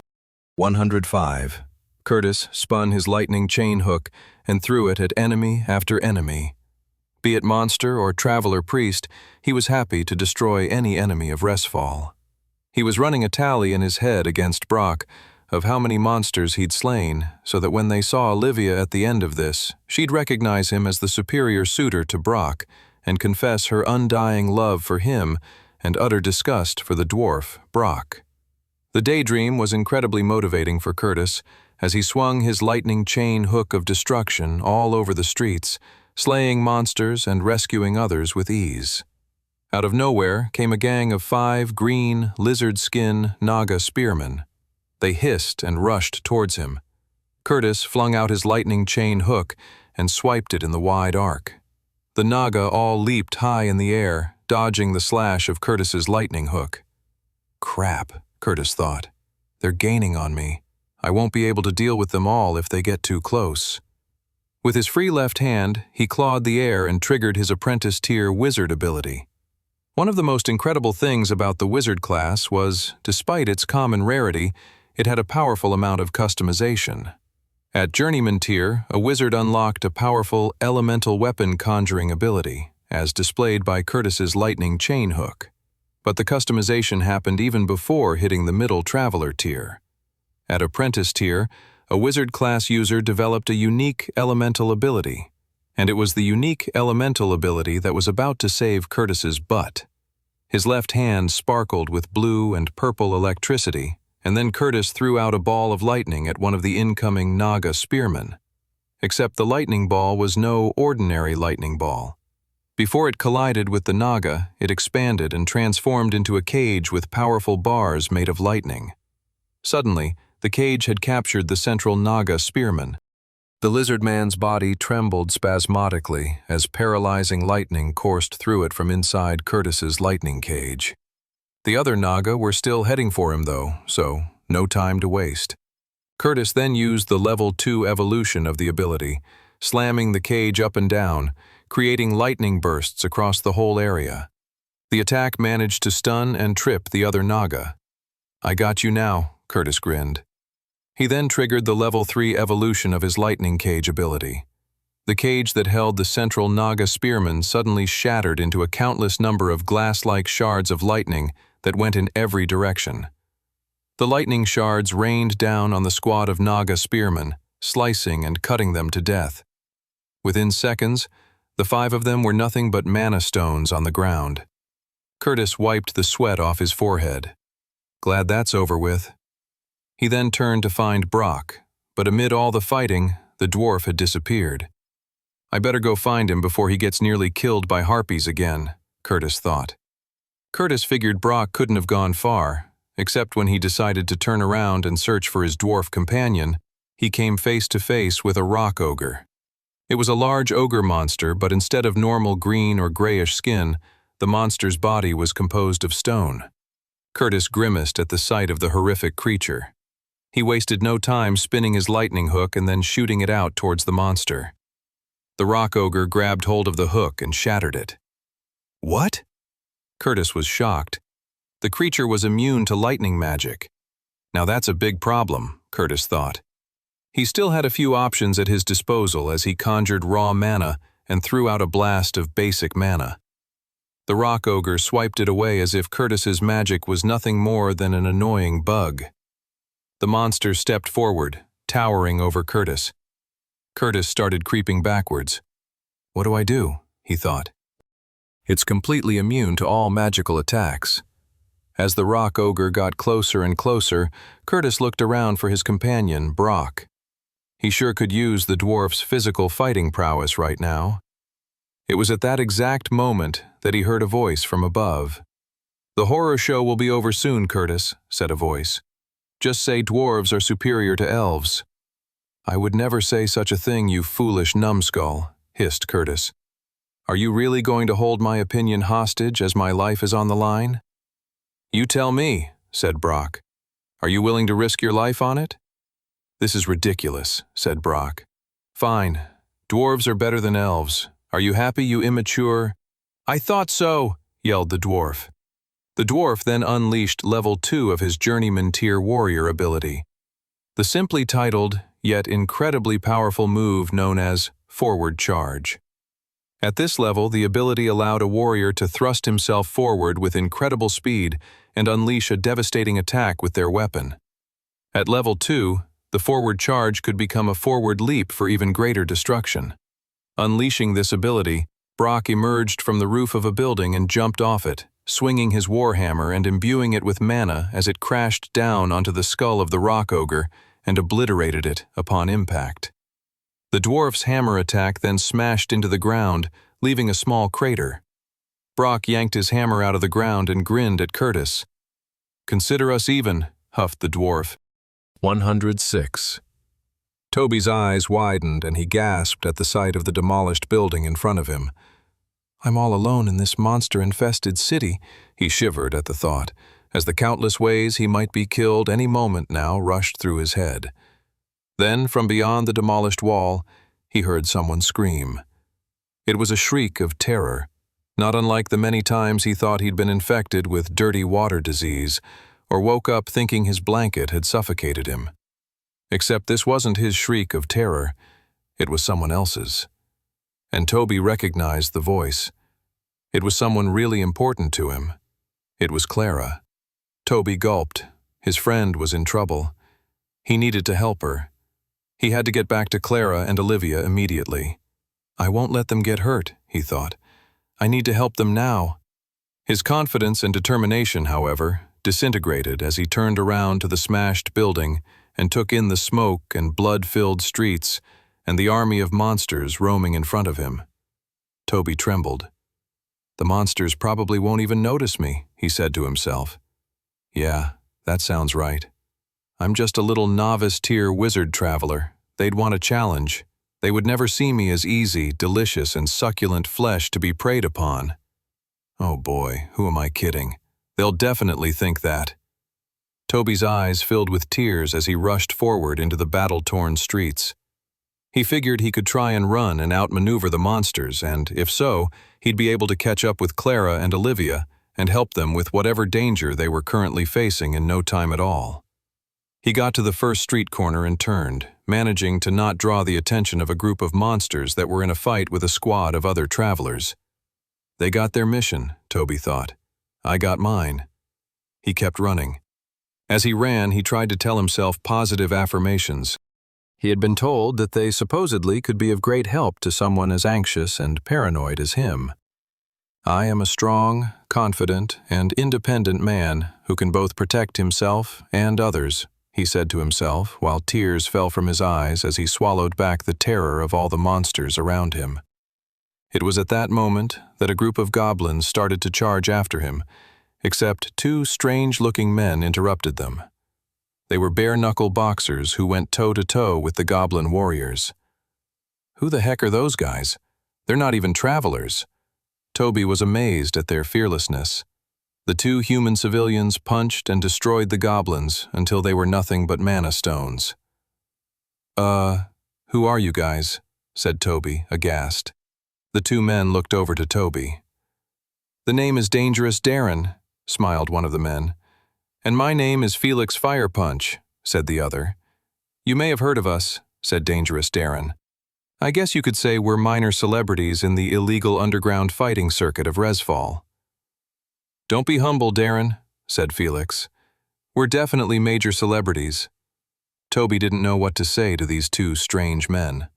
They were beginning to creep him out just as much, if not more, than the monsters they were all meant to be fighting.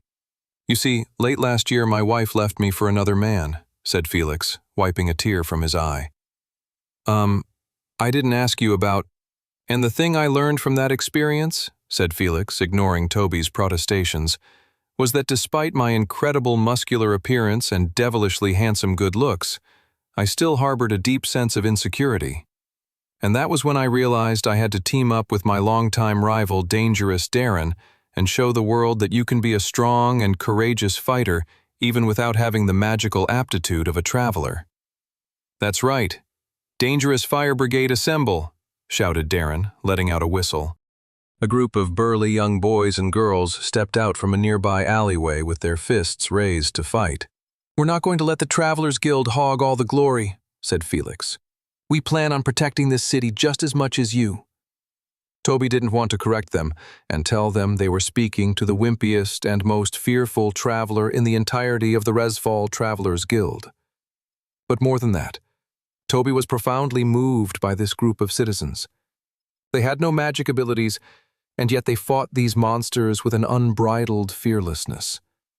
How could Toby let fear control him so much when, unlike this group, he actually had the power to truly fight back and make an impact? He couldn't abide by such restrictions any longer. Toby wiped tears from his eyes and said, "Thank you for sharing your inspirational story. You've made me realize I need to fight with as much courage as all of you. See you all at the end of this."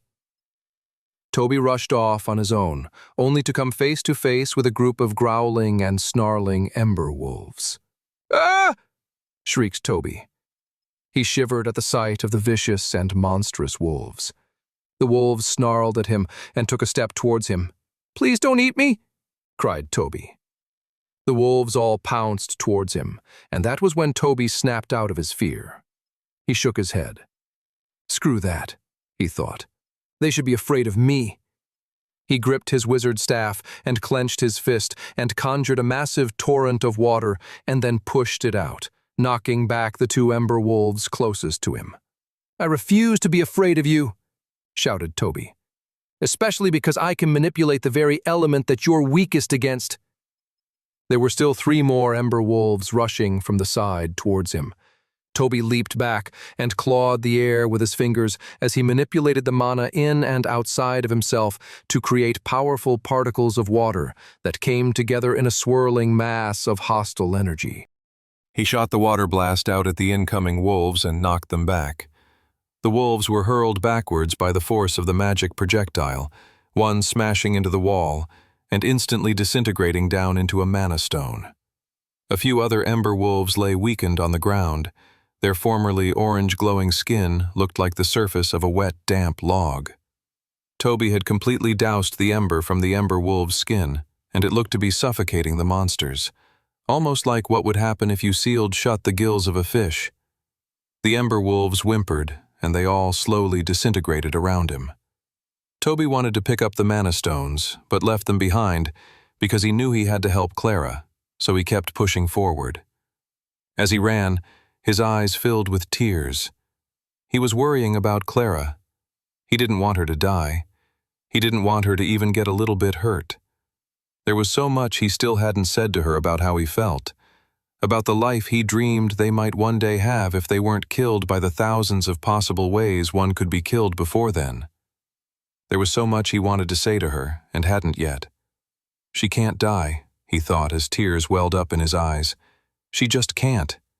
He kept sprinting forward. His heart raced. His throat burned. Come on, Clara. Hang in there. 107.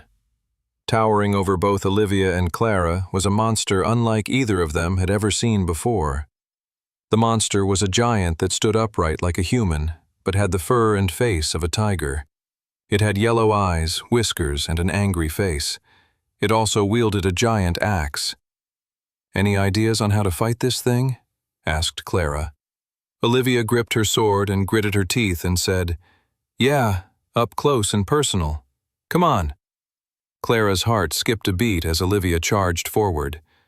"She's expecting me to run up close to that thing as well," she panicked. "That thing can squash us with its foot." But she didn't let her fears get the better of her, and she followed Olivia's orders, rushing towards the axe-wielding tiger giant. As she ran forward, she felt the effects of Olivia's paladin ability, her divine inspiration. She was now using a higher level of the ability than she had used before. Not only did she feel a rush of power surge through her, but she could see a light blue coating surround her as divine mana created a protective shield around her. "Attack its legs!" shouted Olivia. The two travelers rushed towards the giant's left foot. Olivia slashed her sword, ripping a large gaping wound on the calf of the giant monster. Blood, fur, and flesh exploded everywhere. The crimson liquid stained the fur of the tiger's giant leg. Clara followed up with an attack burst, sending a powerful burst of energy into her spear thrust, going right through the open wound Olivia had made. "Excellent work," said Olivia as she unleashed another slash attack. The monster wailed and lifted its foot to squash the two of them like bugs. "Move!" Olivia commanded. They jumped out of the way and missed the powerful stomp attack of the giant. "Again!"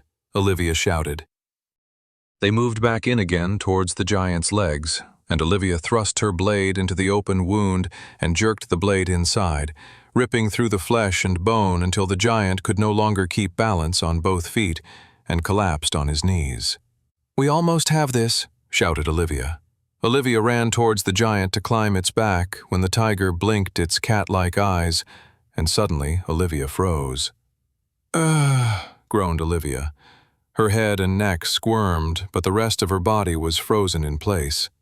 "That monster's blink is a paralyzing ability. Don't look it in the eye, Clara." Clara gripped her spear, unsure what to do next. She had been following Olivia's lead. She didn't know how to take this giant monster down on her own. Worse, the power of divine inspiration had disrupted the monster's paralyzing ability, meaning all the stat gains and boosts disappeared, along with the protective divine mana shield previously coating her skin. "Clara, watch out!" Clara's thoughts were interrupted by the giant's axe coming right down towards her. She rolled out of the way as the axe smashed into the city streets, sending rocks and debris flying from the impact.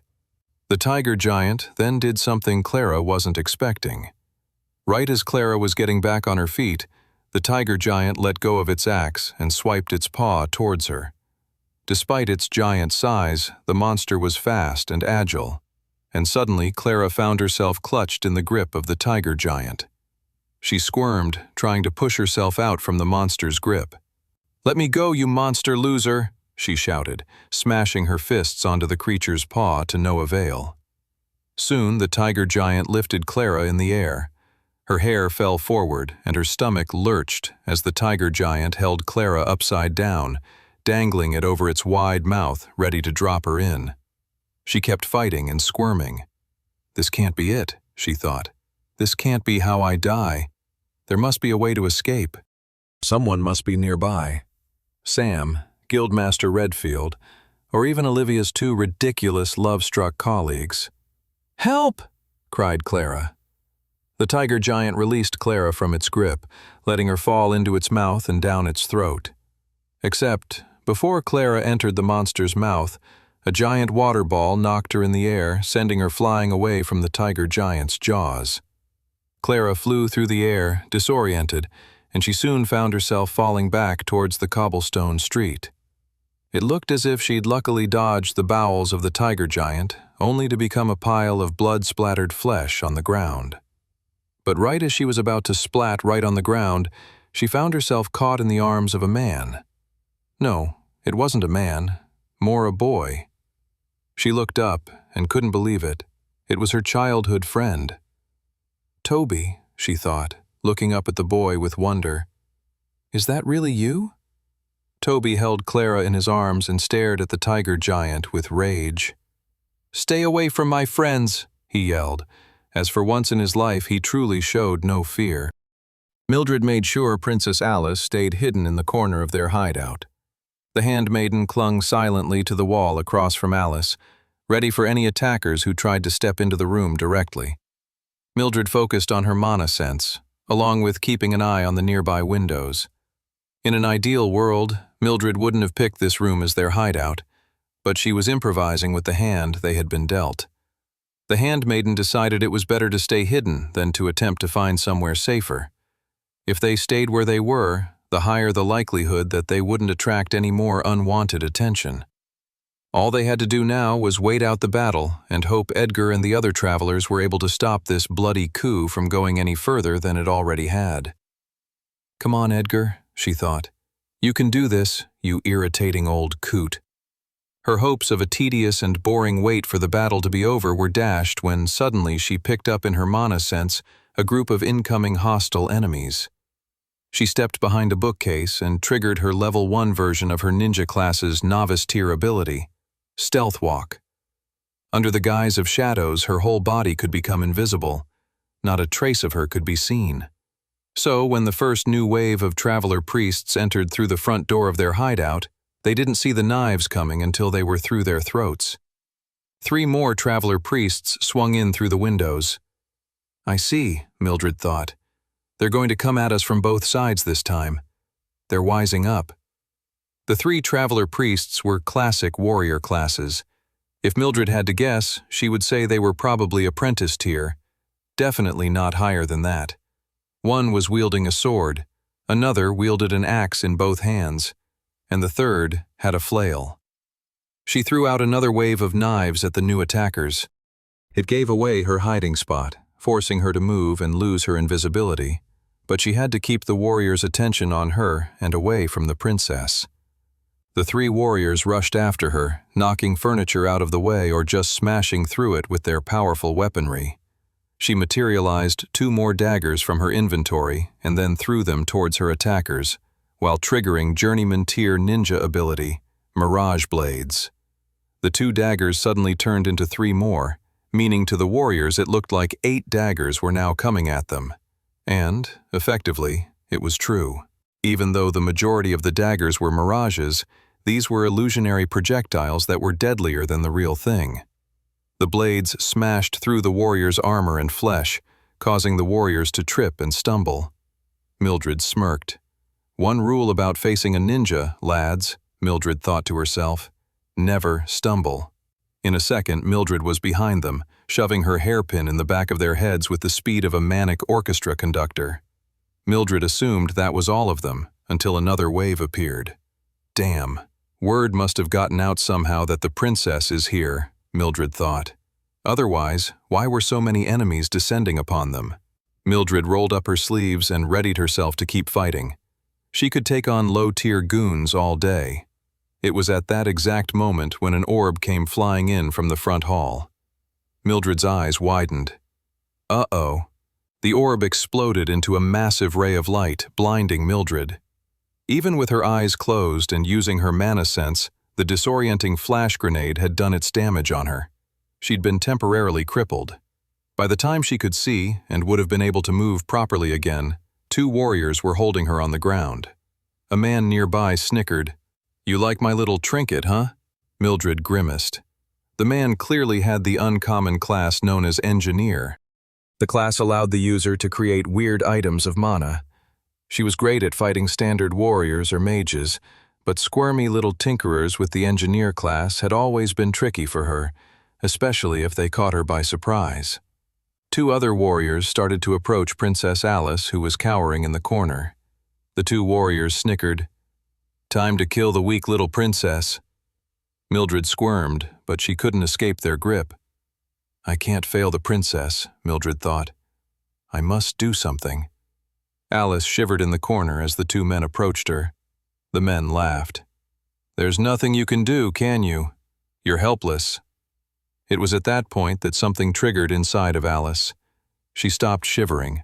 Her shoulders straightened. Her face went red. Her skin began to take on a fiery hue. Even the princess's normally blonde hair suddenly went a deep crimson red.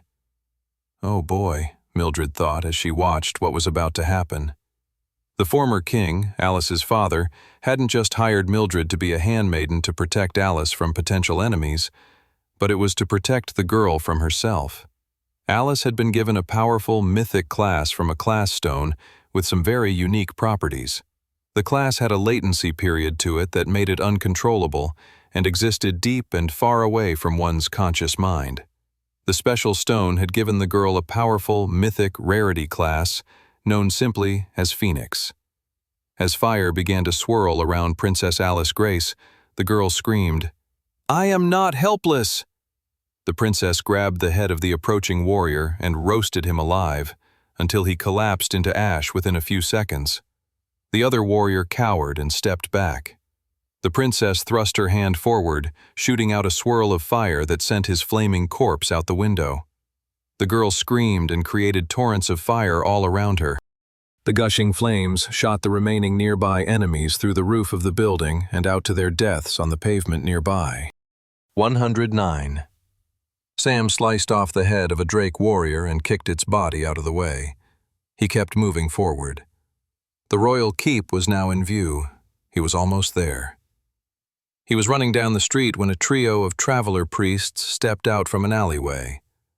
"Where do you think you're going?" snickered the leader. "Get out of my way," said Sam. "You can still change sides. Be on the right side of history." "Foolish boy," laughed the traveler priest. "We are on the right side." They rushed towards him to fight, and Sam grimaced. He didn't have time for a drawn-out fight with traveler priests. He only had 20 minutes to stop the explosive and destructive dungeon break of the artificial gate. Toby helped Clara onto her feet. She blushed and smiled at him. "Thanks, Tobes." Don't mention it," said Toby, blushing. "But I think we need to deal with this horrible monster nearby before we do anything else." "You think?" said Olivia sarcastically. "Why aren't you helping us?" asked Toby. "Is this some kind of demented training exercise?" "No, I've been paralyzed," yelled Olivia angrily.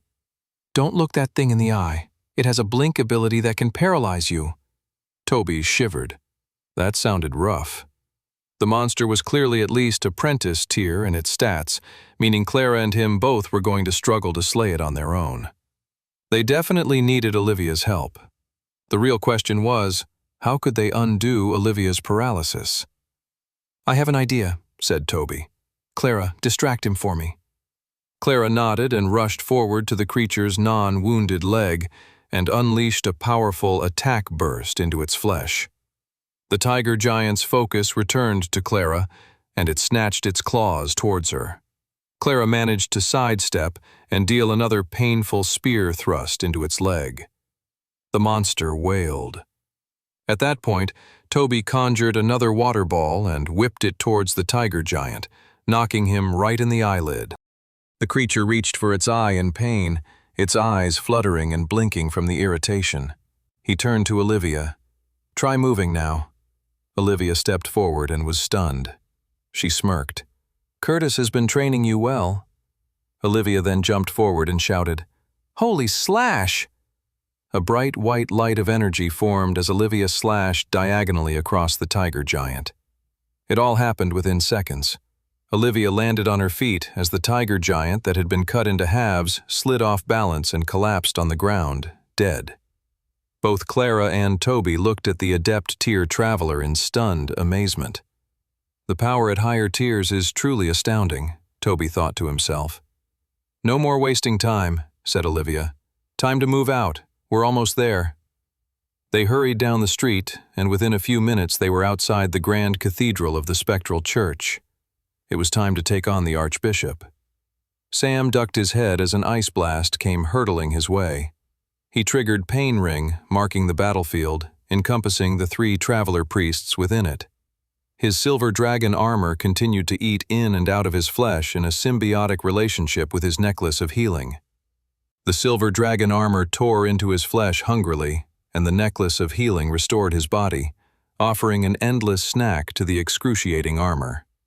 The trade-off meant that the silver dragon armor filled him with pain that was then converted into strength and raw power.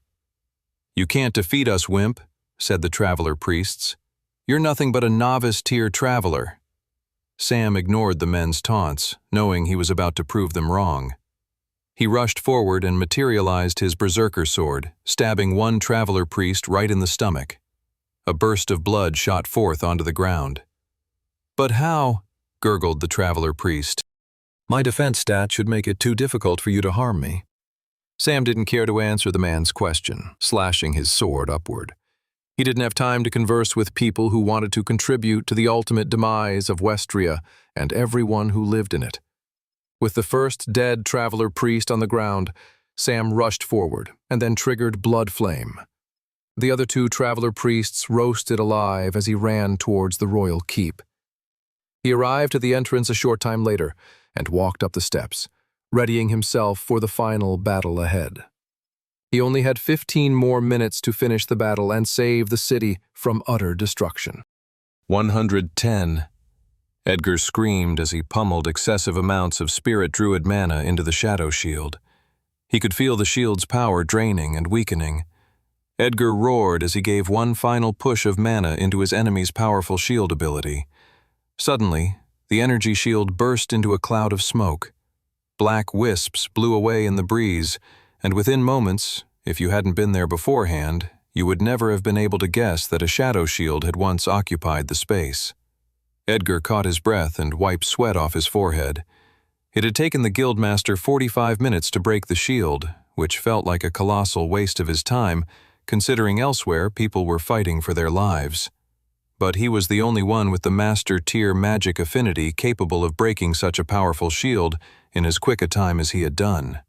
Edgar simply shook his head and stepped forward into the throne room. He caught sight of Clarence straight away. Edgar narrowed his eyes in anger as he took in the court advisor sitting casually on the throne. "You insult the royal family of Resfall and everything our nation stands for by sitting on that throne," shouted Edgar. "How could you betray your own people like this?" Clarence laughed. "Are you really so foolish, Edgar? Do you really think you'll be able to appeal to my feelings after everything I've already done?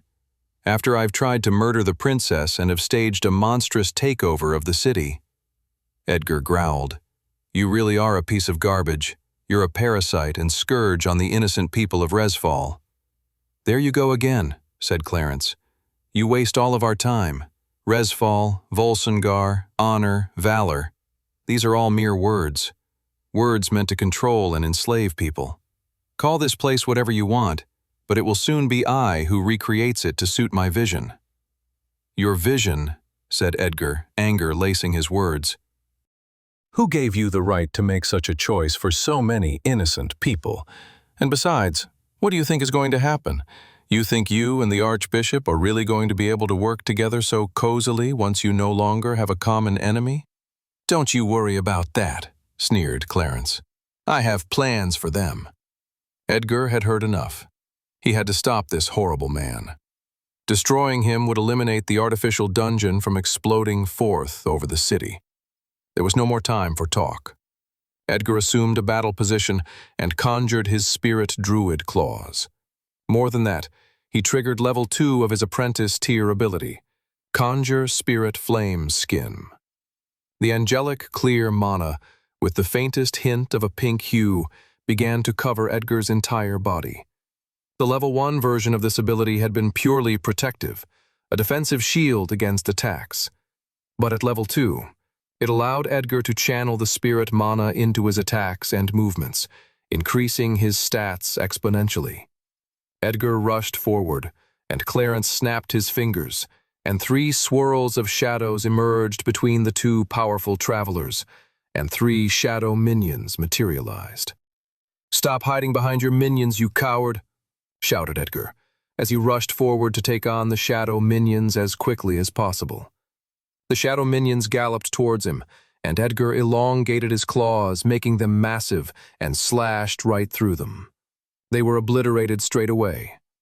Clarence scowled and snapped his fingers again, summoning 2 shadow bruisers that took up massive amounts of the throne room, their heads reaching close to the top of the ceiling.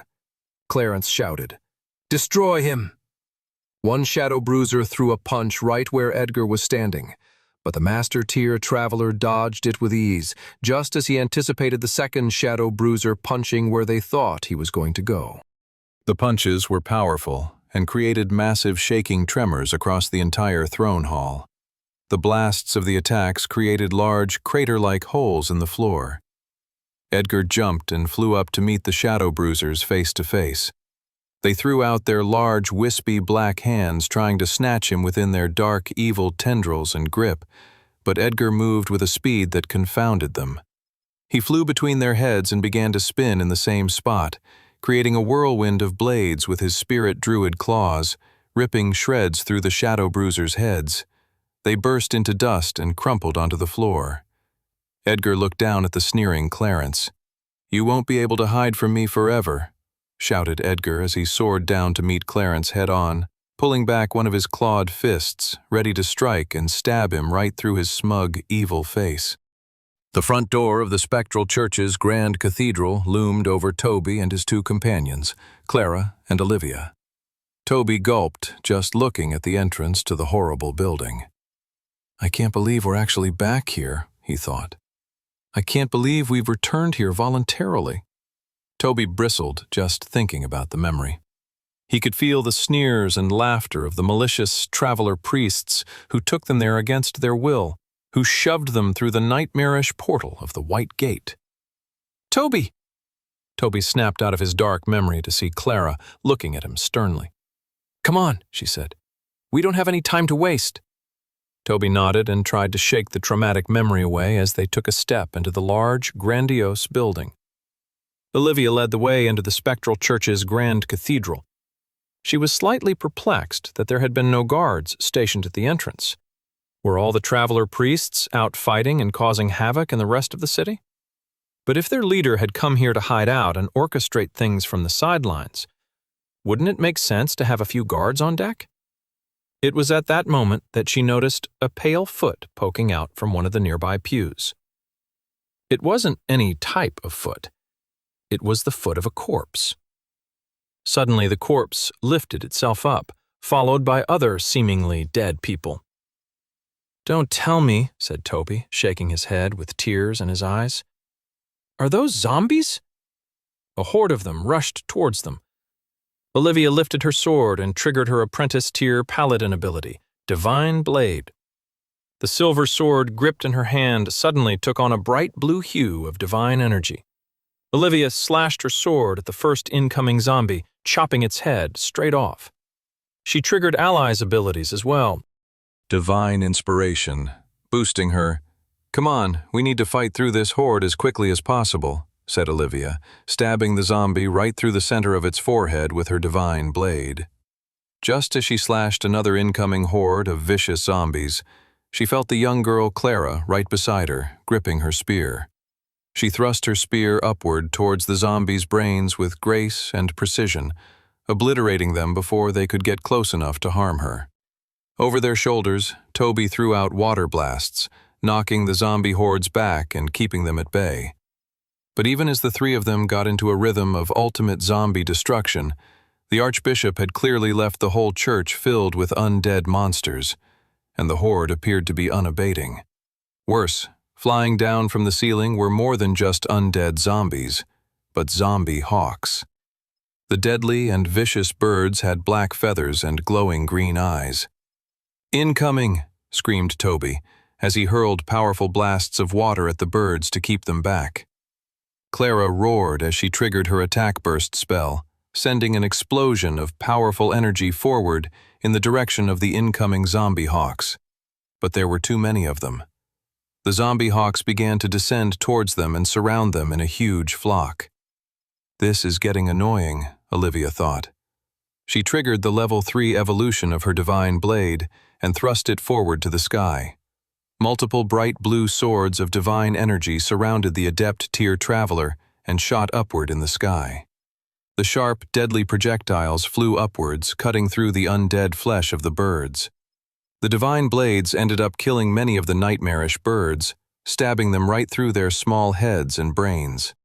For those who weren't killed by the multiple divine blades, their bodies were deformed enough, with a wing being cut off, sending them hurtling to the ground where Clara finished them off with an executing plunge of her spear. "This is taking too long," thought Olivia. She spun on her feet, manipulating her divine blades to do so in a destructive whirlwind. Within seconds, the zombie horde was nothing but destroyed flesh rendered into obliterated dust. Finished with her attack, Olivia took in Clara and Toby, who were both staring at her aghast. "I've never wanted to be adept tier so badly," said Clara. "Me too," replied Toby. Olivia grinned. "Come on," said the adept tier traveler. "The Archbishop must be hiding in the rooftop pavilion." A few minutes and another few zombie hordes later, Toby and his allies had fought their way to the top of the Grand Cathedral. They stood in front of a large doorway. It was the entrance to the Archbishop's chambers. Toby was still in shock and awe that this was really happening. Only 6 months had gone by since he'd officially become a novice tier traveler, and now he was preparing to fight one of the strongest travelers in the city. "This is madness," Toby thought. "Get ready, you two," said Olivia, taking a step forward towards the doors. "Prepare yourselves for the most difficult traveler battle you've ever encountered." 112. Archbishop Balin stood at the far end of his chambers, grinning to himself. He was looking out his window to the chaos that he had helped orchestrate. "It's beautiful," he thought. He stared out to the artificial dungeon gate growing in the sky, looming over the city. It was growing with his and Clarence's combined mana. Only 10 more minutes now, and the city would truly be under their control. He then heard the doors to his chambers open behind him. What annoyance is this? He turned around and scowled at the sight of 3 measly travelers, interrupting his moment of rejoicing. "How dare you intrude upon me?" he said, conjuring nightmarishly green lightning from the palms of his hands. "Let me take care of these meddlesome flies." Olivia gripped the blade of her sword, readying for the battle against the Archbishop. Her eyes narrowed at the sight of the sinister man. She felt anger swell up inside of her as she thought of all the pain and suffering the Archbishop had caused so many of her loved ones, along with countless other innocent people. "This man is a menace," Olivia thought. "It's time we remove this parasite from our city." Nightmarish green lightning emanated from the palms of each of the Archbishop's hands, and he whipped the lightning towards them. Olivia's eyes narrowed. She could actually stop the Archbishop from summoning more undead monsters. She snapped out her left arm and hand and triggered her Paladin's level 3 Journeyman tier ability, Spell Cancel. An explosive burst erupted around the Archbishop's palm. The ghoulish green magic had taken on a blue hue before exploding into deadly shards of divine magic. The old man scowled in pain as he shook his hand, removing the painful divine shards. Olivia's spell cancel ability was best used to stop deadly area of effect spells like Meteor Storm or Lightning Strike. It was outside of the ability's current parameters to cancel any spell that was considered a conditional spell rather than a hostile spell. Such conditional spells would be anything like stun, paralysis, or poison-based abilities. Olivia hadn't been sure if the ability would have worked to stop a summoning attack before it even happened, but it looks like it could. She'd leveraged that power to the best of her ability now then. The Archbishop smirked. He stretched out his hands and began a necromantic summoning spell from both his hands. The clever jerk, Olivia thought, gritting her teeth. I'll only be able to stop one of the spells. She triggered spell cancel once more, but it was futile. The Archbishop created a large group of over a dozen undead creatures. The group included quite a few skeleton warriors, an undead shaman, a few necro-wolves, and other horrible monsters. The monsters rushed towards them, and in that moment, the Archbishop was free to summon as many more fiendish monsters as he wanted, free from having to worry about Olivia's spell cancel, as she'd have to deal with all of his monstrous minions now. Crud, Olivia thought to herself. She triggered spell cancel once more to see if it would undo the summoned monsters, but it was no use. Once summoned, the creatures were no longer considered a hostile spell by the spell cancel ability. Makes sense, Olivia grumbled in her mind with irritation. All right, here's the plan, said Olivia to Clara and Toby. We need to fight through these waves of monsters. I'm going to try my best to get through the waves and take on the Archbishop. You get rid of the distractions and, if needed, come in to back me up. Got it, said Clara and Toby with determination. Before I go, though, let me give you both one last boon. Olivia reached into the air and triggered her divine inspiration ability. This time, she'd give them every advantage possible, using the level 3 version of the spell, granting them a boon to fight harder, a defensive coating of divine mana over their bodies, and finally, the level 3 perk, a small extra bit of luck. As the two young travelers began to glow from the coating of divine mana surrounding them, Toby looked at Olivia and said, How are you going to get through this initial wave, though? Olivia smirked. Just watch me. The Adept tier Paladin triggered her level 2 version of her Apprentice tier ability, Divine Blade. At level 2, the magical conjured blade could be stretched, enlarged, and generally mutated to do what she needed to do. In this case, Olivia enlarged her divine blade and stretched it out, forging a path of carnage and obliterated flesh to help her move forward. As she rushed ahead and the undead horde surrounded her once more, she lifted her divine blade to the sky and unleashed her Paladin class's Adept tier ability, Pillar of Light.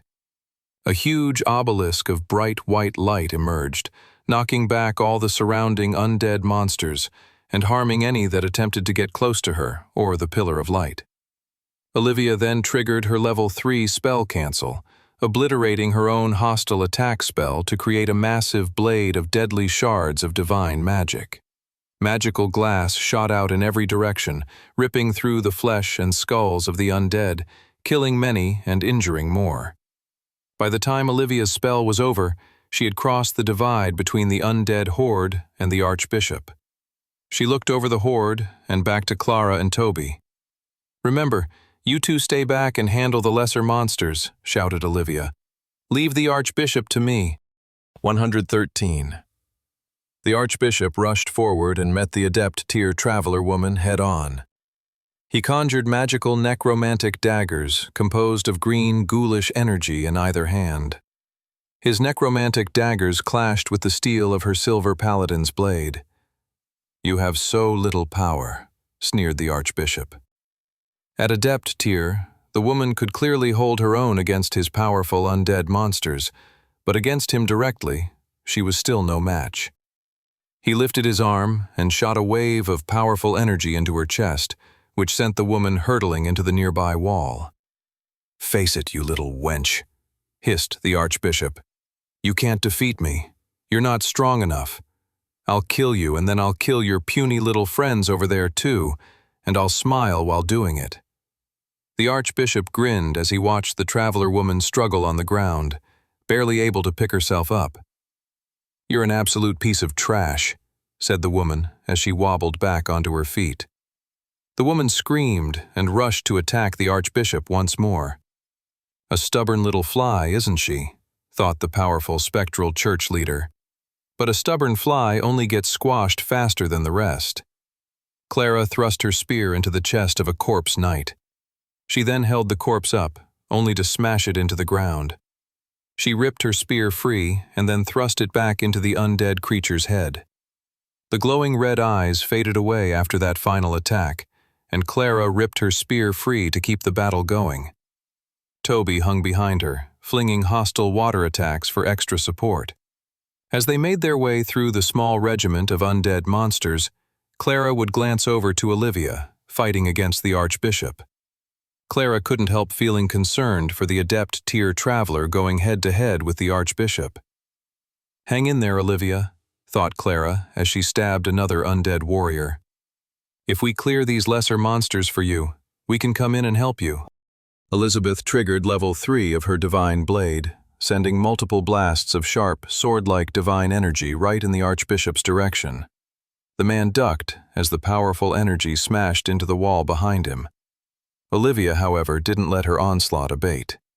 Using level 2 of her divine blade, she gripped her sword and thrust it forward, elongating the divine mana and power right to where the Archbishop had crouched. In seconds, this should all be over after the sword obliterated the pathetic man's head. The Archbishop rolled to the left, narrowly dodging the attack. Olivia narrowed her eyes, assessing the man. He was old, but agile. While his class abilities clearly suited summoning monsters to do his bidding, he still had plenty of one-on-one powers and fighting prowess to match it. Over the course of the last few years, no one was in denial that the Archbishop had a traveler class and was most likely extremely powerful. But to have trained this hard and gained this much power while keeping knowledge of such gains so secret from the rest of Resfall was truly a feat on its own. Olivia took in the Archbishop's movement once more, beginning to understand his power set and movement patterns more and more. "I think I got it," she realized. She rushed forward with her blade, and the Archbishop met her halfway with his dual-wielding necromantic daggers. He lifted his arms to block and defend, but Olivia had only been feinting. She sidestepped the Archbishop, managing to get around him. She then imbued her blade with all of her mana and sliced downward, chopping the Archbishop's right arm off. The Archbishop screamed in horrific pain as blood burst out all over Olivia's face from her incredible attack. She kicked the Archbishop's arm so hard it smashed through a window and fell out into the streets. "That should do it," Olivia grinned. She realized that so much of the Archbishop's power stemmed from his hands and arm. By removing one arm, she'd cut his power in at least half. "Looks like you're the one about to be defeated," smirked Olivia. The Archbishop's eyes bulged as pain erupted throughout his body. My... His vision wobbled. "My arm. It's gone." Anger and pain swirled around the inside of his body, and he realized he couldn't waste any more time. He needed to finish this battle as soon as possible and tend to his wounded arm. Otherwise, he might actually lose this thing. "You stupid little fly," hissed the Archbishop as he thrust his arm forward, sending a powerful burst of green, nightmarish, necromantic energy right into Olivia's body. He was able to lift her up and smash her spasmodic, shivering body again and again on the ground until she was nothing but battered, bruised, and silent like a corpse. 114. Clara was in the middle of stabbing the brains out of an undead priestess when she saw the Archbishop's necromantic flames take total control of Olivia and knock her out completely. The adept tier traveler lay pale and unconscious on the ground. "Olivia!" Clara cried. She looked over to Toby, whose face was now going white with shock. "Clara," said Toby. "What the heck are we going to do? Olivia was our trump card, our saving grace, our ticket out of here, our only guarantee of survival, our only hope in this entire—" "Now is not the time to spiral, Tobes," said Clara. The young novice tier traveler with the warrior class, quickly dispatched with the final zombie warrior, leaving the Archbishop as the only remaining enemy to fight. Even with his arm bleeding profusely, the Archbishop managed to laugh at the sight of Clara and Toby. "What are you going to do?" he laughed. "Your only hope of defeating me is dead on the floor over there. You're just two novice-tier travelers. There's no way you'll be able to beat me. Face it, you've lost." "Shut up," said Clara. She quickly turned to Toby. "Come on, Tobes, we got this. Follow my lead." Toby blinked as Clara sprinted forward with her spear at the ready to confront the Archbishop. His heart pounded. His eyes widened with fear. "Is Clara freaking crazy?" he panicked. "She's going to get herself killed fighting so boldly." He took a deep breath. "I have to protect her," he thought. "I'd rather be dead than live in a world without her." Over the course of their battle with the zombie horde, Toby had leveled up his novice-tier water manipulation ability. It was time to test out the new evolution of the skill.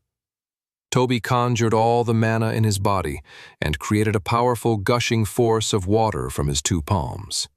"Tsunami blast!" he screamed as he unleashed the wickedly powerful magical attack on the Archbishop.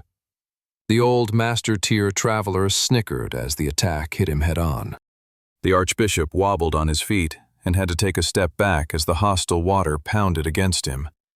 With his free hand, the Archbishop sent out a flicker of ghoulish lightning that smashed into Toby and flung him against the nearby wall. The boy slumped over. He wasn't getting up. Clara's eyes welled up. "Toby!" Her friend couldn't be dead. Not yet. They still had so much to do, so much to see, so many things to experience. She pushed forward, despite a huge part of her trying to make her stop. A small, anxious voice in her head that she tried to ignore day in and day out finally gnawed inside of her, hissing, "If everyone is dead, who are you going to protect? You failed everyone. Sam, Olivia, Toby, and all the kids at Orphanage H. You weren't strong enough to save them, to help them. They're now all dead because of you. There's no need to keep pretending that you're so tough and strong anymore. No one to perform your fake courage around. Face it. Give up. Admit it. You're scared, weak, and alone and can't save anyone." Clara shook her head violently, still rushing at the Archbishop. "No," she thought to herself. "I'm not giving up. I'm never giving up." Clara gripped her spear tight as she sprinted forward. If she was going to survive this fight, if she was going to have any semblance of saving Toby and Olivia and defeating the horrible man in front of her, it all came down to one powerful hit. That was all she could hope to manage to do before the Archbishop crushed her, like he'd crushed everyone else in this fight. Under normal circumstances, there was no way a novice-tier traveler could have the hopes of penetrating through the defenses of a master-tier traveler. But Olivia had left her an opening. Clara charged and then unleashed a powerful attack burst from her spear. The spear went head-on towards the Archbishop. "Pah! Such a puny attack won't hurt me head-on, you fool." That was when Clara snickered and revealed a powerful special ability that came with her new apprentice-tier mithril spear that she had gotten in the blue dungeon alongside Sam and Toby. "Twist!" she yelled, and the energy of her ranged attack burst suddenly swerved and then swerved again, no longer heading directly at the Archbishop, but at an angle. Her attack burst blasted right through the hole in the Archbishop's arm, chest, bone, heart, and out the other side. The Archbishop coughed up blood as his eyes bulged in shock. Clara screamed as she dug the spear attack in even further. "That's for the crap childhood, you piece of garbage." 115. Across the city, at the Royal Keep, Edgar rushed forward to attack Clarence. The plan was simple: to rip the court advisor to shreds with the Guildmaster's powerful spirit druid claws. "Die!" screamed Edgar, slashing forward. Clarence jumped backwards, dodging the attack. "He's fast and slippery," Edgar noted. Edgar realized he needed to step it up a notch. He had mainly been using his novice tier and apprentice tier and a portion of his journeyman tier spirit druid abilities, but it was time to stop holding back. When Edgar had first started his journey as a traveler, he'd been disappointed with his first two abilities. He didn't understand the point of them. What he didn't realize was that the power to imbue spirit mana and to conjure spirit F lame skin were all preparing him for his journeyman tier ability, Run in spirit werewolf transformation. For the majority of the battle, he'd already been using the level 4 version of the ability, which was to mutate and use isolated aspects of the spirit werewolf transformation. But Edgar realized if he was going to take down Clarence, he was going to need to unleash the level 5 version of the skill, Total Transformation Mastery. He triggered the ability and felt the angelic spirit mana spiral around him, integrating with his skin and body. He grew in height, his muscles bulged, and his whole face snarled, shifting into a growling, angry wolf with narrow eyes and even sharper teeth. With hugely enhanced speed and power, Edgar rushed forward. He was in front of Clarence in less than a second. The court advisor had no time to escape. Clarence smirked right as the spirit druid claws ripped through his flesh. Except blood and guts did not burst from the open wounds, but rather black, shadowy wisps as the man disappeared into smoke in front of Edgar. Looking for someone? Edgar spun around to see the court advisor behind him, coming in with a shadow magic pincer attack of his own. Edgar leaped forward and gritted his teeth. Clarence has some kind of shadow blink ability then, Edgar mused. That's a problem. But how long can he keep such a cowardly strategy up for? Edgar rushed at Clarence with even greater speed. He slashed, and Clarence would shadow blink in retreat. Except, now that Edgar knew that Clarence could shadow blink, Edgar's years of fighting prowess meant he knew where to attack next. He could anticipate Clarence's moves. Clarence shadow blinked again and again until he finally teleported to the other end of the throne room and conjured 2 new elite shadow warriors in front of him and rushed towards Edgar. The guildmaster galloped towards the 4 shadow warriors. He slashed one to death, sending it hurtling right towards a window, shattering the glass and sending it out into the sky. He grabbed another by the neck and ripped its head off with his spirit werewolf mouth and spat it out on the ground. "Enough of your tricks," shouted the guildmaster. I need to finish this, Edgar thought. He morphed out of his spirit werewolf form. He then breathed out a whistle, triggering his master tier ability. The air from his mouth took on the same angelic mana that formed around his fists, and slowly a large griffin appeared, composed entirely of spirit mana. Edgar quickly jumped onto his new summon and charged at Clarence with so much speed, the court advisor did not have the opportunity to shadow blink. Edgar gripped the man's neck and then spiraled high into the air with his spirit griffin, blasting through the roof of the palace and high into the sky. They went so high, and then the griffin swerved heading back down to the throne room. "You won't survive the impact when we land, you fool," said Edgar. "It was nice knowing you." The griffin dove straight back down through the air with Clarence positioned to take all the impact. The 3 of them slammed back into the throne room, creating a massive crater of marble and concrete. Edgar's spirit griffin flickered away, and he stood up to take in his defeated enemy. The smoke began to clear, and Edgar took in the court advisor's body. Clarence's teeth were coated in crimson blood, and he smiled and laughed at Edgar. The man began to flicker into smoke. No, Edgar thought, not another doppelganger. Before Edgar had time to react, a powerful master-tier shadow spear went right through his stomach. 116 Edgar eyes bulged as he stared down to the shadow spear that had just ripped through his stomach. Blood began to leak and drip from the hole the shadow spear had created. "You conniving little scoundrel," hissed Edgar as his body filled with pain. The court advisor had always been a canny strategist and tactician, and he had outsmarted Edgar in this fight. Edgar had to accept that. More than that, he needed to lessen the extent of Clarence's victory. He had to turn this man's victory into a sacrifice, a trade-off, a compromise that will leave him weakened for his next battle. That was the only way to salvage any kind of victory from the jaws of defeat. Edgar reached down and clutched the shadow spear wedged into his body and held it tightly, creating large, bloody gashes in his palm as he did so. "So long as you hold this attack inside me," said Edgar, "you can't move, and I know where the real you is." With Edgar's other hand, he then reached out behind him and stretched out his spirit druid claws and slashed the area in front of him. The court advisor screamed in agony as Edgar finally hit the real version of the scumbag traitor. Clarence squirmed, trying to escape the guildmaster's attack. But escape was futile so long as the guildmaster kept clutching onto Clarence's deadly shadow spear. Edgar Redfield truly is a madman, Clarence thought. How much pain and damage is he enduring by clutching onto that shadow spear to hold me in place? The man's spirit claws slashed through his robes and created 4 large gashes in the court advisor's body. They looked like large crimson tracks running across his chest.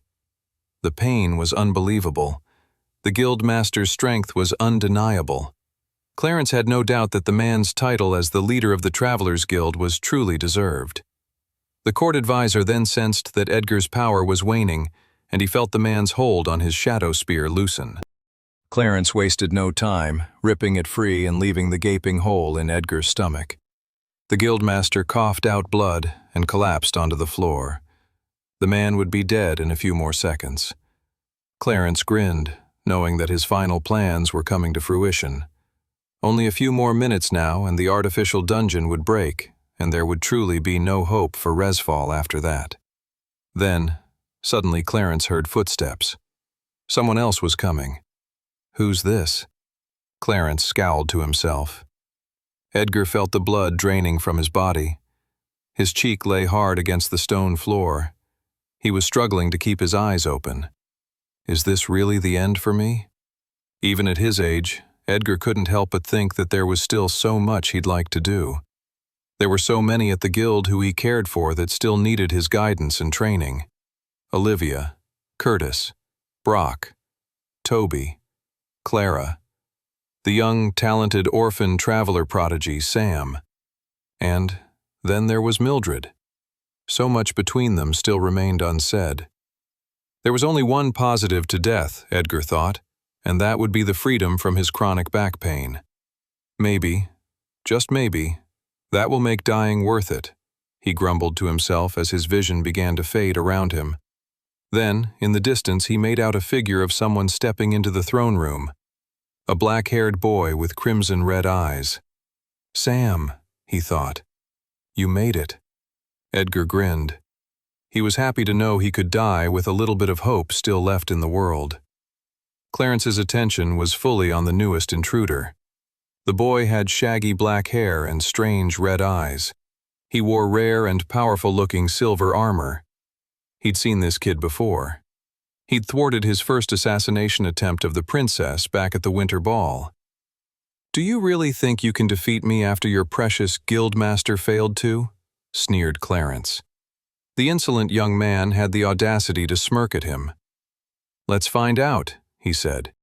With the entire fate of the city of Resfall on the line, the final fight truly began. 117, Sam materialized his berserker sword, readying himself for his upcoming battle with the deadly Master-Tier Shadowmancer. The court advisor stood across the throne hall from him, waiting for Sam to make the first move. Makes sense, Sam figured. He has no incentive to defeat me immediately. He just needs to run down the clock for when the artificial dungeon gate breaks. Sam had a plan to defeat the evil court advisor. The only thing he had to do before he initiated that plan was figure out whether or not the Clarence in front of him was a shadow doppelganger or not. On the one hand, he had 4 bloody gashes ripped across his chest, but he could easily make a new doppelganger that captured those new features he developed in his battle against Edgar. The best way to figure out if that was indeed the real Clarence was to land a direct hit. Better get to work then. Sam rushed forward. He materialized a glass vial in his hand and whipped it on the ground near Clarence. I didn't even have to dodge that, you fool, cackled Clarence. You're the real fool, Sam thought as he triggered his Deathlord class's Blood Flame ability. Red flames erupted, and Clarence leapt away. Sam triggered Blood Flame once again, now utilizing the puddle of blood dripping out from Edgar's dying body. As Sam expected, Clarence retreated backwards in the only direction he could, the point on the battlefield Sam had been orchestrating him to get to from the very beginning of the fight. Sam was there waiting for him. Wait, what? Hissed Clarence. Sam slashed up on his back, just grazing the man before Clarence could trigger his shadow blink and escape. Sam's eyes narrowed at the man in the distance and saw a small cut form where his sword slash had been. Sam grinned. "Looks like you're the real one then," he thought to himself. Stage 1 of his plan was now complete. Now it was time for Stage 2. It was Sam's only hope for surviving and eking out a victory against such a superior foe. Clarence whipped his hand forward and conjured 3 shadow wolves to distract the boy. The wolves didn't hesitate to rush towards the young traveler with the intent to destroy and feast upon his corpse. "The kid is better than I thought," Clarence mused. "Still, he's no match for me. The wolves should be able to finish him off." But then a bright red marker burst out from the boy's chest, creating a large circle in the throne room. The boy then kicked the shadow wolves off of him and began slicing them in half, one by one. What is that ability he's just triggered? Clarence wondered.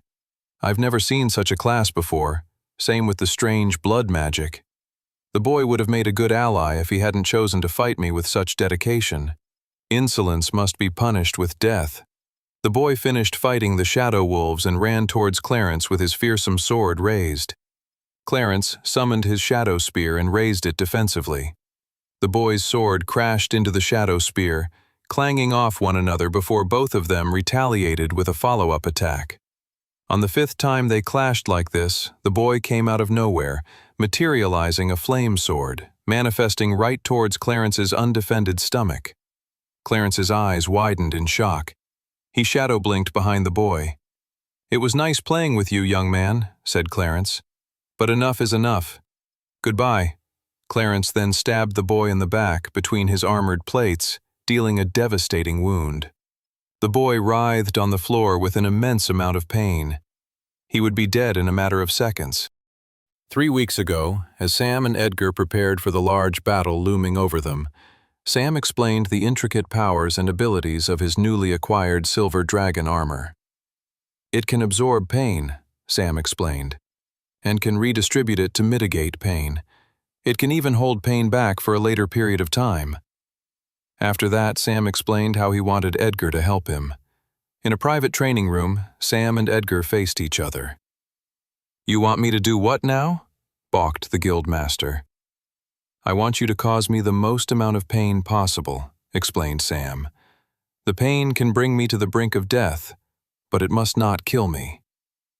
The guildmaster looked at Sam as if the boy was crazy, but understanding the special abilities of the silver dragon armor, he could understand what Sam was trying to do. "Okay, I can send hostile mana into your body, causing mana overload. It won't kill you, but it will make your body feel like you're exploding from the inside.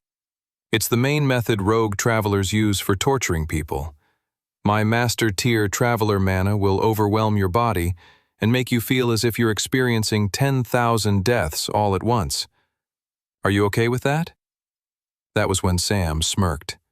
"More than okay," the young man explained. "I want you to cause me mana overload every day for the next 3 weeks. "But that's insane." "You said it wouldn't kill me, right?" asked Sam.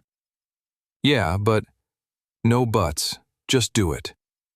And so, the days passed, and every day the guildmaster would send an overwhelming load of hostile mana into the boy. It always shocked the guildmaster when the young man didn't even flinch. It was because he wasn't experiencing any of the pain in that moment. It was all going into reserves for later.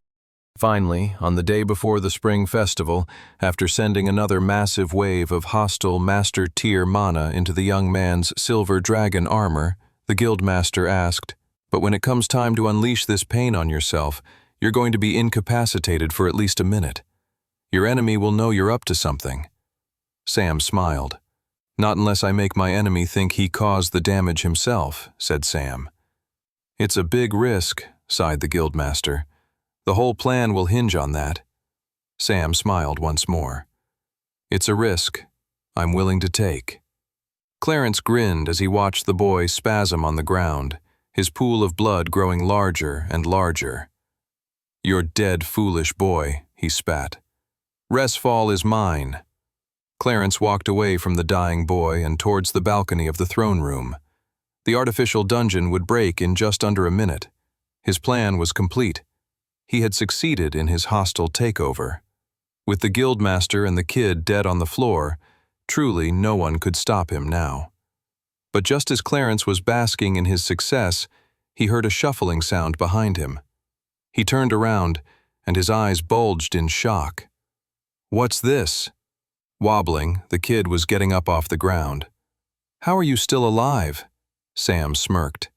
"This is impossible. The boy should be dead." Sam grinned as he took in Clarence's shocked face. As Clarence asked him once more how the heck he was still alive, Sam thought quietly to himself, "It wasn't your attack that hurt me, you fool." 3 weeks of mana overload had been the greatest pain Sam had ever suffered in his entire life. The minute he'd spent on the floor had felt like almost a year of intense torture, every millisecond splitting off into tiny micro-temporal units of agony and suffering. From the moment he had triggered the Silver Dragon's ability to unleash the pain on him, to when he finally came back to his senses as the pain began to subside, felt like an eternity. It was such an overwhelming amount of suffering and agony that Sam felt as if he was waking up from a nightmare to end all nightmares when he finally came back to his senses. He was briefly disoriented, forgetting where he was and what he was doing, but only for a second. Then the pain and suffering began to morph and fill Sam's body with an immense amount of power. Power that kept surging and surging, filling every muscle and atom of his body. The intensity and rush of power going through Sam gave him a glow beneath his skin from all the mana filling inside him.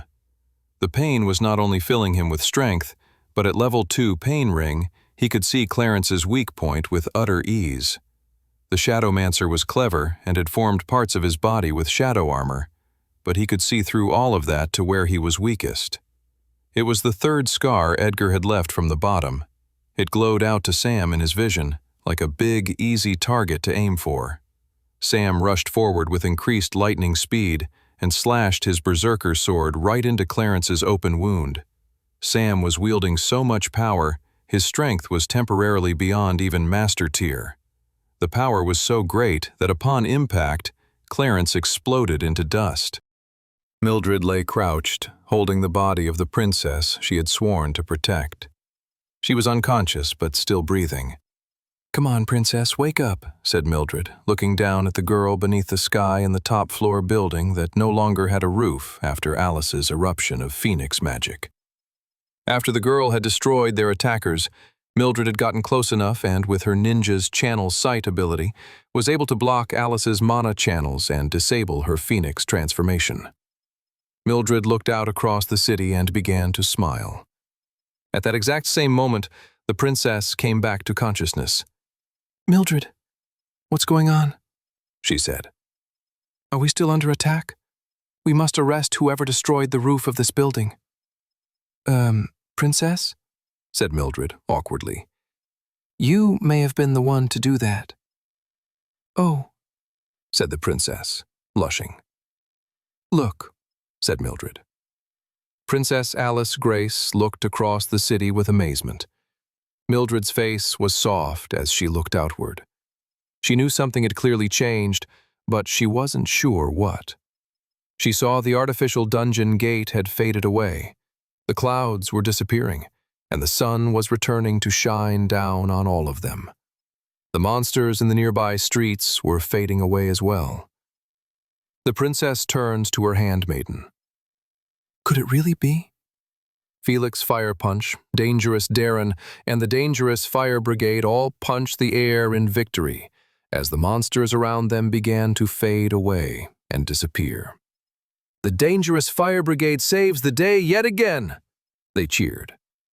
Surviving travelers looked at the group with a quizzical expression. Citizens who were hiding nearby also chose to stay hidden, rather than interact with the deranged group of citizen fighters.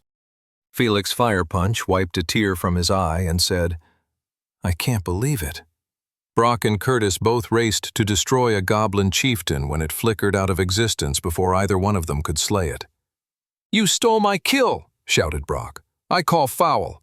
You monstrous elf! What did you do to that poor goblin chieftain I was about to split in half with my hammer? I'm sorry, can you explain who I should have sympathy for? The goblin chieftain or your axe? Balked Curtis. Neither, huffed the dwarf. You should have sympathy for me. You goof, look, said Curtis. The monsters in the streets were all fading away, flickering into nothingness. The monsters, said Curtis, amazed. They're disappearing. Brock rubbed his eyes. Does that mean? Clara was rushing back and forth between Olivia and Toby, trying to heal them both. As she knelt beside Toby, pouring red liquid of a healing potion into his mouth, his eyes began to open. He swallowed the healing liquid down and looked around. Clara? He asked softly. What happened? The sun began to poke through the windows of the Archbishop's chamber. Clara turned to the window and looked out to the middle of the sky.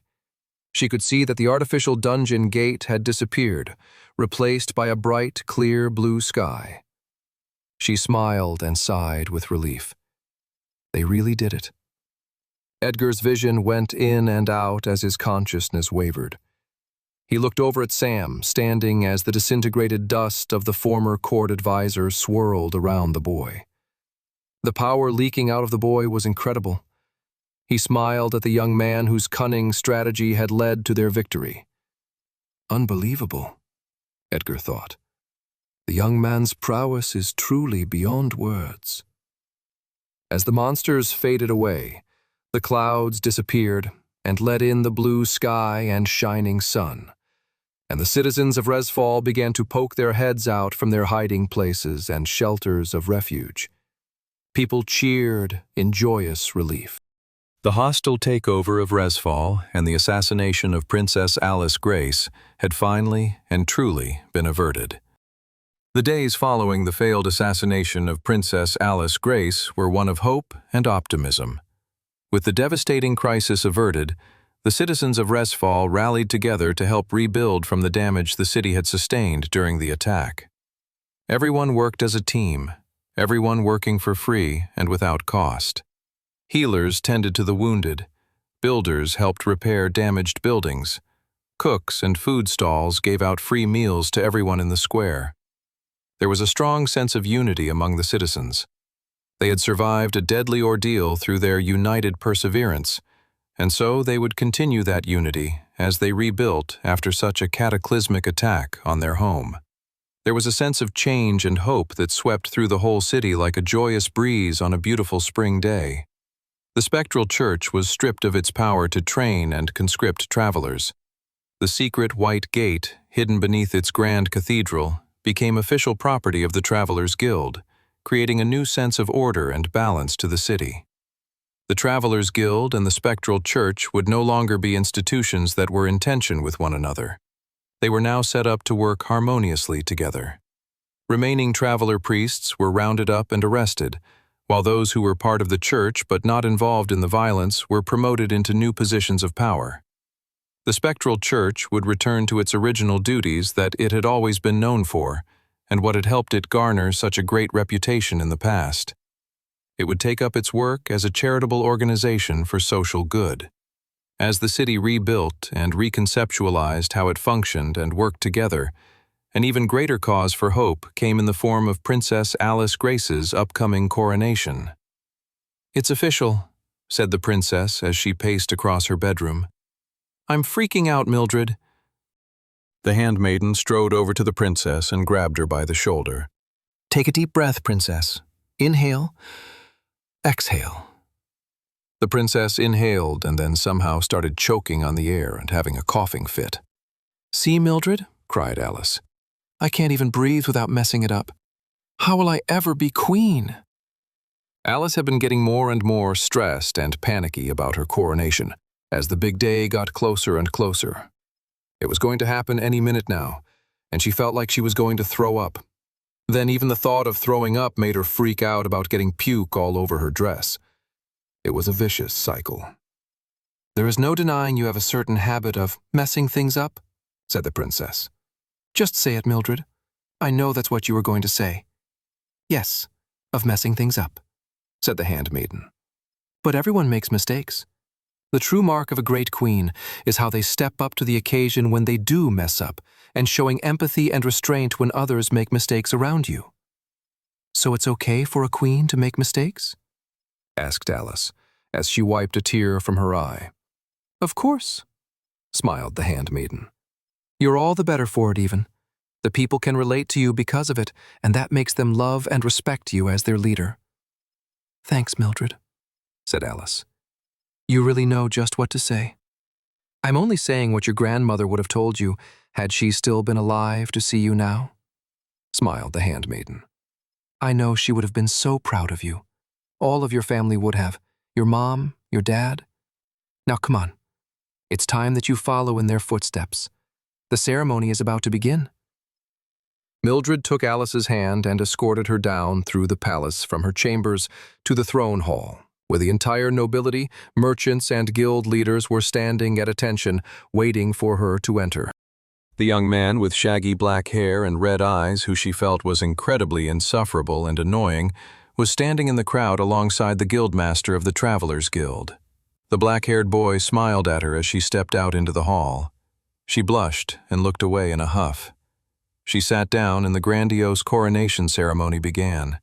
Alice Grace was soon crowned queen of all of Volsungur. No one even noticed the small rip in her dress that she had accidentally made when almost tripping on her way down from her bedchambers to the throne room. 121. Following the queen's coronation, there was a massive celebratory feast and party. With the spring festival having been such a disaster, the coronation day became the big celebration that everyone had been wanting for the last few months. Magical lights were strewn all across the city streets, creating a beautiful and wondrous atmosphere. The city was filled with the smells of grilled meat and other scrumptious delicacies. Just as a huge celebration happened out in the city streets, so too was the palace and the royal gardens done up to mark the occasion. A band played in the beautiful garden while the hundreds of guests sat at their tables eating and drinking the finest meats, cheeses, fruits, wines, and ales to their utter heart's content. Without a doubt, the members of the Travelers' Guild, the group with the least amount of people trained in the art of table manners, ate the most shamelessly. A constant regiment of waitstaff cleared the plates away as the group of magical fighters gobbled up the tasty food like they were enjoying the last meal they were ever going to have and wanted to make it count. Nobles and merchants at neighboring tables first looked on with fascination and then slight repulsion, before smiling with inspiration and ordering a second helping for themselves. After dinner came dessert. Out came a quadruple-decker white cake with glistening strawberries and fluffy vanilla icing, followed by a large chocolate cake dripping with salted caramel glaze. "Are they trying to kill us?" gasped Toby as he dug into his 2 slices of cake.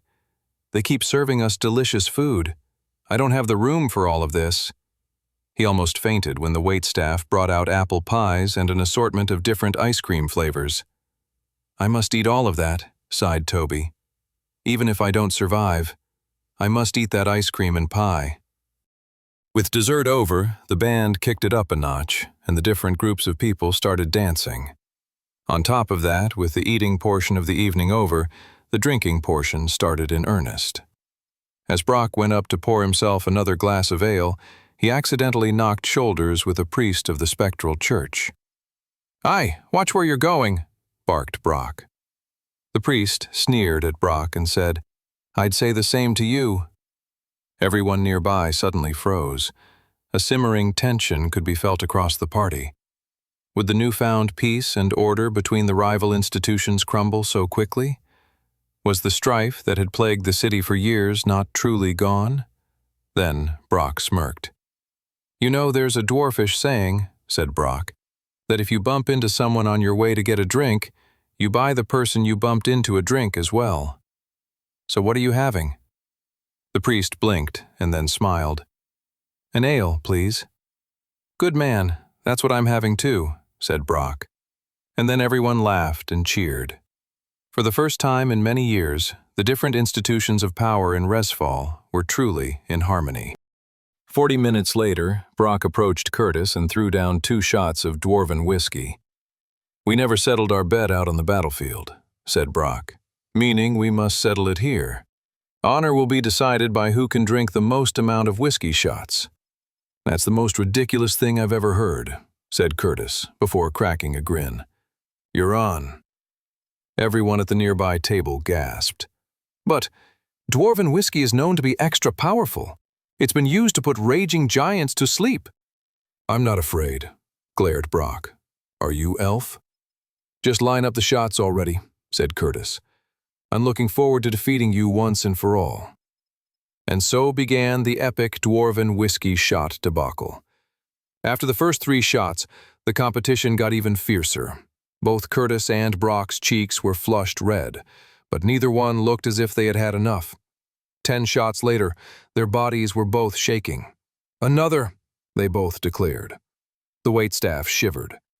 That was our only bottle of dwarven whiskey. We ran out. Both Brock and Curtis stared venomously at the waiter. Then Brock turned to his elf companion. I guess we'll have to keep calling it a tie for now. That's fine by me, said Curtis, who looked like he might fall off the table. Brock put his hand on Curtis's shoulder and said, You know, Curtis, I don't say this enough, but I want you to know, I love and respect you, elf. Tears formed in Curtis's eyes, and he swatted the dwarf's hand away before giving him a big hug.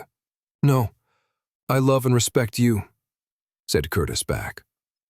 With tears in his eyes, Brock said, Why can't we say this to each other more often? I don't know, said Curtis. We're foolish, so foolish. You're my best friend. I want everyone to know. You're my best friend too, sobbed the dwarf. As the 2 pals admitted to each other their undying platonic love for one another, their captain Olivia Reeves walked by in a beautiful red dress. They both turned, awed by their captain's stunning attractiveness. Both tried to get her attention, but she was already out of earshot, heading across the party to talk with somebody else. No longer hugging, Brock said, All right, how about for this evening we call a peace treaty on Olivia? Neither one of us will fight over her tonight. Deal? Deal, said Curtis. Shall we continue our contest then? Said Brock. We can switch from whiskey shots to pints of ale? Sounds excellent, said Curtis. The new contest began, and the 2 friends started chugging down beers, each with their own secret plan to ask their captain Olivia to dance as soon as the other passed out from drinking too much. 123. Mildred sat proudly beside Queen Alice at the high table of the young girl's royal coronation party. The day had been a huge success. Alice was now queen, and with the celebrations of her royal coronation underway, the most recent horrors that had engulfed the city could be replaced with now fonder, happier memories. "How are you feeling, my lady?" asked Mildred, sipping a cup of tea. "Wonderful," said Alice. The former princess was beaming. She looked radiant and composed. The 2 women looked out to the group of people dancing in front of the live minstrel band. "Do you plan to dance with anyone tonight?" Mildred asked. The queen shook her head. "I am queen now. I must be diplomatic with who I show my affections to." "Certainly," said Mildred. "So I'm guessing you won't dance even with a young, shaggy, black-haired boy who saved you and the city?" Queen Alice's face went a deep red, and she shook her head vehemently. "I have rewarded him with the privilege of our counsel should he ever seek it in future times of great danger. At best, we are colleagues, nothing more." Mildred gave the young girl a knowing look. "Your words say one thing, while your face says another," said Mildred. The new queen crossed her arms and said, "I have no idea what you are talking about. Besides, I think someone is after your hand to dance, Mildred." Approaching their table was Guildmaster Redfield. "He's coming," whispered the queen gleefully. "What will you say if he asks you to dance?" "I will politely decline," said Mildred. "I don't believe that for a second," giggled Alice. "You spent every day beside him while he was at the healer's wing after the Battle of Resfall."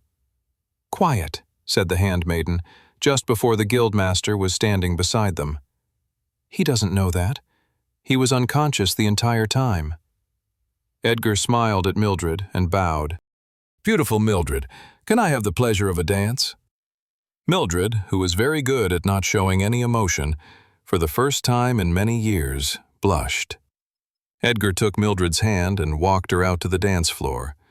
The handmaiden wrapped her arms around the older man's neck as he placed his hands on her waist, and they danced slowly to the music. There was a comfortable familiarity in the way they held each other, mixed with a sense of melancholy. It was both familiar and yet distant, like a fading memory. Edgar smiled at Mildred, whose cheeks didn't stop blushing. "Don't get any ideas," said Mildred. "I wasn't." "I know you," said Mildred. "You definitely were. You always have ideas." After seeing the light that awaits one at the brink of death, I have learned to cherish being in the present rather than chase the promise of the future. "Nice little speech," grinned Mildred, "but I don't buy it for a second." "Seriously, Mildred," said Edgar, "we haven't been like this in so long. I'm like a man in the desert dying from dehydration, and so I can cherish even the tiniest morsel of water." "Well, if you keep it up with such romantic metaphors, who knows where the night will take us," said Mildred. Edgar smiled wistfully, and then his mind turned to other things. "The dungeon gates, I don't know what they mean for us, for the world," said Edgar. "I fear dark times are coming our way."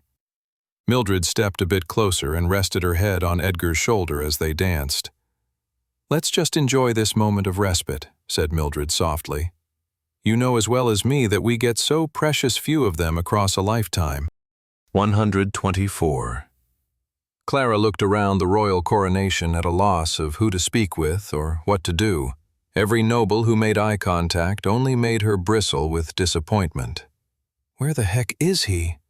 All she wanted was to spend the night with her best friend, Toby. She realized, after fighting together during the Battle of Resfall, she never wanted to be far from him ever again. More than that, she felt herself admiring her friend more and more as she thought about him. She had always thought she was the braver one, pushing away her fears, not letting anyone see them or knowing that they were even there. But there was something deeply courageous the way Toby didn't shy away from his fears. Occasionally annoying, yes, but somehow special too. "I wish I could be more like you, Tobes," she thought quietly to herself. "Now, where the heck are you?"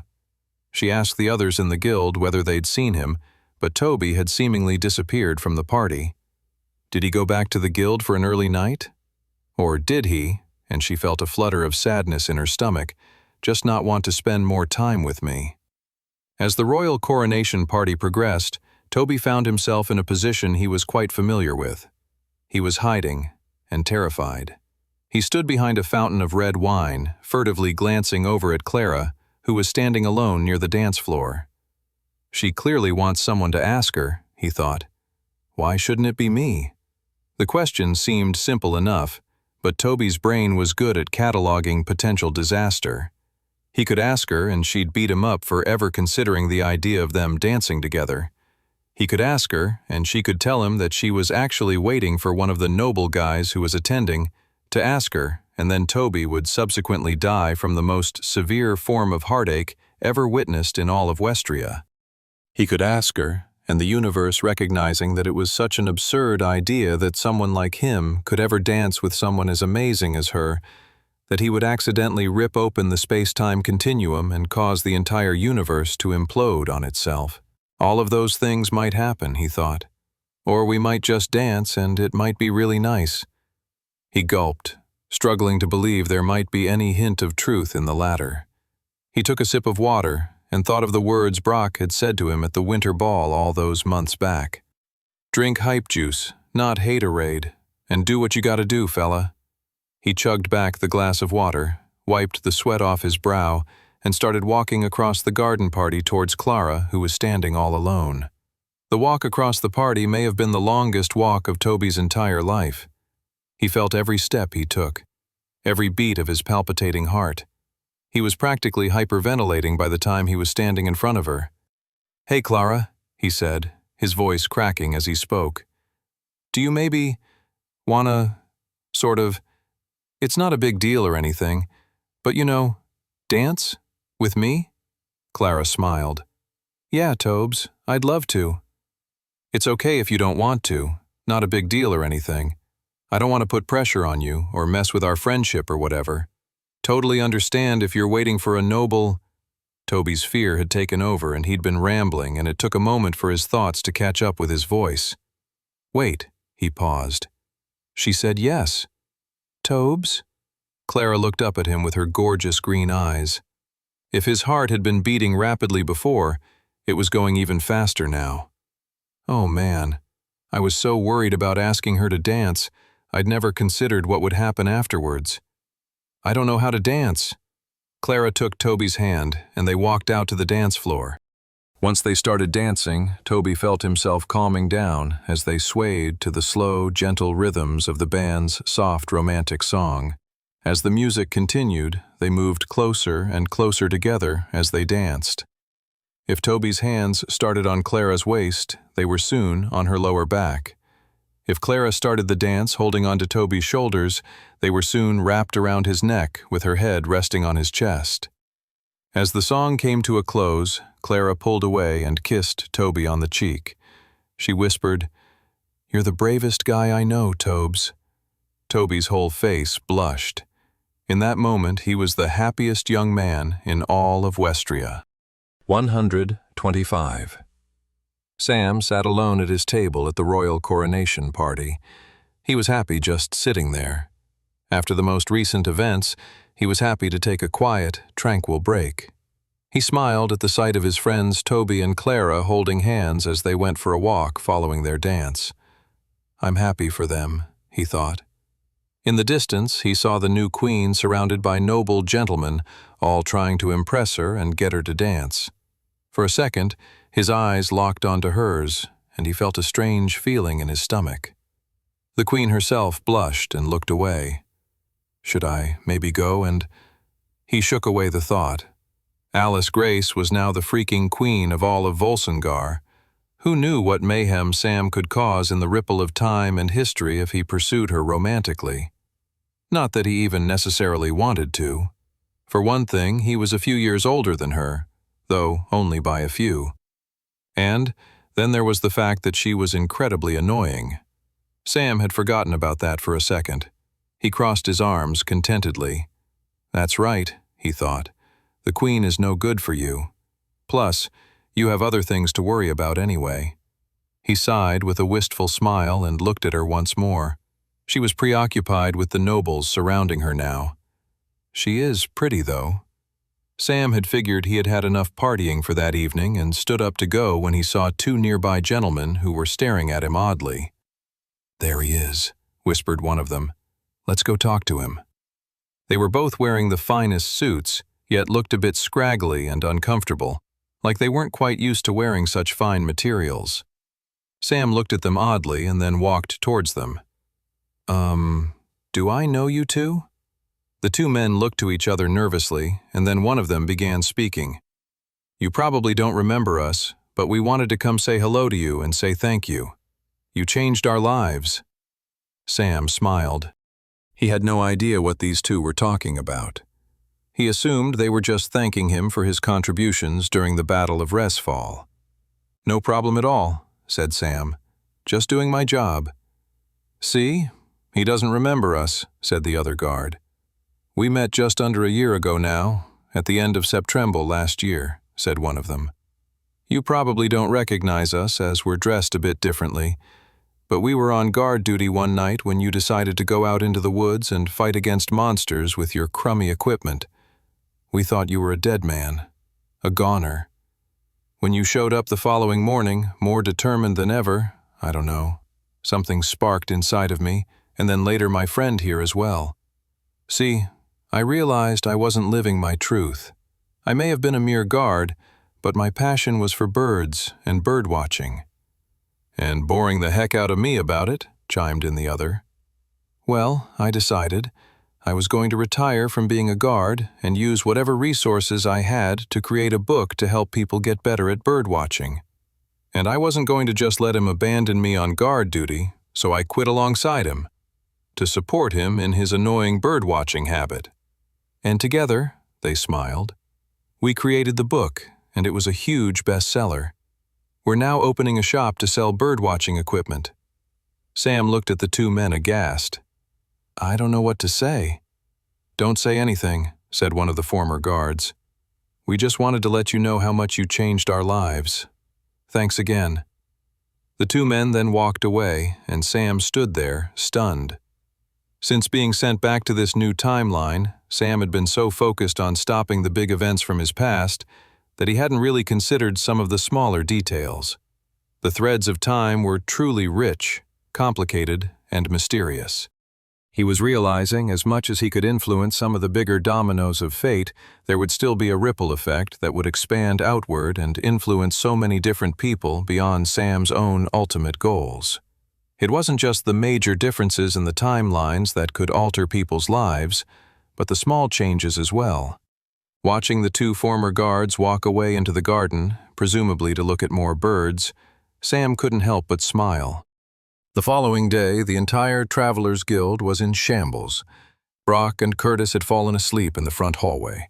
Food was strewn all about from the late-night snacking provided by the dining hall. Some travelers were even sitting around still drinking, having stayed awake the whole night, never making it to bed. Even Roxy the Unicow was snoring louder than usual in her stable, having stayed up late at the celebrations as well. The only person bright-eyed and awake was Sam. He got up first thing, had a quick bite to eat in the dining hall along with a large cup of coffee, and then stepping over Curtis and Brock's drunken, sleeping bodies, he moseyed over to the mission board.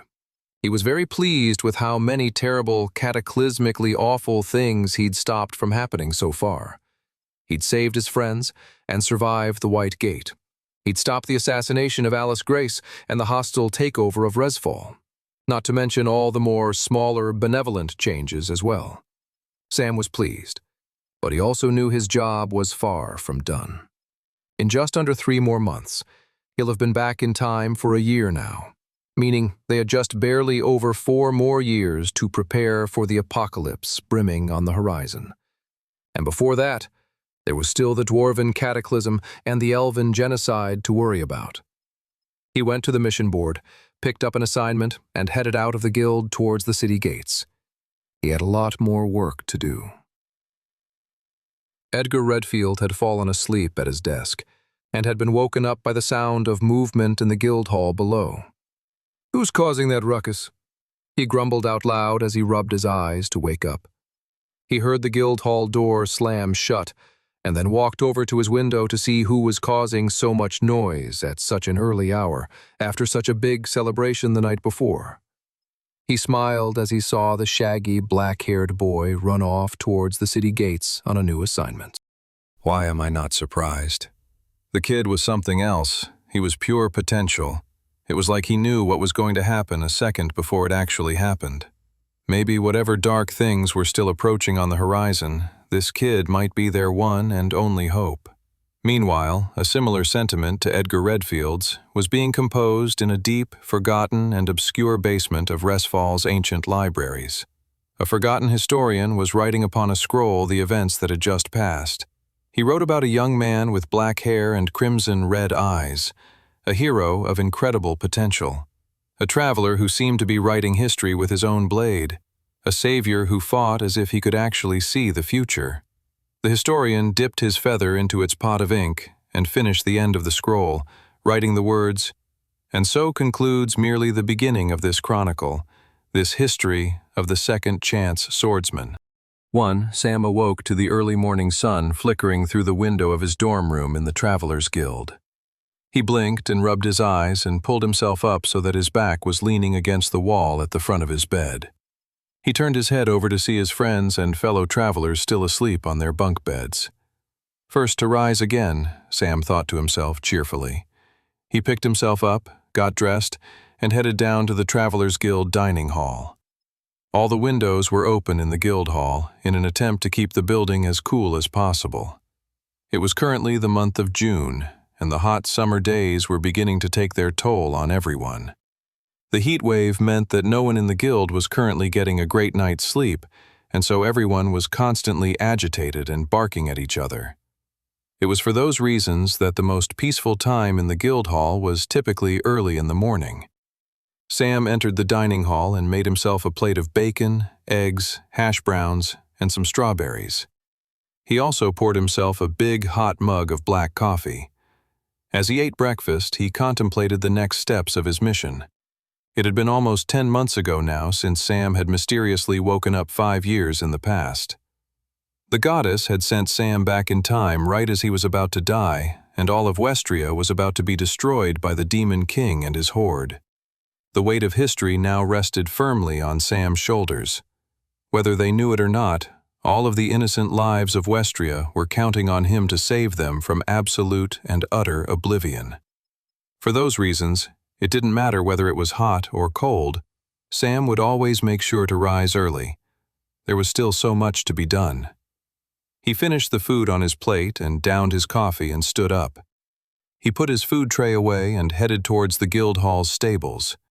On his way to the stables, he walked right past the bulletin board where missions were on offer. Today, he didn't need an official mission assignment, because nothing to precipitate there actually being a mission had even happened yet. It's just one of the few perks of having knowledge of the future, Sam thought to himself. He signed out a horse in the stable and then handed a note to the stable hand. "Do you mind passing this on to the guildmaster?" Sam asked. "It's just a note saying I'll be gone for a few days, an entire week probably." His friends and colleagues were used to him disappearing for days at a time, but if he could do anything to lessen their worries, he'd try his best to do so. He led the horse out of the courtyard and left the Travelers' Guild, entering the public streets of the city of Resfall, the capital of the great Volsungar nation. The sky above was clear and blue, and the streets were already brightly lit by the hot baking sun. As Sam walked through the streets, he watched with happiness as he saw kids coming out to play games and kick a ball around, shopkeepers opening their doors and sweeping the pavement, and birds chirping and resting on the chimneys and rooftops. For everyone else, it was just another hot, boring day of Resfall in the summertime, but for Sam, it was a sight to behold. In Sam's previous timeline, at this exact moment, the stench of blood and death had wafted through the streets. People had hidden inside, behind locked doors and shut windows. The new ruler of Resfall had his goons patrolling the streets, ending the lives of anyone deemed traitorous to the new regime. It had been a dark and awful time in the history of Resfall, a period of time from Sam's perspective that the nation had never truly ever recovered from. But thanks to Sam, that horrific historical outcome in this new timeline had been averted. It had been over a week now since the assassination of Princess Alice Grace had been thwarted, and Sam felt the differences the most acutely. He felt it on every smile he passed and every echo of laughter he heard in the distance. Sam had achieved a lot in his first 9 or so months of being sent back in time. He had saved his best friends, Toby and Clara, from dying in the White Gate, and he had saved both Princess Alice Grace and all of Resfall from the terrible hostile takeover. Yet, despite all of Sam's accomplishments so far, nothing would stop the threads of history from moving forward, and they all still led to the destruction of Westria by the Demon King and his monstrous demon horde coming out from the black dungeon gates and wiping out all of existence. Sam shook his head as the grim end to his previous timeline flashed through his mind. He stepped through the western city gate and then got up onto his horse and started galloping off into the distance. There's still time, he thought to himself as he considered the impending apocalypse of all of Westria that would occur in roughly just over 4 years' time if Sam didn't do what was necessary to stop it. Before the final battle against the Demon King, however, there were much closer historical catastrophes on the horizon. Most notably was the upcoming Dwarven Cataclysm in roughly a year's time. The tragedy that befell the dwarves resulted in the utter obliteration of the Dwarven race, an ally whose help humanity desperately needed in Sam's previous timeline against the Demon King.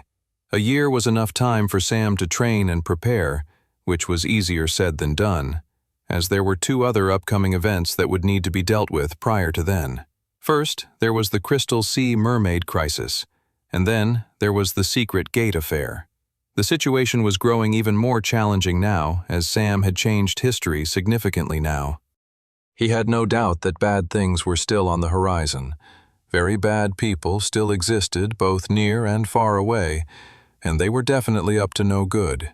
What troubled Sam was that he didn't know how his alterations to his previous timeline's history would now affect those upcoming events. He'd have to leverage his knowledge of the future while employing some strategic guesswork as he continued forward on his mission from the goddess. Sam held on tightly to the reins of the horse as he galloped across the countryside. A few hours later, he arrived on top of a large, grassy hill. The hill was nothing but an ordinary hill. No one would have ever pointed it out as anything special. But then, as Sam stood on the hill, he saw a green spark of energy form. Right on time, Sam smirked. The green energy grew in front of him, first just sparks and fluttering ashes, and then suddenly a raging fire of green magic formed in the air, growing and growing, until it stood tall and menacingly across the fields and valley below. A portal to another world. A green dungeon gate. There was only one way for Sam to move forward against the heavy tide of history. He needed to train. He needed to get stronger. He needed to solo clear a dungeon gate a whole tier level above him. 2. The glow of the green apprentice tier dungeon gate stood out before Sam. He felt his horse pull back and gesture with its head that it wanted to turn around and get as far away from the green dungeon gate as possible. "Don't worry, bud," said Sam, patting the horse. "I'm not going to make you go in there with me." Dungeon gates were incredibly dangerous for those who weren't travelers, people who had unlocked classes and special abilities in the irregular gate known as the White Gate. Even for travelers, though, the dungeon gates were still deadly. They were just the only people who stood a fighting chance of surviving after entering one. Sam got off his horse and then materialized a metal post and hammer from his inventory. He then walked a few paces down the hill and hammered the post into the ground. He dematerialized the hammer and then got a rope to tie the horse to it. "You'll be a good boy while I'm gone," said Sam, petting the horse. He then materialized two final things from his inventory. They were two large magical bowls that would fill with water and food as the horse would need them. There was enough sustenance there to keep the horse content for over a week.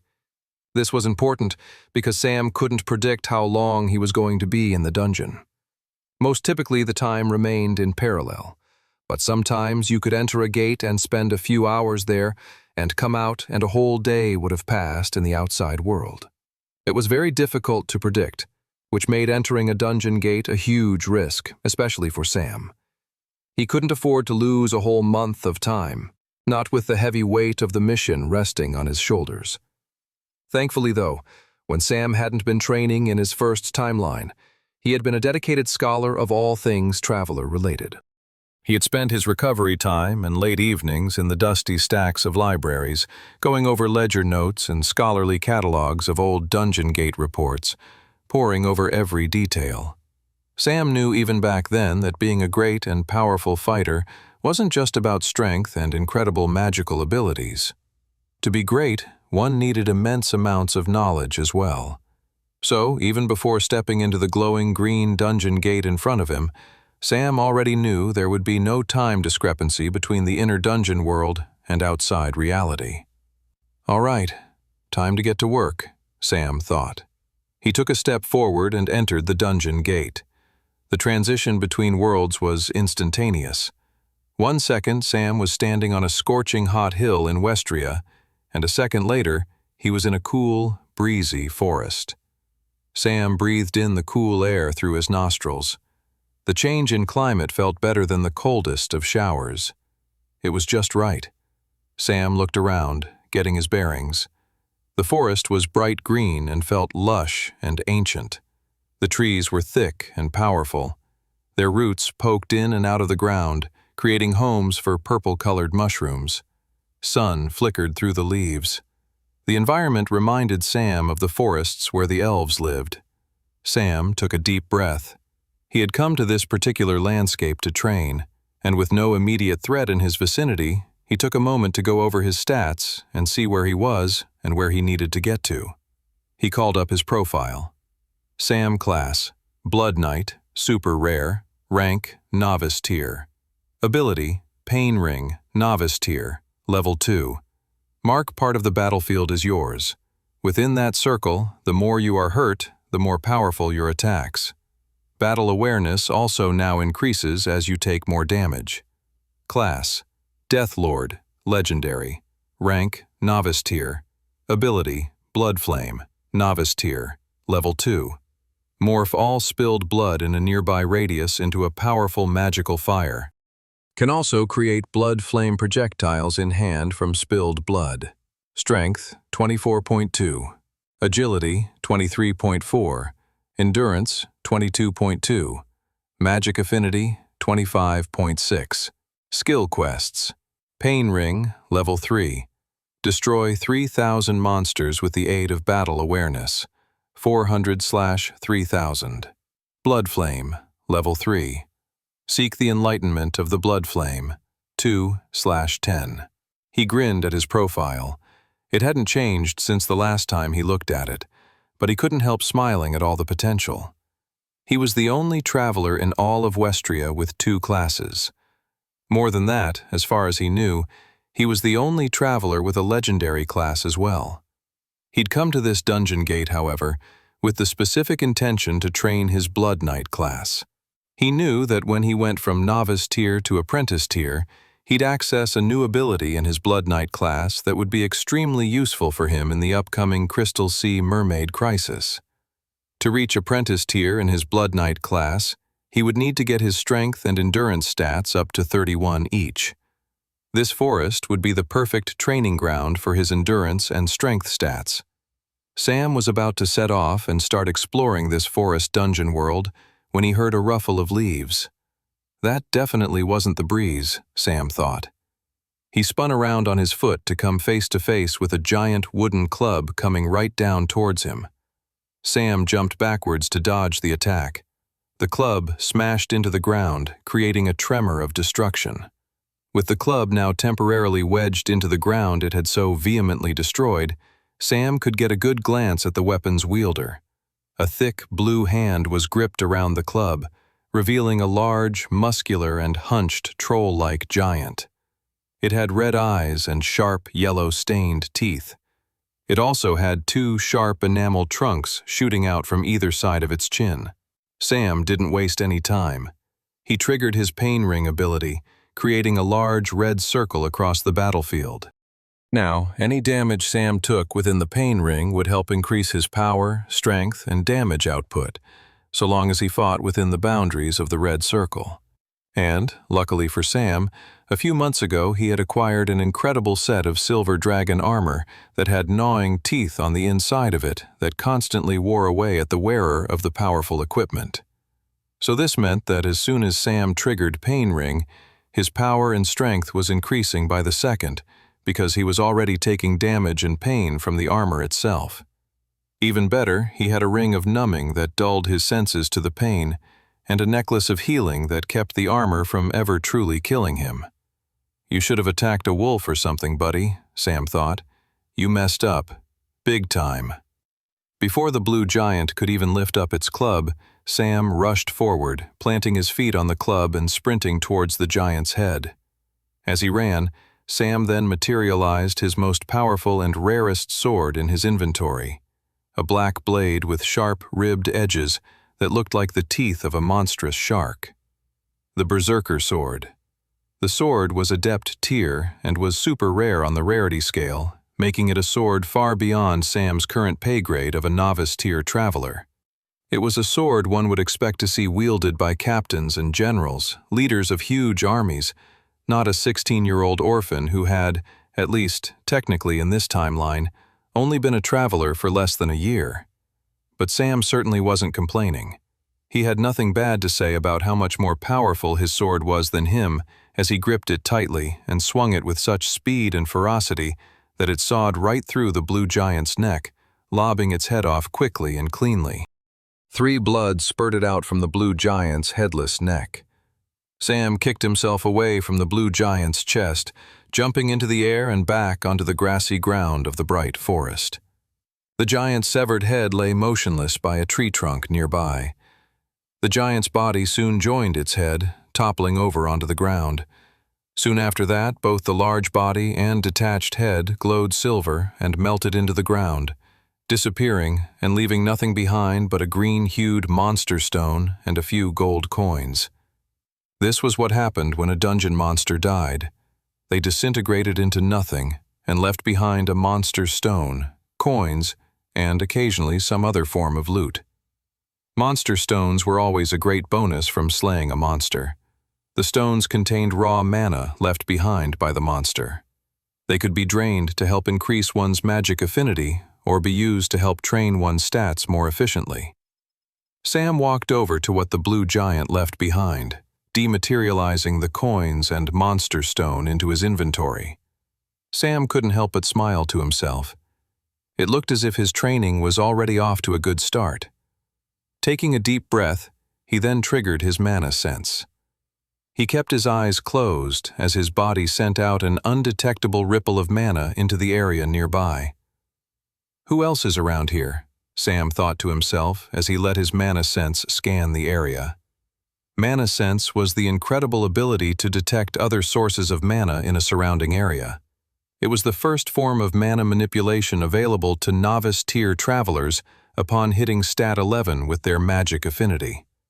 It was incredibly handy, especially inside dungeon gates where most monsters didn't know how to conceal their mana presence. Mana concealing was the second form of mana manipulation a traveler unlocked when they hit 21 stat points with their magic affinity. His mana sense pulsed as it rippled outward, and then it picked something up. Sam opened his eyes with shock. He covered his mouth to keep himself from making a loud, audible gasp. He immediately ducked down to the ground and crawled towards a tree where he could remain hidden. His mana sense had picked up 10 hostile moving targets in the nearby distance. Sam immediately felt his heart quicken its pace. 10 hostile monsters were a lot of monsters for the area just near the entrance of the dungeon gate. But that was to be expected for an apprentice-tier gate. Sam was no longer training in novice-tier gates anymore. The baby hand-holding, if it could ever truly be called that, was gone. Sam poked his head out from his hiding spot and could make out a squad of 10 blue giants moving together through the woods. Sam quickly ducked his head back behind the tree so the blue giants couldn't spot him. Sam went over the variables, considering whether he should take the blue giants on. While he'd made quick work of the one blue giant on its own, taking 10 on at once was a whole other story. Plus, since he'd killed the first blue giant so quickly, he never got to see more of the monster's moves and ability set. The amount of damage the first blue giant had done to the ground with its club swing was enough to suggest that the monster was quite powerful. While Sam had the abilities to take on enemies of a higher tier than him, 10 blue giants might be pushing it at that very moment. Sam thought it over and decided he would come back to take the blue giants on later. He looked forward to slaying all of them at a more opportune time. But for now, he had to get his priorities straight. If he planned on training in this dungeon for the next week or so, he needed to find and set up a shelter first, a base of operations.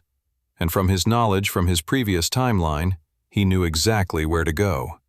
Sam stayed hidden and waited a few minutes for the blue giants to move farther away from him in the forest. Once they were a short distance away, he stood up and started moving in the opposite direction of the deadly squad of giants. Sam moved briskly through the forest. He tried to move fast while still keeping his movement gentle and not creating too much noise and attention. He was in a tough spot. He needed to move quickly as he desperately needed to get to his shelter before nightfall. And yet, he couldn't move so fast that he brought on unwanted attention from deadly creatures. As he scoured the forest, he kept his mana sense going at all times, making sure to avoid any large groups of hostile mana entities that his mana sense picked up. He traveled in one direction for over 2 hours. He was growing more and more astounded by how vast this one dungeon world was turning out to be. After sneaking through the massive forest world, Sam eventually came across a small creek. Finally, Sam thought, eyes widening. This creek was exactly what he had been looking for. He followed the creek and eventually discovered a cave by a waterfall. Perfect, Sam thought. He had read about this specific cave in his previous timeline, and he knew it would be the perfect headquarters while he trained in the forest. Sam took a cautious step, entering the cave. He had a strong feeling the cave was occupied. In fact, he hoped it was. He triggered his mana sense and could see a pulse of mana coming from the back of the cave. Sam materialized his berserker sword, gripping it in one hand, as he took another cautious step forward into the cave. After a few more steps, a giant hairy spider leaped out from the shadows. Sam reacted out of instinct, swinging his blade upward, managing to cut a huge flesh wound from it. The spider fell on the ground, crippled and draining blood. Sam grinned at the sight of the spider. He couldn't believe his luck. I was hoping to find one of these spiders, he thought to himself. Sam decided to finish the monster off and triggered his Death Lord's novice tier ability, Blood Flame. The blood, leaking out of the large, repulsive spider, suddenly turned into a bright crimson flame and roasted the monster alive. Before the spider turned into a monster stone and some coins, Sam was also able to collect a vial of the spider's blood that hadn't erupted into a blood flame. Sam pocketed the loot into his inventory and then triggered his mana sense once more. Sam sighed with relief when his mana sense picked up that there were no more nearby hostiles. Sam grinned. He looked around the roomy cave. Home sweet home. 4. After slaying the spider who had called the cave home, Sam got to work on creating his new temporary shelter. He swept the floor of the cave and then materialized a large mat to sit on. He also materialized a sleeping bag to go over top the mat. He created a small fireplace just outside the cave. Knowing that the smoke of the fire might bring unwanted attention, Sam set up traps all around the surrounding area. There was no way any blue giants or any other pesky type of monster would be able to penetrate the perimeter of his base without him knowing it. By the time he was done setting up his shelter, the sun was setting over the forest dungeon world. Sam yawned and returned to his fireplace. He materialized from his inventory a grill, a pan, and a piece of steak he'd brought with him. As he listened to the sizzle of his steak on the pan over the fire, he smiled at the sheer utility of the inventory ability. Having an inventory just allowed for such great levels of preparation. After cooking his steak, Sam found himself munching on it very slowly as he ate his food. Part of him was savoring the well-cooked meal, but another part of him knew that he was procrastinating, killing time. The fact that he'd found and killed the orange hairy spider in the cave meant he could move on to the next step of his training. Sam knew, however, that he wasn't going to like it. He dematerialized his food plates and then dematerialized the silver dragon armor he was wearing. He normally never removed it from his person, but he needed to do so for what he was about to do next. He removed all clothing from his upper and lower body and sat back in front of the fire in just his underwear. He felt the cool chill of the breeze against his shoulders. The sensation was then interrupted by the warmth of the fire. The hot and cold sensations went back and forth as he sat there. The temperature and weather was in conversation, using his body as the table for their debate. While he normally took off the silver dragon armor set before he went to bed, he was used to keeping it on for long periods of time. He'd grown used to wearing the deadly armor that was constantly trying to kill him with its gnawing teeth. He certainly wasn't used to not wearing it in the context of a dungeon world. Next, Sam materialized the vial of spider blood he'd gathered earlier that day. Here it goes, he thought, grimacing. He then poured the spider blood into the fire pit. As soon as the spider blood made contact with the flames, the fire made a loud hiss, and the flames suddenly changed into a strange pink color. A thick cloud of smoke began to emanate from the fire, much thicker than it had been before. Great tufts of clouds flowed up towards the starry night sky. After less than a minute, Sam began to hear buzzing in the distance. Here they come, Sam thought. He grimaced, but he was happy. He kept reminding himself that he wanted this to happen. The buzzing got louder and louder, until large locusts with glowing red eyes flew out from the shadows of the trees. They soon were coming from all directions, pouring in from the surrounding forest as well as above from the night sky.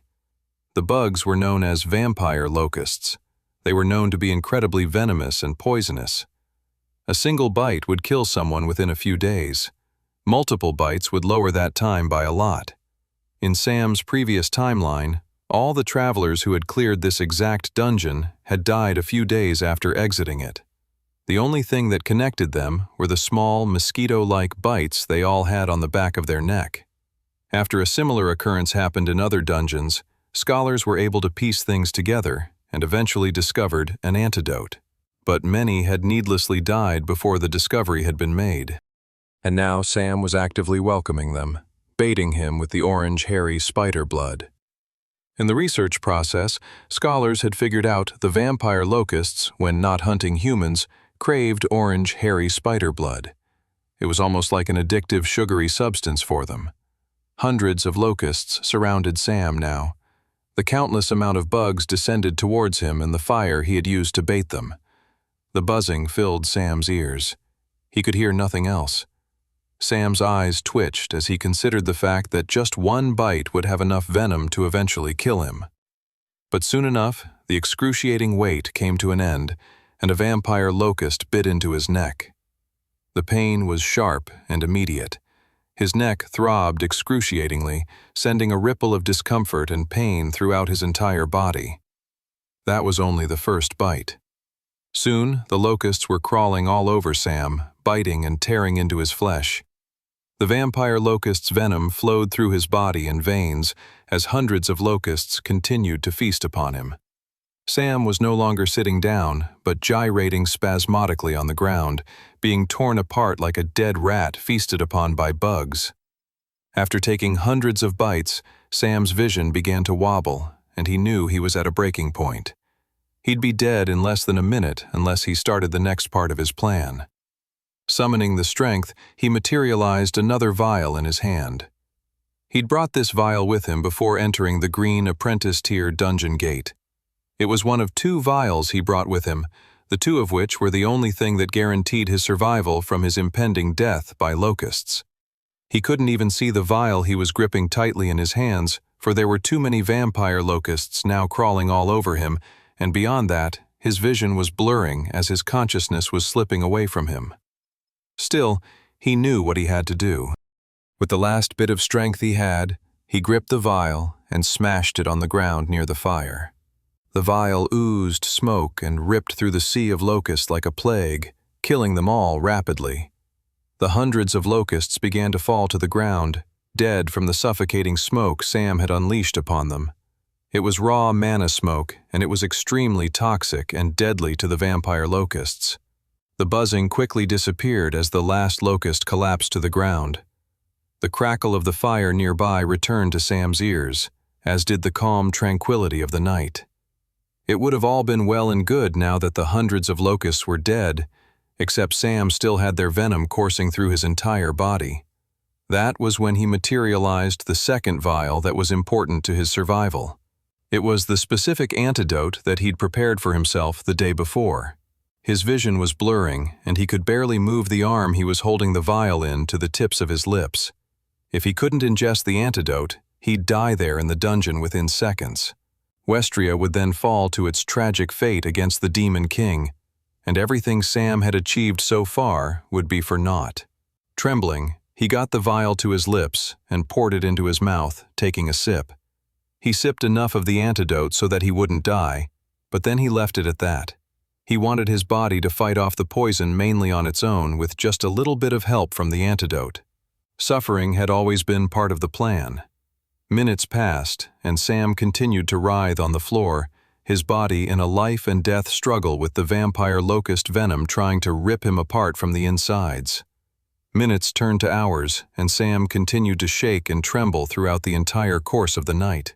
He didn't fall asleep for a second, enraptured by the never-ending excruciating pain he had inflicted on his body.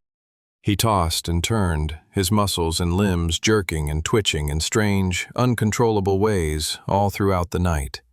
Only as the sun rose over the lush green forest did the poison begin to dissipate within Sam. Suddenly, he could breathe normally again. He could control his movements without twitching and trembling. He kept expecting his body to twitch, which led him to jerk or shiver, but he soon realized his body had returned to normal. Even though his body was no longer fighting off poison, he'd just experienced the worst night of his life and was incredibly sleep-deprived.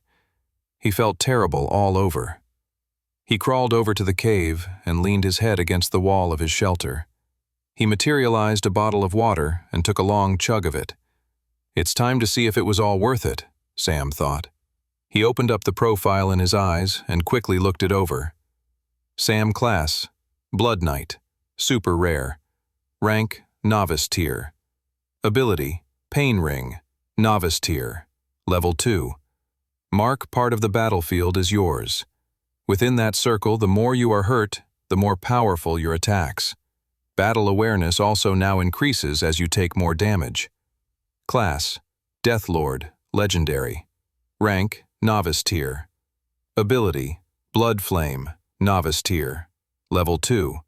Morph all spilled blood in a nearby radius into a powerful magical fire. Can also create blood flame projectiles in hand from spilled blood. Strength, 24.2.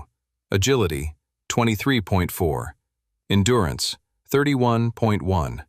Magic, Affinity, 25.6. Skill quests, Pain Ring, level 3. Destroy 3,000 monsters with the aid of battle awareness. 700/3000. Blood Flame, level 3. Seek the enlightenment of the Blood Flame, 2/10. Sam grinned. His plan had worked. After the excruciating night with the vampire locusts, he'd managed to push his endurance stat up to 31. He was now halfway towards hitting the next tier for his Blood Knight class. 5. As much as Sam hated taking days off when training, he had to accept that the day after the vampire locusts had to be a recovery day. His whole body ached. He felt nauseous and sick. Being completely sleep-deprived didn't help either. He materialized some comfy clothes from his inventory and then remade the fire and cooked himself a big breakfast of bacon and eggs. He also materialized a kettle to make coffee.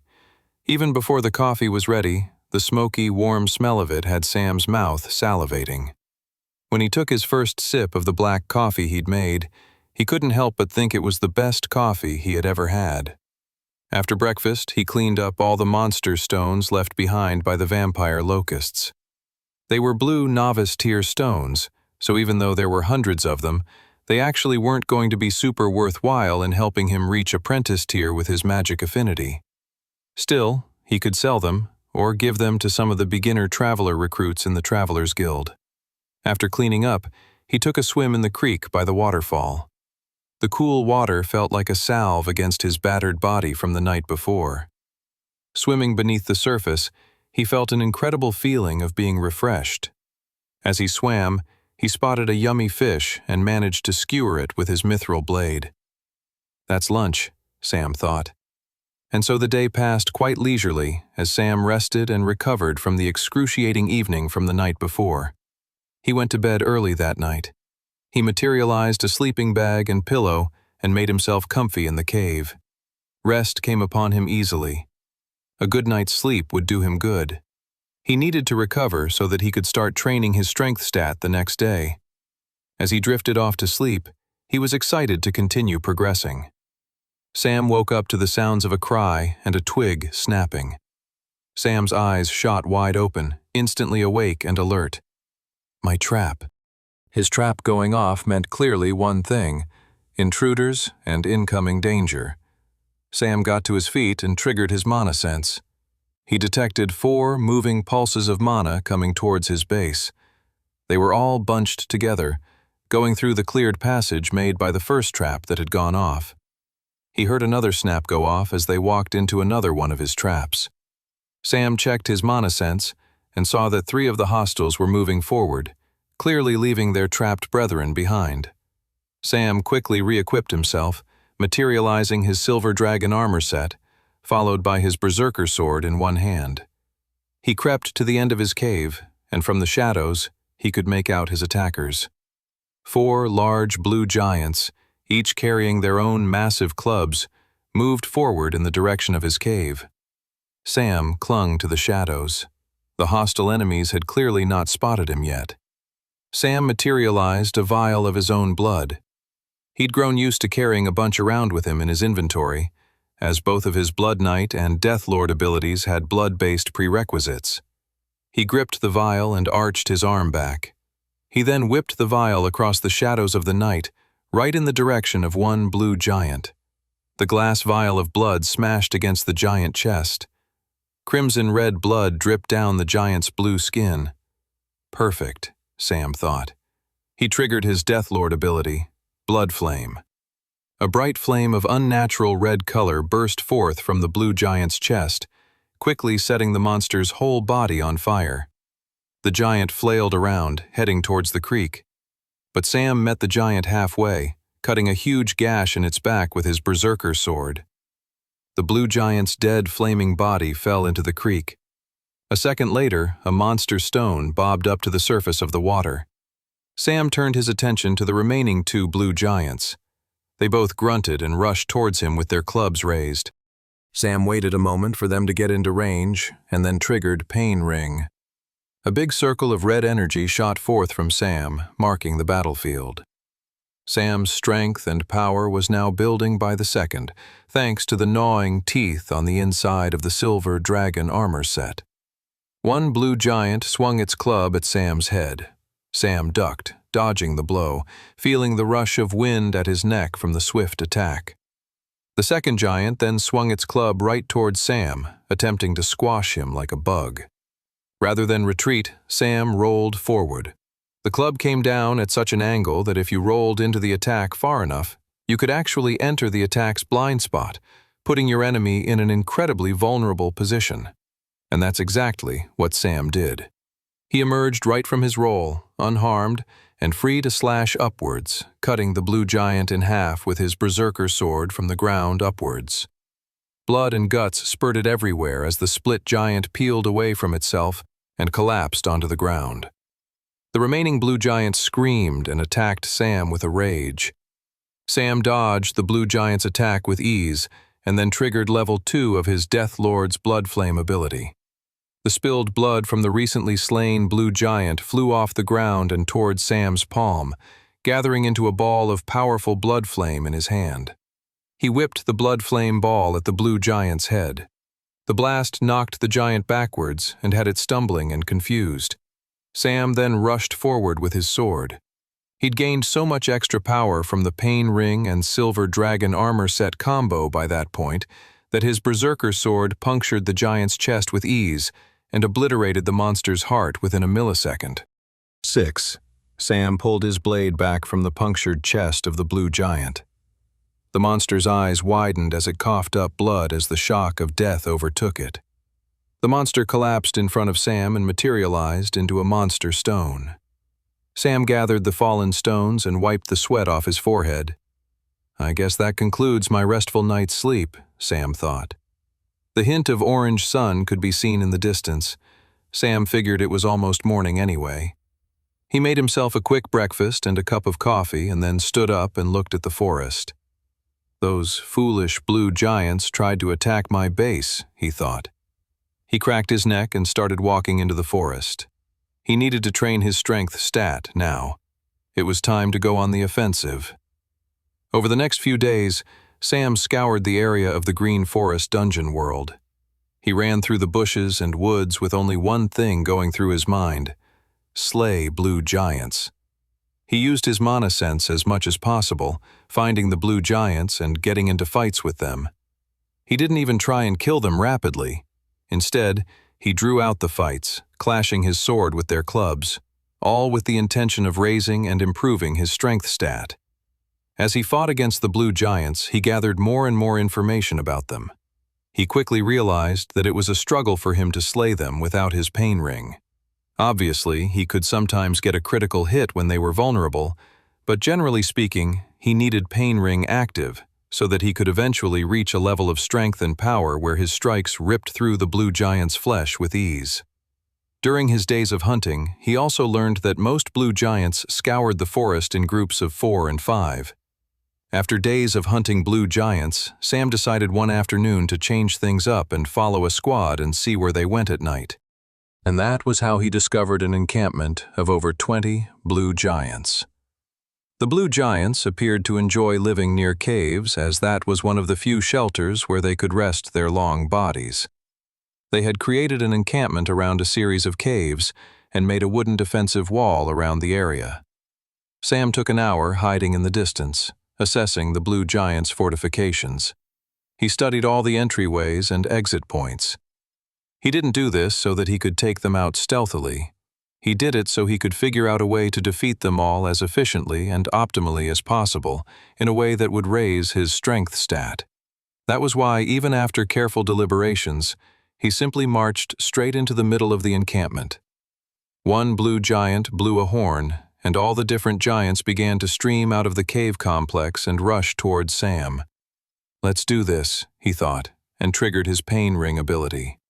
A bright circle of red energy shot forth from Sam's person, marking the battlefield.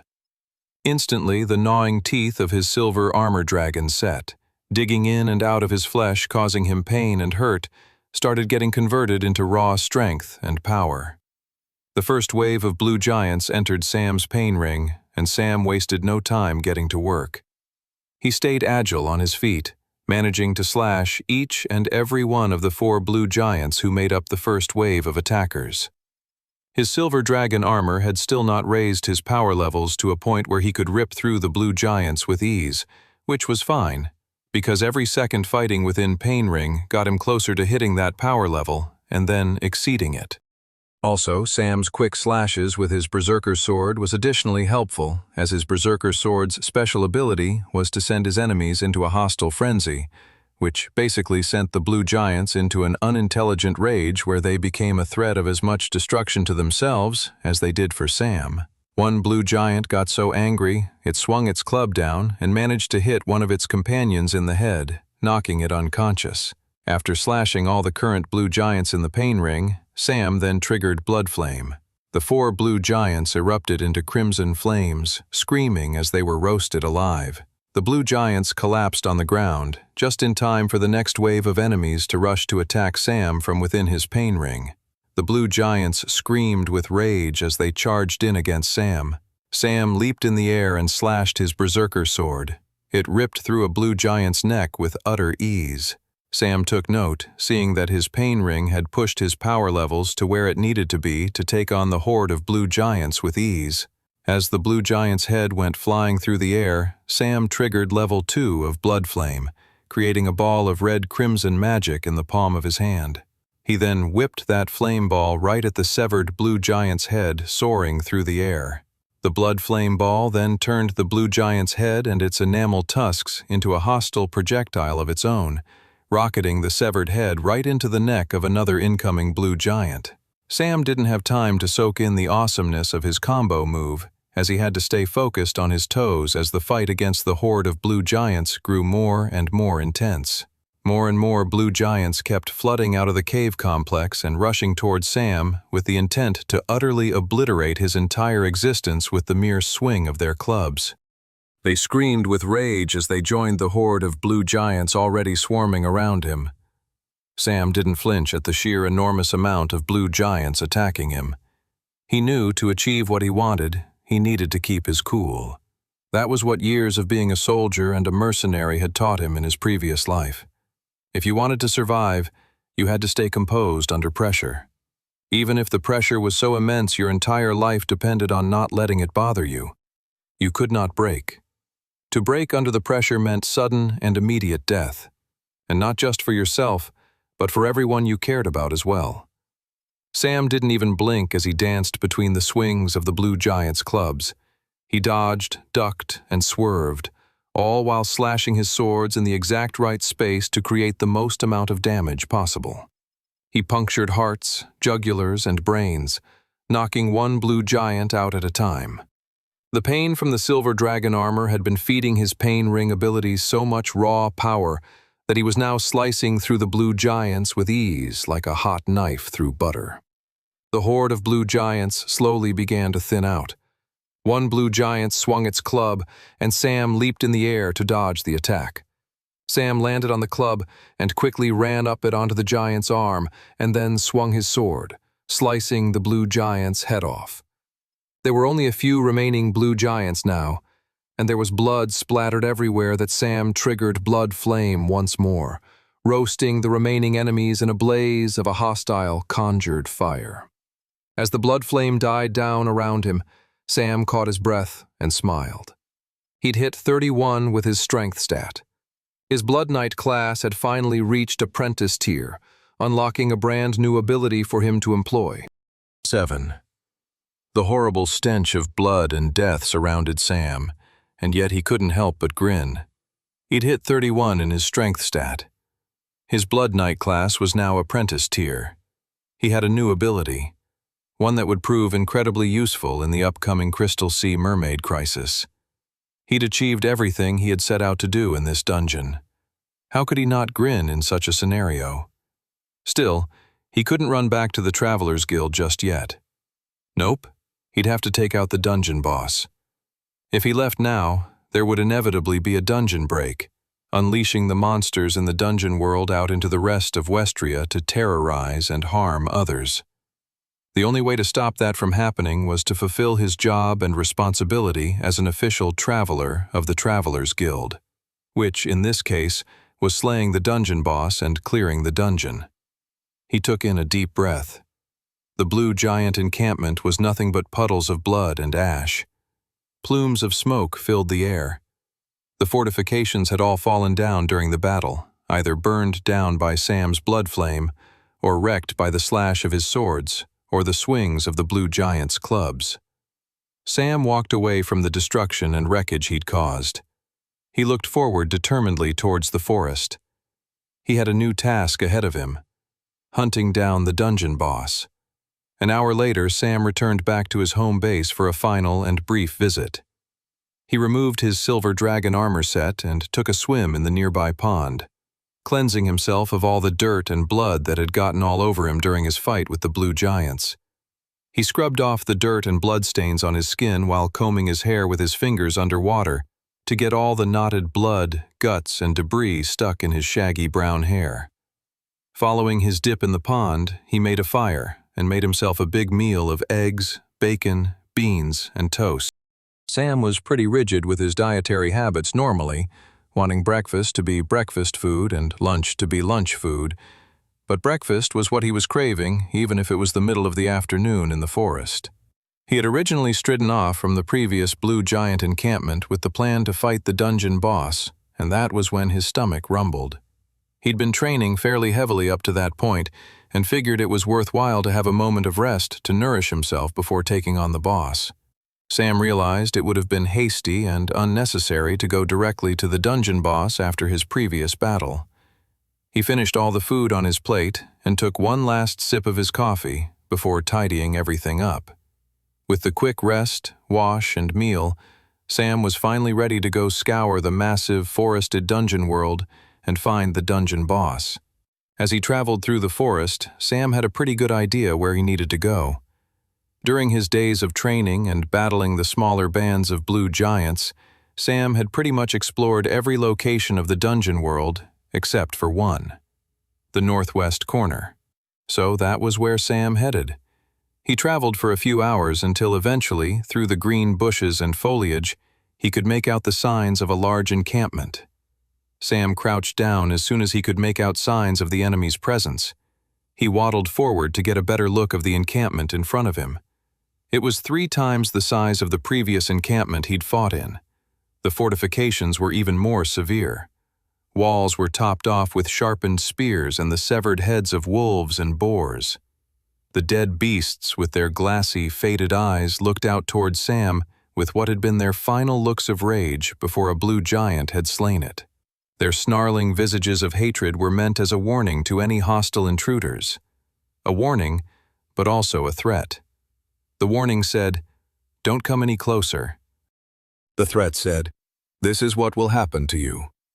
Just beyond the horrific walls adorned with severed animal heads, Sam could see blue giants going to and fro. Some were resting, others were on guard. Others were roasting a whole hog, most likely to feast upon later. The smell of the burning meat wafted all the way from the encampment to the bushes where Sam was currently crouching down, concealed. Just like the previous encampment he'd fought in, where he had finally got his strength stat up to 31, the best plan always ended up being the simplest. Sure, he could spend an hour stealth-killing loads of the guards on the perimeter of the encampment, but that wasn't where his strengths lay.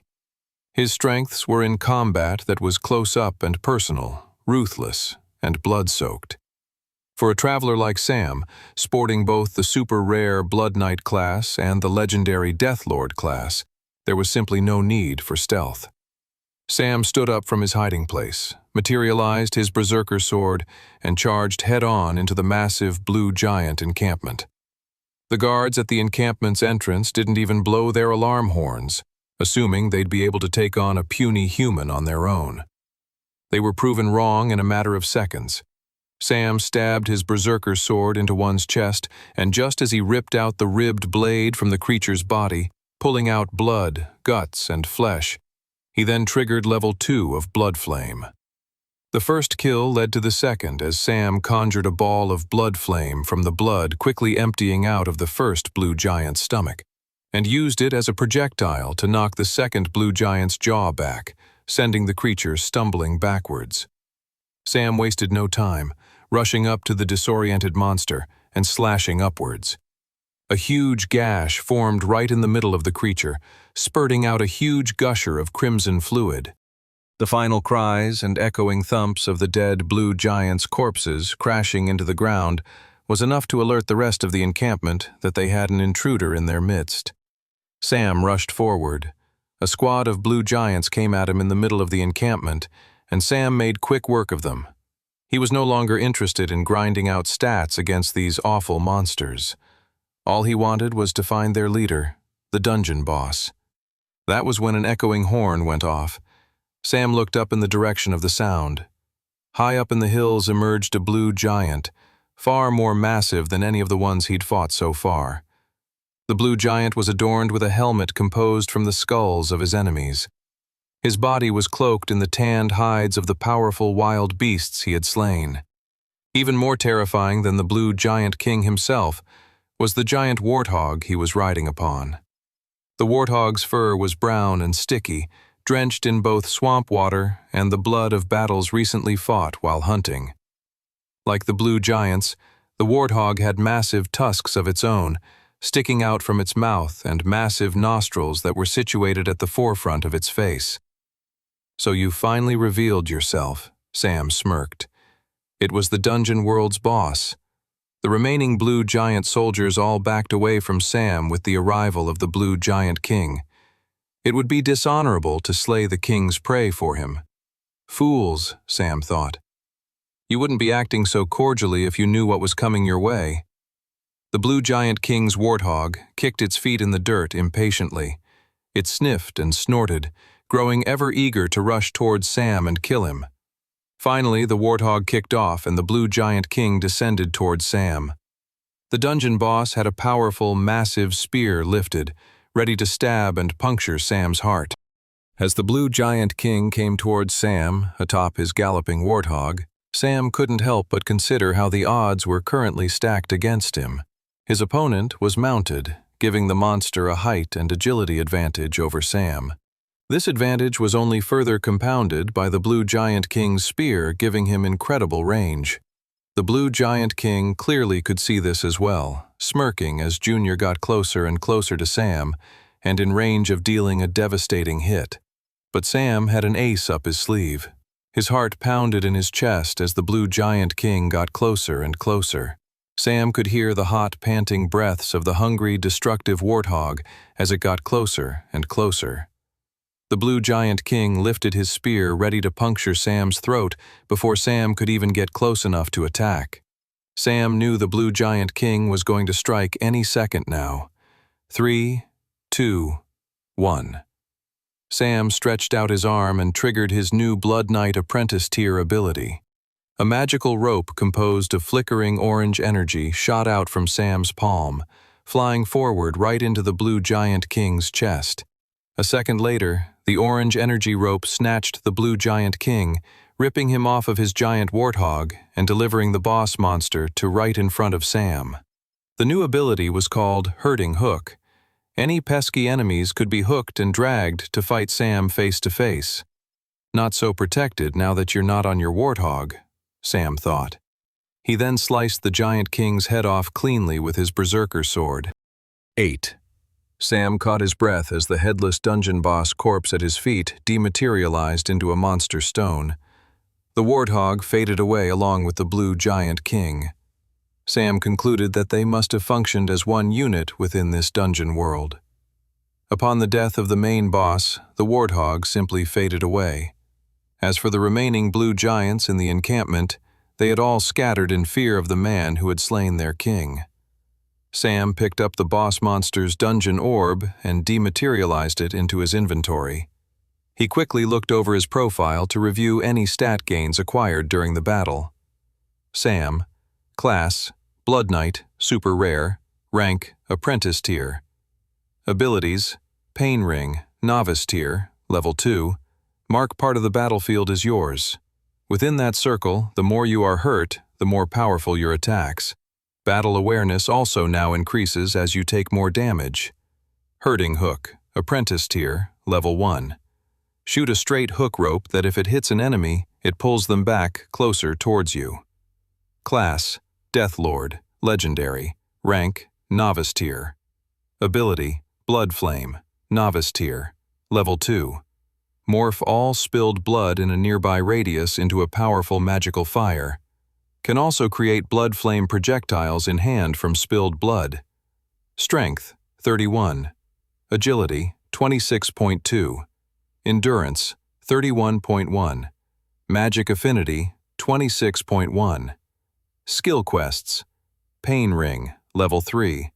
Destroy 3,000 monsters with the aid of Battle Awareness. 730/3000. Blood Flame, Level 3. Seek the enlightenment of the Blood Flame, 6 out of 10. Herding Hook, Level 2. Gain mastery over your Herding Hook. He couldn't see any noticeable stat gains from his previous battle, but that didn't matter. Sam was still immensely pleased with how far he'd come, just in this dungeon alone. His Blood Knight class was now Apprentice Tier, and his new ability, Herding Hook, would be a welcome addition to his current rotation of skills and abilities. At the moment, his Herding Hook could only shoot and drag enemies back in a straight line, so Sam had to be extra focused with his precision. He looked forward to seeing how the ability might evolve in the future, though. Overall, Sam was feeling great about his progress. He eventually closed his profile and looked around at the now empty encampment and sighed with relief. It looks like my work is finally done here, Sam thought. Now that the dungeon boss had been destroyed, he only had a few more hours to exit the dungeon, or he would disappear along with the dungeon and everything else inside of it. He headed back the way he came towards the dungeon's exit. The sun was setting over Resfall a few hours later when Sam returned. After entering through one of the city's gates, he got off his horse and led it on foot through the narrow, cobblestone streets of the Volsungar capital city. "It's good to be back home, isn't it?" said Sam to the horse as they turned a corner. Sam had been gone a week, and from what he could tell, the city was very much the same, still embroiled in an overwhelming heat wave. Residents sat outside their home on chairs, fanning themselves in the heat. Children, normally buzzing about with feverish excitement, played board games quietly in the shade. It was one of those peaceful, calm summer nights that brought Sam immense joy. It was the dog days of summer, and everybody knew it. As he turned another corner, the Travelers' Guild Hall came into sight. It was a large fortress-like building with multiple floors, rooms, and courtyards. It was a world unto itself. Smoke emanated from one of the courtyards from what Sam could see, and his instant reaction was that something bad was happening. "What's going on in there?" He picked up his pace. As he entered the guild hall and made his way to the courtyard, the smell of grilled meats got stronger and stronger, until Sam realized he had no reason to be worried. Outside in the courtyard, the guild was hosting a massive barbecue. The courtyard was adorned with glowing lights and other celebratory and colorful bunting. Travelers of all tier groups were standing around chatting, drinking beers or sodas in one hand, while holding on to burgers and hot dogs wrapped in white napkins in the other. Even Roxy, the unicow, was lying nearby in the shade, keeping everybody company. Guildmaster Edgar Redfield was wearing a white chef's hat and apron over top a summery button-down t-shirt with palm trees. The older man was manning the barbecue, grilling multiple patties and hot dogs and buns, while his face was red and sweaty. "I don't know why me, a senior, is being asked to cook for everyone," complained Edgar, taking a big sip from his beer. "You're all an ungrateful bunch, you know that? Now who ordered a cheeseburger?" A younger traveler came up with a paper plate, and the guildmaster smiled as he handed the burger to the young recruit. As much as Guildmaster Redfield liked to air his cranky thoughts to all those who entered his orbit, he was actually full of love and generosity for those he oversaw in the Travelers Guild. Despite all of his complaints, he would cling to the barbecue's handles before he let anyone else cook for everyone. "Sam," shouted the guildmaster, "good to see ya. I've been telling everyone what a good example you've set. Everyone here has been doing as little work as possible in this heat, while you're out there grinding away in a dungeon gate as we should all be." Sam smiled and took the compliment as he returned his horse to the stables nearby. "Now here, have a triple cheeseburger," said the guildmaster as Sam returned to the festivities. "You've earned it." The guildmaster handed Sam a massive burger, and his eyes widened at the sight of it. It looked both delicious and monstrous. He didn't know how he was going to get his mouth around the entire thing. The burger was so big, it felt like it had a better chance of eating Sam than he did of eating it. Sam thanked the guildmaster and sat down with some other travelers to enjoy his burger. The burger was cooked to perfection, and the cheese was all melted and gooey and mixed in with every bite. The guildmaster was an incredibly talented and powerful traveler, but Sam hadn't realized he also knew how to cook an amazingly delicious burger. When Sam finished his burger, he finally looked around, wondering why he hadn't spotted his friends Clara and Toby. He could see they were standing on either side of the courtyard. "That's odd," Sam thought. Sam walked up to Clara to see how she was doing. The girl was wearing a light green dress that accentuated her beautiful green eyes, freckly skin, and curly auburn hair. "Hey, I've been gone a week. Do I not even get a hello?" Sam smiled. "Sorry, Sam," said Clara, crossing her arms. "I was waiting for Toby to come say hi to you first before I came over." "I'm confused," said Sam. "Could you not just come say hello together?" "Absolutely not," said Clara, crossing her arms. Sam wasn't sure what was going on, but as a betting man, he was certain it was more likely Toby's fault than anything Clara had done. "Oh, well, I'm sorry to hear that," said Sam. "Have you had a good week otherwise?" Clara grinned. "Oh yeah, for sure. Brock has been teaching me some more techniques to use alongside my current warrior class abilities." Sam smiled. He was happy to hear Clara was getting stronger and more powerful. So was Toby. After he had saved them from the tutorial dungeon known as the White Gate, they were both evolving into strong travelers of their own. They all still had a long way to go to reach the true fearsome power in comparison to travelers like Olivia or Guildmaster Redfield, but they were well on their way. "All right, Sam, I'm going to head off to bed. I'm tired after yesterday's training," said Clara. "But I'm glad you're back and— Oh, don't say anything to Toby about what I said." Sure," said Sam. "Have a good night." As soon as Clara slipped off, Toby instantly materialized beside Sam. "Hey man, great to see you," said Toby. His eyes then narrowed. "What did Clara just say to you? Did she mention me? Tell me what you said, man." Said Sam. "You two are both acting really weird." "Did she say that? Oh God. Does she think I'm some kind of weirdo like the other guys in the guild?" moaned Toby. He shook his head. "Okay, man, I gotta run, but don't tell Clara that I asked you what she said about me, okay?" Sure," said Sam.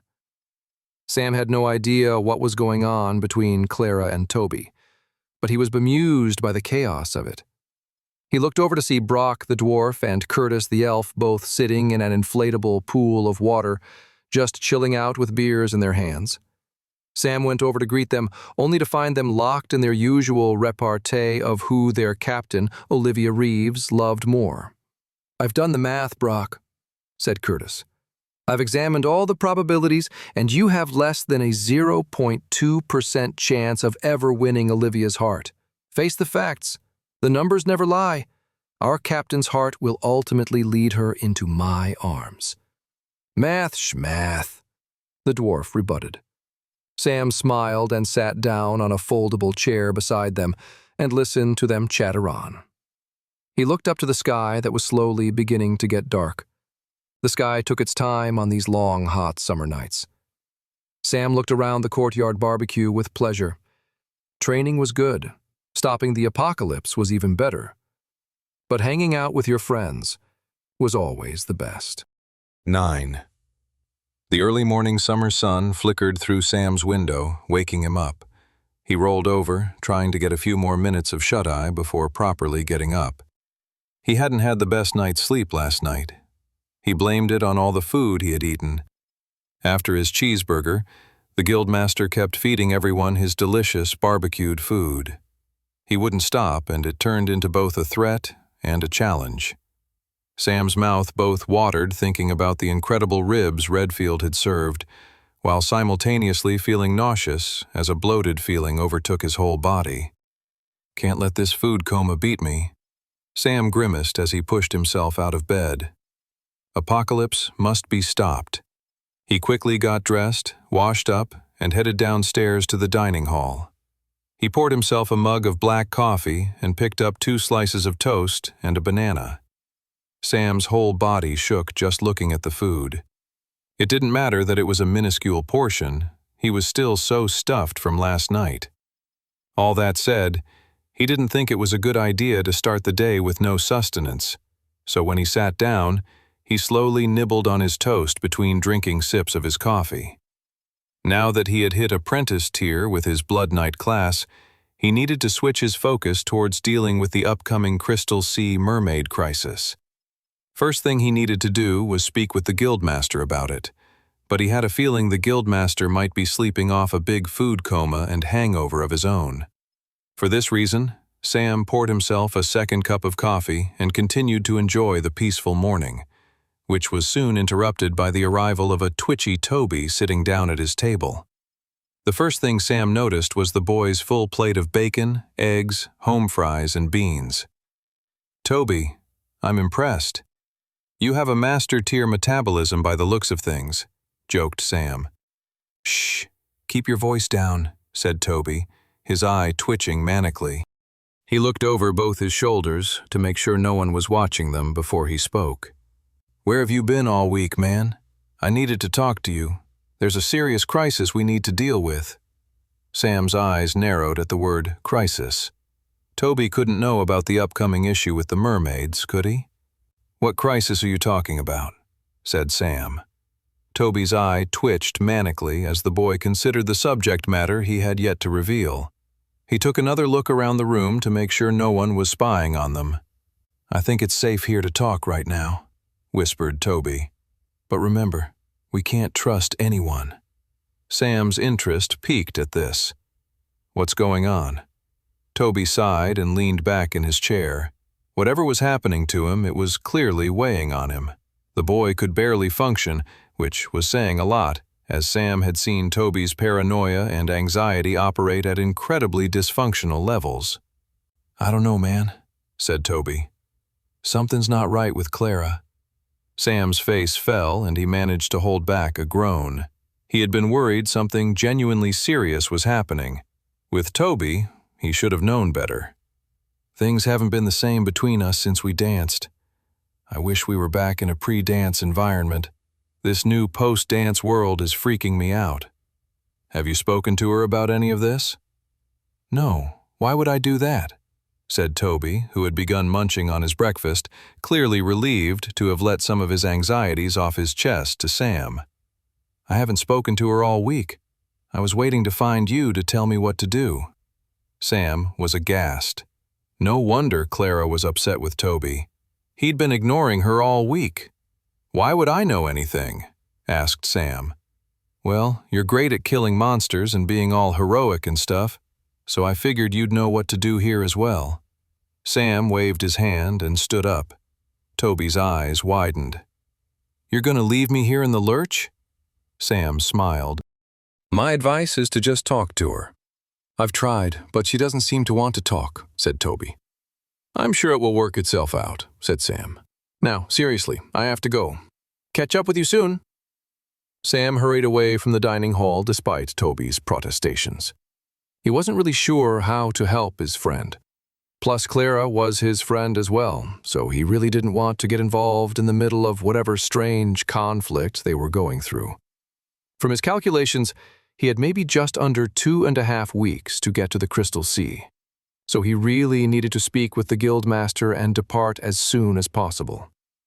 Just as Sam was leaving the dining hall and turning the corner to then go up the stairs where the Guildmaster's office resided, a depth-tier traveler and Captain Olivia Reeves appeared from the other end of the hall.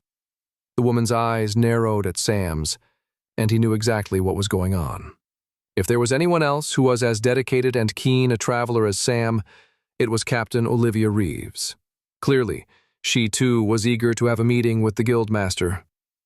"She's going to take ages speaking with Redfield," Sam thought. "I need to speak to him first." He quickened his pace, only for Olivia to outright match him and then just straight up start sprinting up the stairs. "Only captains can speak with the Guildmaster in the mornings," barked Olivia, as she tried to swat Sam from getting up higher on the stairs. "That's a made-up rule, and you know it," said Sam. The two pushed and shoved each other all the way to Redfield's office, both banging on it, demanding to see him. No one came to the door, but the two of them then realized the door hadn't been locked. They pulled the door open slowly and were shocked at what they saw. The Guildmaster was asleep on his office chair with an unfinished chili dog on his stomach and a copy of The Buxom Babes of Westria Volume 13 on his head. Empty beer bottles littered his desk. "Oh, brother," Olivia sighed, placing her forehead into her hands. "This is disgraceful." The Guildmaster suddenly woke up, flinging away his book, and yelled, "It's not what it looks like. I read it for the articles." "If your two best travelers are dressed and ready to discuss with you after a late evening of socializing," said Olivia sternly, "as Guildmaster, so should you." Sam smiled. As much as he had been fighting with Olivia only moments before, the fact that she referred to him as one of the best travelers alongside her was a huge compliment and honor. It was only slightly tarnished by the fact that the compliment was from a woman who was also clearly and unashamedly complimenting herself at the same time. Olivia put her hands on her hips and looked around the office. "What do you have to say for yourself, sir?" Redfield's eyes widened, and then suddenly his face went red. "What is this insolence and questioning of my seniority? I am the Guildmaster. I'll have you know that falling asleep in my office with this half-eaten chili dog and copy of a prestigious and illustrious book is actually part of a long-term strategy to improve the morale and efficiency of the—" Before Olivia could argue back at the Guildmaster's unbelievable excuse, large horns trumpeted outside. Everyone turned to look at the door in confusion. Suddenly, a royal knight stepped into the guild. "Traveler Sam," announced the knight, "Queen Alice Grace seeks your presence." "Oh, brother," Sam thought, "this is just what I need." 10. The royal carriage pulled up outside the gates of the palace. Sam stepped out into the hot summer streets to a very unexpected sight. A large group of children were walking to and fro from the terraced noble townhouses that lined the streets near the royal keep. The neighborhood was known for being fairly quiet with older retired nobles, so this sudden onset of such a young demographic seemed very out of place. "Is there a fair or carnival or something going on nearby?" asked Sam to one young boy who was walking by. The boy shook his head. "Nope, I live in that big old house over there. After the Battle of Resfall, most of the nobles didn't want to live around here anymore, so the Queen turned all the empty homes into orphanages for all of us kids with nowhere else to go." Never in a million years did I think I'd be living in such a swanky place like this." Sam grinned. He was impressed. It sounded like Queen Alice was beginning to flex her royal powers for the good of the people. The Spectral Church had once been the governing body for all the orphans in the city, and based on Sam's personal experience, he knew that they did a horrendous job. It made Sam really happy to see the Queen looking after some of the city's most downtrodden and forgotten group of people. "I even got a job too," said the kid. "The Queen set it up so that we can help work as apprentices in the palace and get real work. Isn't the Queen amazing?" Sam shook his head and smiled. He knew he was going to have to compliment the Queen on all of her great work. Maybe in her new role as Queen, their relationship would be less fraught. Sam said goodbye to the boy and continued forward to the palace. Inside the royal keep, a young, beautiful queen sat at her throne. The young woman of such important stature had long blonde hair and big, gorgeous blue eyes. She normally had a pleasant demeanor and smile that would add a bit of sparkle to anyone's day. However, today there was a note of concern on her face, maybe one of frustration or impatience, though a more discerning onlooker might have suggested what it truly was: nervousness. Alice sat on the throne, tapping her finger impatiently. The throne room was so massive and had such high ceilings that she could hear the echo of her nail clacking against the metal of her throne, which only reminded her of why she was impatient even more. The sound of the nail echoing across the empty throne room was interrupted by the only other person currently in the room: the Queen's handmaiden and guardian, Mildred Cross. "Nervous, my lady?" said the older woman. The young 16-year-old girl's face went bright red before her nose scrunched up in a scowl. "Nervous?" she thought. "How could Mildred think I'm nervous? I'm simply impatient for that annoying young black-haired traveler who's always staring at me and then making me show him gratitude by saving my life constantly. What does he expect me to say? Oh gosh, you're ever so strong, charming, and handsome." Queen Alice Grace crossed her arms and took in a deep breath as she considered the young, irritating traveler boy who was coming to visit them. She then couldn't help but wonder how the boy would react if she did fawn all over him. Would he recoil from her? Or would he hold her tighter? No. Alice knew exactly what he would do.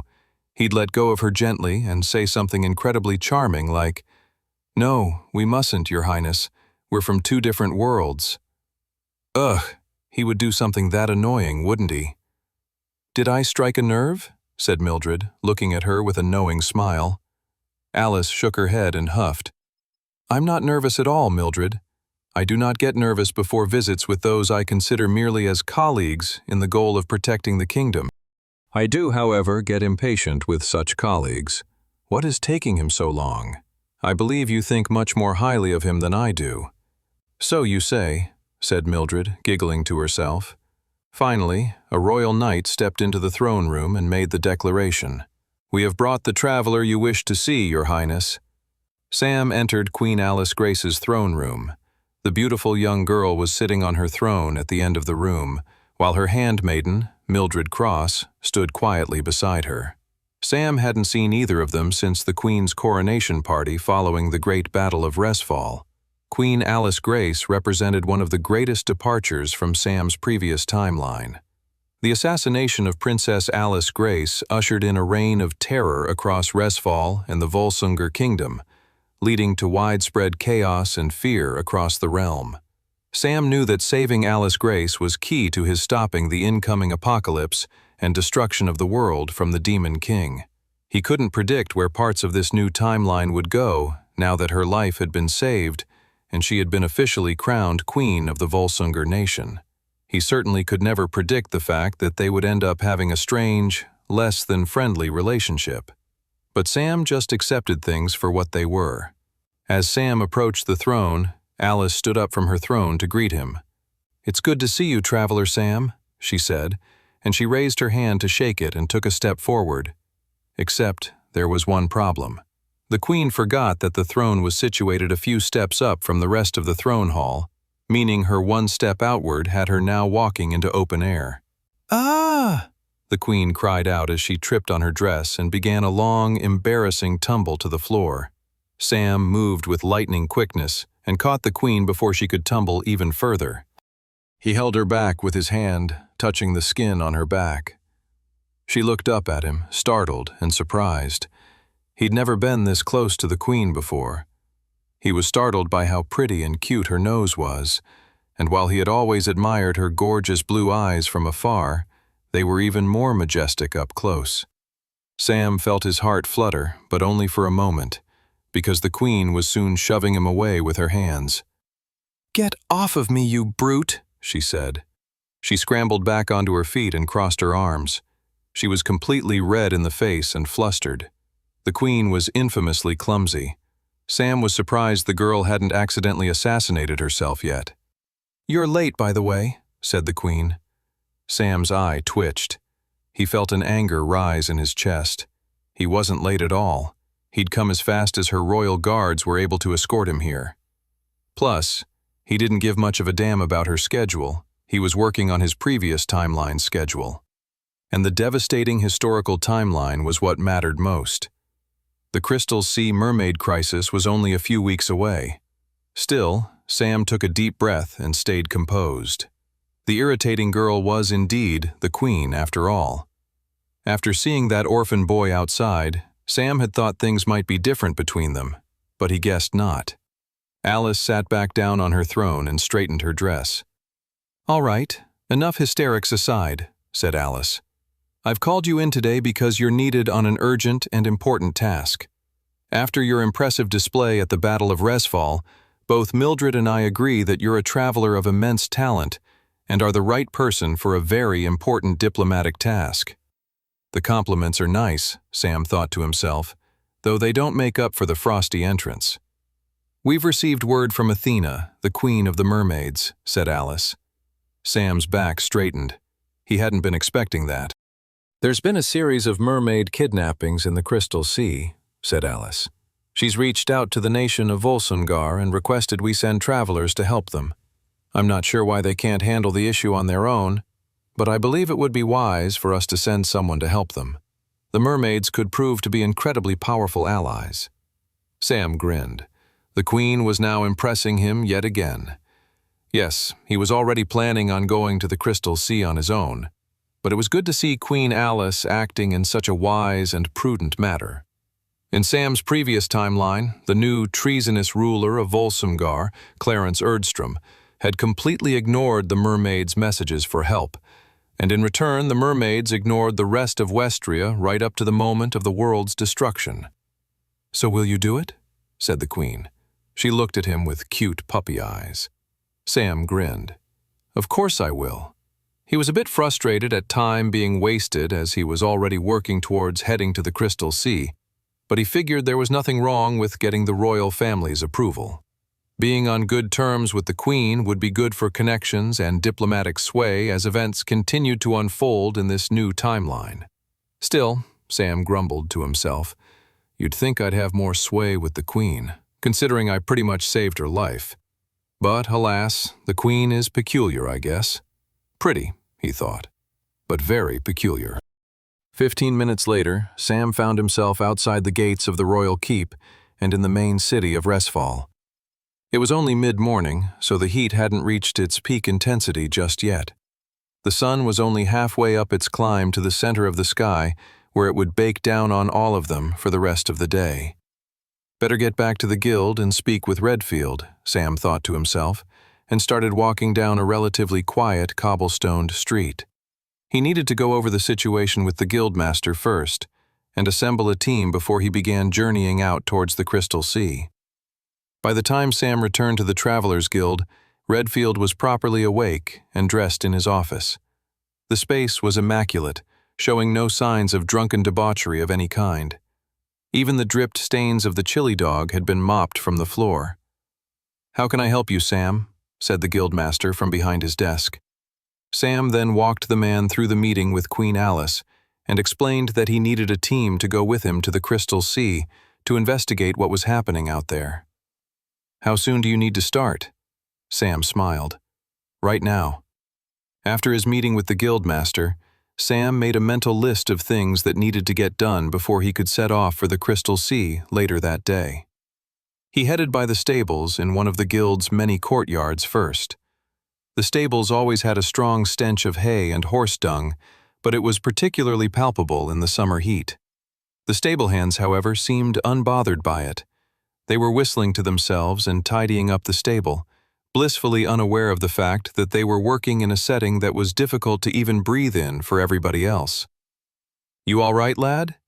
Sam sucked in air and tried to not breathe through his nostrils. "I'm fine," Sam said, mustering a smile. "If you don't mind, I need to put in a request for 3 horses to be ready to journey to the Crystal Sea later this afternoon." "Not a problem at all," said the stable hand. "What takes you out to the Crystal Sea?" "I'm jealous. A dip in the water would feel great this time of year." Sam smiled to the stable hand. He wished he was going to the Crystal Sea simply on a vacation, but that was far from the case. Danger and the livelihood of all of Westria hung in the balance of his journey out there.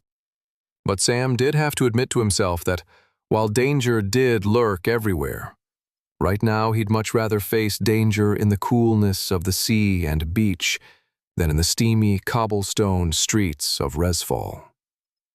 Sam thanked the stable hand and then hurried off in search of the 2 companions he was hoping to take with him on his mission. First he found Clara in a different courtyard, running drills with Brock the dwarf.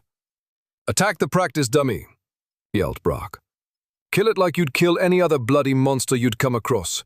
Kill it with a devastating fury lass." Clara screamed as she stabbed a scarecrow in the forehead, neck, and heart. Propped up on a spring, the scarecrow practice dummy swayed back and forth, dizzy from Clara's flurry of attacks. Sam watched as Clara went through her training drills with Brock. Given that Clara had unlocked the warrior class after surviving the White Gate tutorial dungeon, it made sense that Brock Skidmore would go on to become her teacher.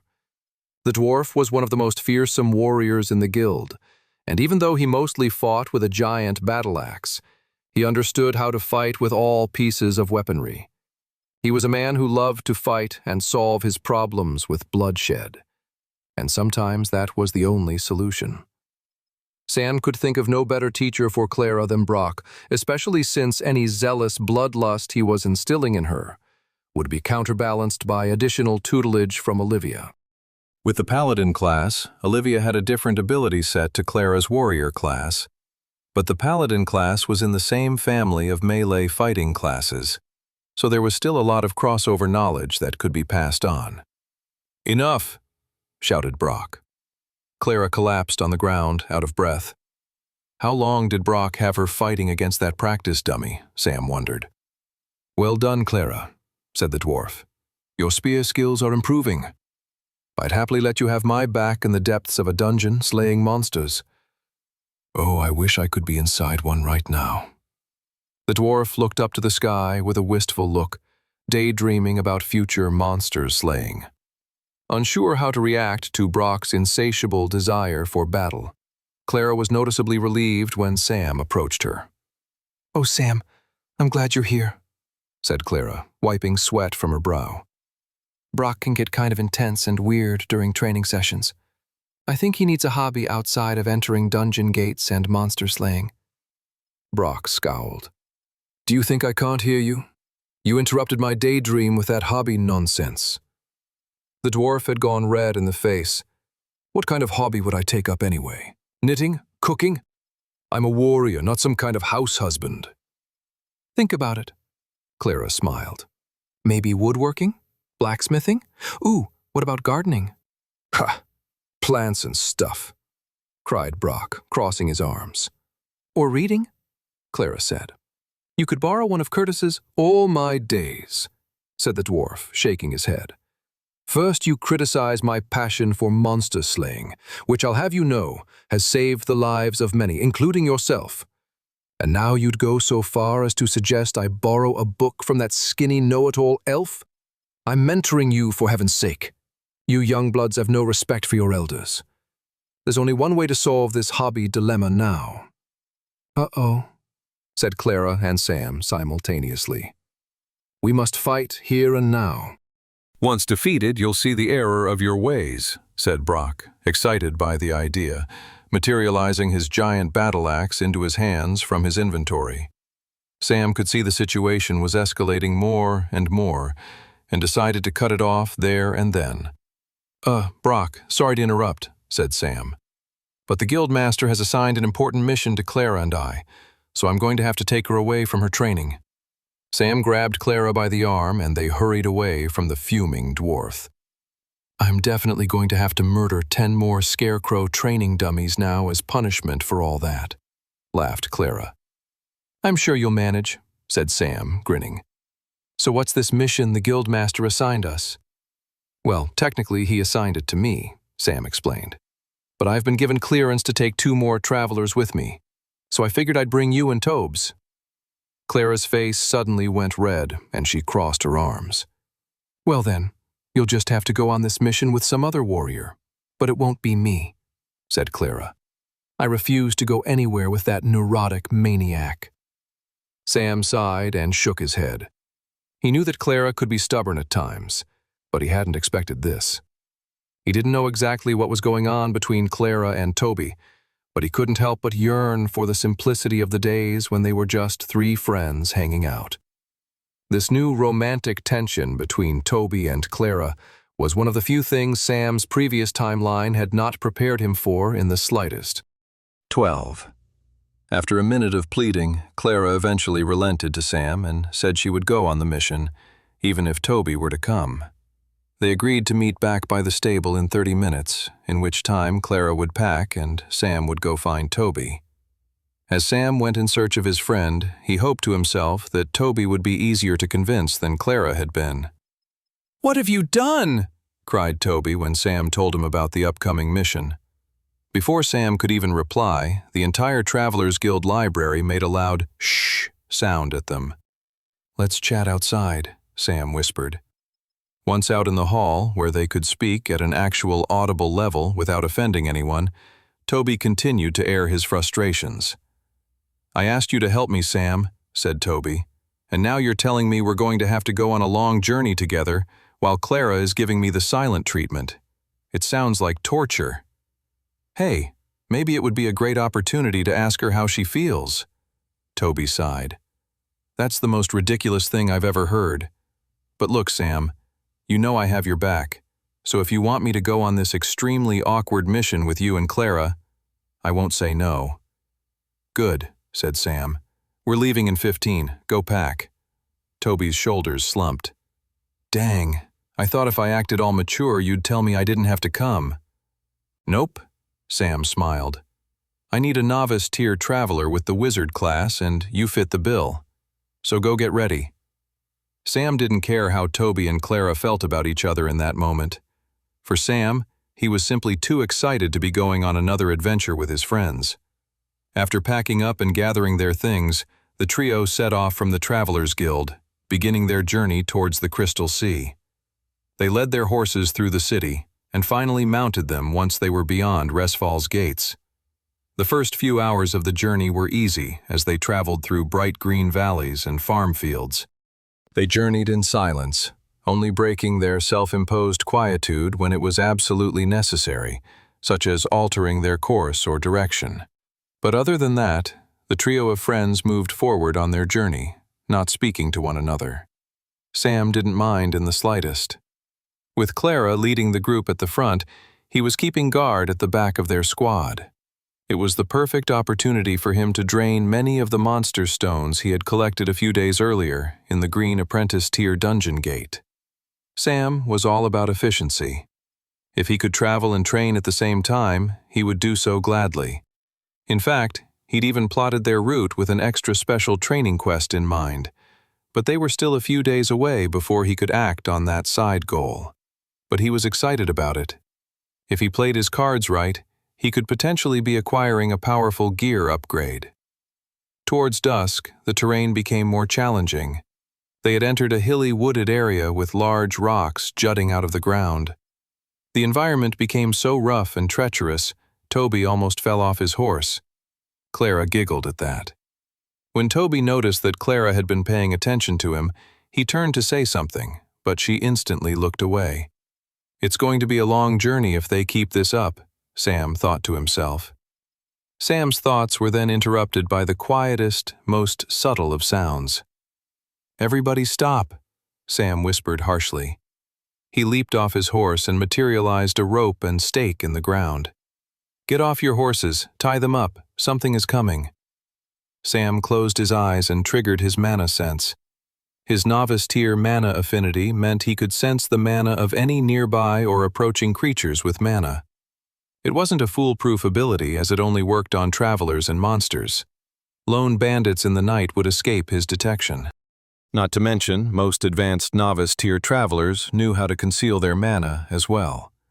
All of which revealed quite a bit about the incoming attackers Sam was picking up within his mana sense. There was a pack of 7 creatures coming their way. They weren't regular human citizens, because they wouldn't have any mana to pick up on. They weren't travelers either, unless they wanted Sam to know they were approaching them to attack, which didn't make any sense to Sam. So it either meant it was monsters, or the slightly similar but more likely culprit, mana-corrupted animals. Dungeon gates and travelers all leaked mana into the air just by simply existing, and that mana could eventually infect wild animals, turning them into strange beasts that were halfway between ordinary mammal and a monster from within a dungeon gate. The incoming creatures were nearly silent, gliding across the wooded landscape. Their footsteps were like air rushing over cracked ice, a sinister hiss. The twilight sky was quickly darkening overhead. You guys," said Toby. "Why do I have a terrible feeling in my stomach?" Sam materialized his berserker sword in one hand and his fiery flame sword in the other. Clara quickly followed suit, materializing her rare elven spear. Toby shivered, looking at his 2 companions, and then materialized his wizard's staff, accepting that an inescapable battle was indeed incoming. Sam kept track of the approaching hostile force with his mana sense. The pack of creatures began to separate, looking to surround them. Between the trees, Sam began to make out glowing red eyes. Soon he could see the wolves in their entirety. They were unlike any normal wolves Sam had encountered in his pre-traveler days. They were different. Much different. Sam couldn't see their teeth, but he knew they were long and sharp from the way they gnashed their jaws at them. The wolves all shared the same type of fur, an orange and white pattern. The creatures were mangy and gaunt. The corrupted mana was destroying them from the inside out. The mana corruption had clearly damaged their brains, otherwise they wouldn't be attacking Sam and his friends so brazenly. The wolves had turned into nothing more than monstrous slaves to their own destructive desires, hungering for violence and nothing else. Clara rushed forward and triggered the novice-tier ability of her warrior class, Attack Burst. She thrust her spear forward, and from that thrust, a bright golden light of energy shot forward as if a magical spirit of the spear itself burst forward, going much farther than the spear could ever go normally on its own. The attack burst moved so quickly that the target wolf could only snarl and attempt to dodge, but couldn't move out of the way quick enough, so the energy spear ripped right through its stomach, cutting it in half. "Are we going to keep standing around, or are we going to finish these dumb wolves off?" said Clara between gritted teeth. She raised her spear to attack once more as the wolves charged in towards them in all directions. Sam ran forward with his 2 swords and attacked the nearest wolf. He slashed the wolf, wounding it deeply. He didn't stay on target, though, running in a large circle, making sure to hit each and every wolf attacking them. Once they'd been all hit once and were dripping with blood, Sam triggered his Death Lord ability, Blood Flame. All the blood on the ground and even the blood dripping on the fur of the wolves began to glow a deep crimson red before bursting into powerful destructive flames. The wolves cried out as their bodies shook in pain before finally collapsing on the ground, dead. "Well," said Clara, "that was fairly easy." One remaining wolf that had stayed back appeared out of nowhere and leaped towards Clara. The wolf's jaw was wide open, ready to rip through the flesh of Clara's neck. The wolf was hungry for both flesh and vengeance. Clara's eyes widened. She hadn't been prepared for this attack. There was no way she could alter the angle of her spear quick enough to stop the wolf from landing a devastating blow. But then, out of nowhere, a gushing swirl of powerful water emerged and blasted right into the attacking wolf, sending it far off course. Pushed back by the water blast, the wolf flew backward right into a fallen branch that punctured the wolf right in the stomach. The wolf was wedged to the branch like a skewer, limping and squirming to escape, until eventually so much blood leaked out of it that its eyes faded into lifelessness. Clara blinked and then did a double-take, looking at the dead wolf and then at Toby, who was still standing upright, drawing mana into his hand in case of any other attackers. "Thanks, Tobes," she said. Toby blinked in surprise that Clara was finally speaking to him again. "You're welcome. Does that mean we're talking again?" Now that they were safe and no longer in the heat of battle, it was as if Clara remembered she was mad at Toby more than she was grateful for him saving her life. "No, it does not," said Clara, crossing her arms and looking away. Sam decided to change the subject before another fight broke out. "I can see a cave in the distance," he said. "Let's set up camp. I have a great idea for dinner tonight." "Really?" said Toby. "Yeah," said Sam. "It's a special recipe. Wolf stew." 13. 30 minutes after their battle with the mana-corrupted wolves, Sam and his friends had set up camp in a nearby cave. Sam had created a small fireplace and had skinned and chopped up the wolves and thrown them into a pot alongside onions, potatoes, and carrots. After a while, he poured in some beef stock and red wine to mix in with the juices of the wolf meat. A delicious scent began to waft through the air. Leaning on the wall of a nearby cave, Clara's stomach grumbled. "Oh man," she said, looking at the cooking of stew. "That smells delicious." "I agree," said Toby. "Are we not concerned more wild animals will come approach us due to the nearby scent?" Sam shrugged. "If they do, we'll scare them off or slay them. We're going to have to take turns keeping guard in the night anyway. Who knows what creatures or bandits or rogue travelers lurk in these woods?" "Bandits or rogue travelers?" Toby sighed. "Don't worry about guard duty, everyone. I don't plan on sleeping tonight." An hour or so later, Sam ladled a bowl of wolf meat stew for both himself and his companions. They sat by the heart of the fire and sipped on the nourishing warmth of the bowl of stew. Sam smiled at his two friends, who were still ignoring each other. He was looking forward to traveling and training more tomorrow, and then the day after, and then for the foreseeable days after that as well. The journey to the Crystal Sea continued, and the days began to pass. They traveled by horseback, occasionally getting off their steeds when the ground grew awkward, or when they needed to cross over a river or creek with a particularly strong current. The weather was still warm, but the baking heat of Resfall was gone. The air was gentler somehow, and the occasional breeze kept Sam and his companions cool, along with their horses. Sam practiced cycling his mana core during the day as they traveled, and he encouraged Clara and Toby to do the same. Mana cycling was a great way to train when doing something else. It made traveling more efficient. The only thing that slowed down the mana cycling was when the terrain got rocky or a buzzing mosquito distracted them from their focus. At night, the group would set up camp and, based on a nightly rotation, took turns cooking dinner for the others. While dinner was being prepared, those who weren't cooking would practice and train in areas that they couldn't train in while traveling on horseback during the day. Clara practiced her spearmanship, Toby worked on his mana manipulation, and Sam practiced his sword stances. After dinner, they would draw straws for who would stay guard for the first portion of the night while the others rested. And then they'd go to sleep, under the warmth of the fireplace, while the crackling ash and hum of pine trees offered them a lullaby of the wilderness, and one of their friends stayed up, protecting them from whatever potential dangers might emerge in the night. A few days later, a small village came into view. The village was a collection of wooden homes built side by side. The homes were crafted from wood and straw with thatched roofs. There was a small dirt path running through the town, lined with wooden carts clearly used by the village's farmers and merchants. The dirt path was the only way in and out of the place. As Sam and his companions got closer, he took in the smell of fresh bread and roasting pig coming from a nearby home.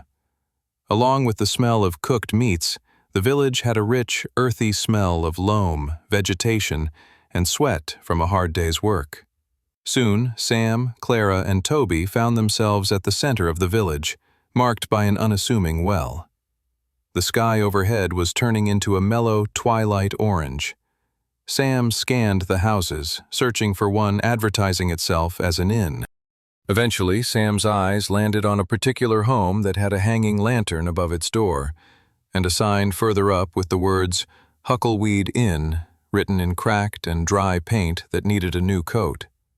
Sam and his companions stepped inside to find a cozy oak-paneled room and a crackling fireplace. A homely woman perked up in surprise to see the trio of travelers. Sam figured the Huckleweed Inn must not get too much business based on the innkeeper's excitement at the arrival of new guests. They paid the inn's fee, and the innkeeper quickly ran to the kitchen and hollered for some roast dinners to be whipped up, and then she went off to draw a bath in each of their rooms. After a week of roughing it in the bush, I gotta say, I'm enjoying the luxury. Toby smiled as they all sat down in comfortable seats near the inn's fireplace. Sam smiled in agreement. Nothing beat the coziness of an inn after a few hard days of travel through the woods. The innkeeper soon served them each half of a roasted chicken, alongside mashed potatoes, yams, and gravy. After eating, the three companions soon all retired to their rooms. All three of them rested in the hot warmth of the bath the innkeeper had run for them, and then soon drifted off to sleep. In the middle of the night, Sam awoke. He got dressed quietly, and then went over to his room's window and lifted it gently. A cool nighttime breeze ushered into his room. The village was silent but for the occasional hoot of an owl and the sounds of a rushing creek nearby. Sam picked himself up and climbed out from his room's window and jumped down onto the ground. The village streets were empty except for him. He moved through the small collection of houses quietly, heading in the direction of the wolves. The whole trip so far had been leading up to this moment. Sam had made sure the journey had led them to Huckleweed Village. It had been of vital importance. Sam entered the nearby forest, his boots crackling the fallen pines on the ground.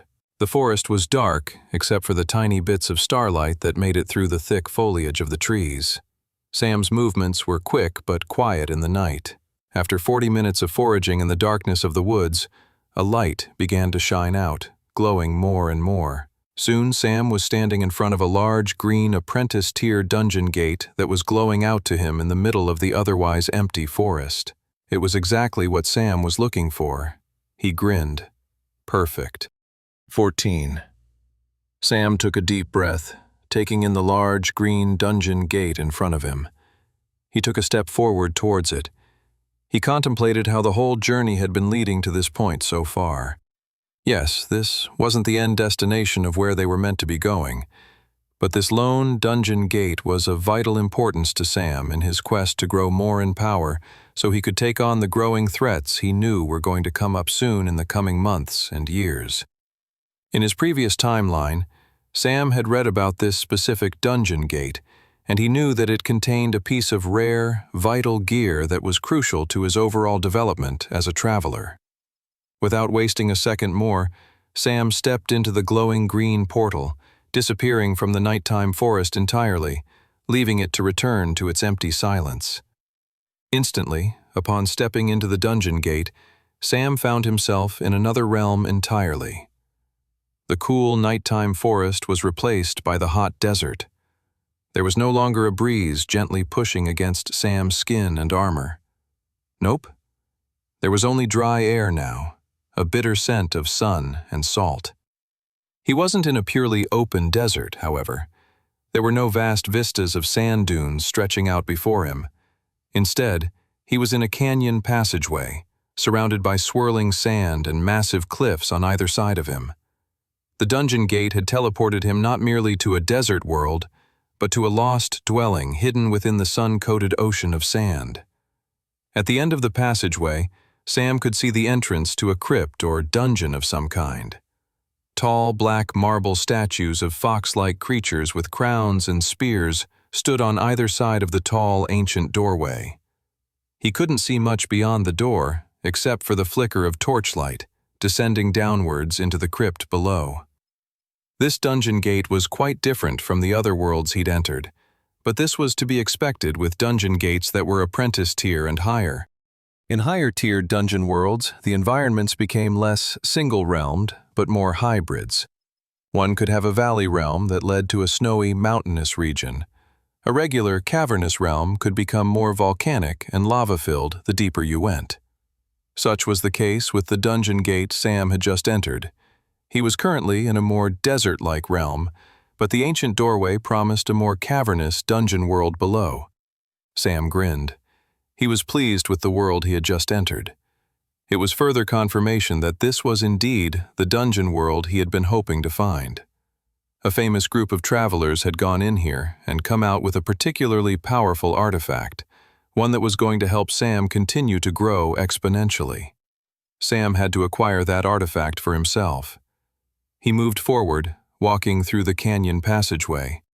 Wisps of sand trickled down from the top of the cliffs that walled the passageway, the closest thing to a waterfall in this dry, barren desert.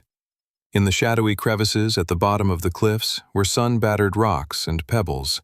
Gnarled plants clung on for dear life, looking both thirsty and suffocated. Sam took in his surroundings more and more as he walked slowly to the entrance to the ancient crypt at the end of the passageway. The young man moved with caution, taking a step or two, then pausing to take in any change in the surroundings. So far, everything seemed a bit too easy. He was waiting for a scorpion to leap out of the sand or for a horde of fire goblins to show up.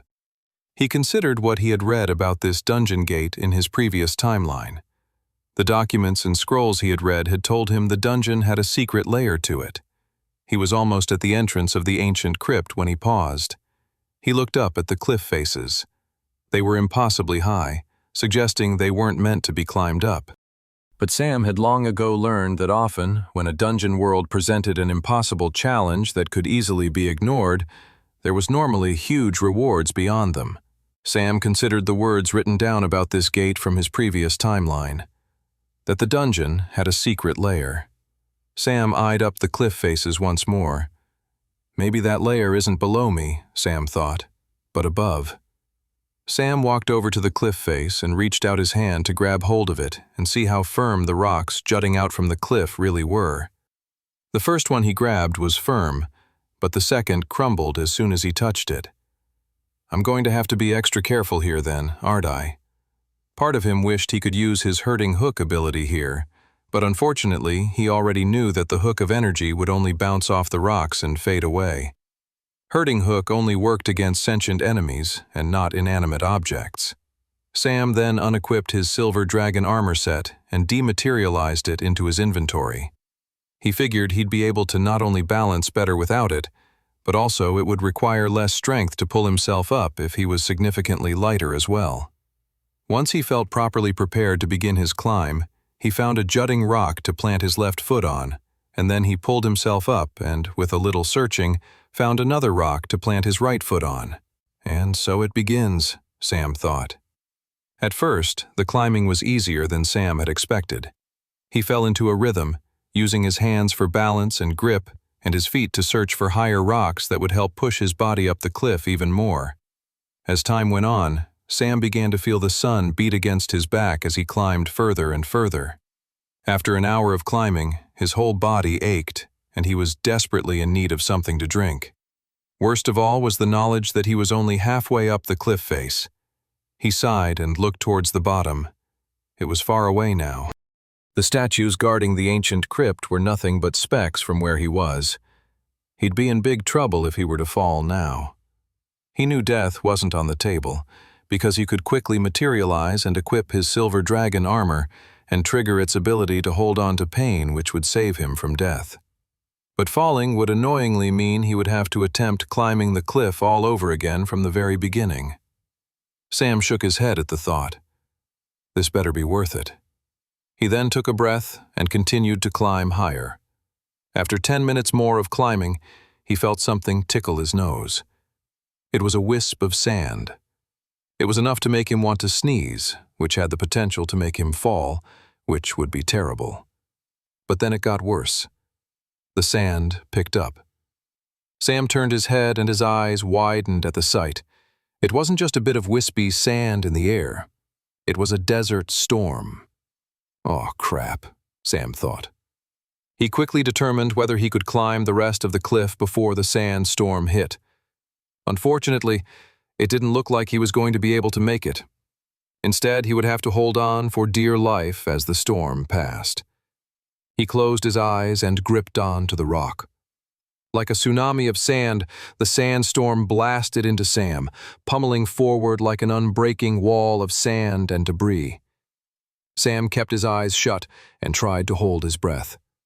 The sandstorm rampaged through the desert, blasting into the passageway and cliff face Sam was climbing. Sam stayed still and focused on his grip and balance for 3 minutes. The storm must be passing soon, Sam thought. How long can it last for? Sam felt his grip beginning to slip on the rocks he was holding on to. Oh, come on, Sam thought. Please don't fall. Then, at that very moment, the sandstorm faded away. The sky went clear again, and Sam could breathe properly. He felt so relieved he almost dropped his shoulders and screwed up his positioning. Grateful that he survived the sandstorm, Sam felt that he needed to climb the rest of the cliff before another one showed up. 10 minutes later, Sam climbed his way onto the hidden top layer. He was out of breath and his muscles were sore. But as he lay there, resting after his climb, he looked out into the distance on this new top layer of the dungeon world he had reached. And in the distance, he saw something that made him smile. Off in the distance was exactly what he was looking for. A secret boss monster. 15. Now at the top of the cliff, Sam felt like he'd entered a totally new zone to the dungeon world. The ground was bright white, cracked and burnt away from the relentless sun beating down on it. The sky was a sharp blue, and the contrast with the white ground made Sam's eyes wince. Across this new zone, Sam could see a gigantic, lone monster. A secret boss monster. Standing by a scraggly tree without leaves was a giant bird with primarily blue fur and a white mane. It had large yellow eyes and a bright silver beak. It towered over the landscape. It was as big as a dragon. The monster wasn't paying any attention to Sam. For the monster, Sam was nothing but a speck, a worm, a gnat. Sam didn't care. It gave him a chance to prepare himself for the big battle ahead. He rematerialized his silver dragon armor set from his inventory and equipped it. Next, he materialized both his berserker sword and his flame sword. Sam moved towards the giant bird's side so that he could approach it sneakily and get an initial attack in. But the bird suddenly sensed him and squawked in his direction. Well, I guess that takes out the sneaky option, Sam thought to himself. With nothing to lose, Sam rushed forward to take on the giant secret bird boss. Once in the creature's orbit, Sam triggered Pain Ring. A bright circle of crimson-red energy shot out from his chest and took over the surrounding area that included both Sam and the giant bird monster. The silver dragon armor digging into Sam's flesh immediately began converting the pain into raw power due to being inside his newly triggered Pain Ring. Sam jumped in the air, swinging his flame sword quickly and following up with a second slash from his berserker sword. Both attacks landed, but barely ruffled the giant bird's feathers. Not surprising, Sam figured. This bird monster was a secret boss in an apprentice-tier gate. It wasn't going to be an easy fight. He was going to have to buy some time or accumulate pain faster so he could raise his strength and power levels up within his pain ring high enough to take down the boss. A glint flickered in the giant bird's eyes, and moving faster than Sam could blink, the monster bit into Sam, clutching his whole body between its teeth and beak. Suddenly, the beak began to glow, as the bird was clearly triggering some kind of mana-powered bite ability. Sam didn't like his survival odds here, so he triggered his Silver Dragon armor set's special ability to hold pain back for a later time. The giant bird dug into his armor with a devastating rage. It was disorienting to see such a clearly powerful attack do no pain or damage to his armor, but Sam knew it was only a temporary relief from the pain. If he ever wanted to remove the Silver Dragon armor set from his person ever again, he would have to eventually unleash this devastating pain upon himself. All of that said, Sam took solace that he didn't have to take on that pain in this very moment. Sam poked the giant bird in the eye with his flame sword, and the bird stumbled back, disoriented. More than that, the bird's beak lost its grip on Sam, and he was able to roll out and land back on the ground to safety. Sam then rushed forward to retaliate. He had taken tons of pain from the Silver Dragon armor set now while within the pain ring. The fact that he was able to force the giant bird to stumble back so much was proof of that. Sam jumped in the air, slashing his flame sword one way and then his berserker sword another. The bird screamed as two bloody red gashes emerged between its blue fur. "Looks like I'm in a position to finish this," Sam thought. But Sam had predicted the conclusion to the battle far too soon. The giant bird suddenly kicked off and flapped itself higher into the air. Sam's eyes widened at the cowardice of the retreating boss monster. He quickly triggered Hurting Hook. A bright orange light shot out from his hand onto the back of the bird. It pulled the bird closer to Sam, but the monster was powerful enough to be dragging itself away and fighting Sam's newest unlocked ability. Luckily, though, the Hurting Hook ability did manage to give Sam an opportunity to jump on the bird's back. "Try escaping me now," Sam yelled. The bird shrieked and shook, trying to fling Sam off. Sam clutched onto the bird's fur for dear life. The giant bird then kicked off into the air and flapped its wings, lifting both itself and Sam high up into the clouds of the dungeon world. The giant secret bird boss flew with such intensity and speed, the wind pummeled backwards into Sam's face. The torrential gust shot back all of his shaggy black hair.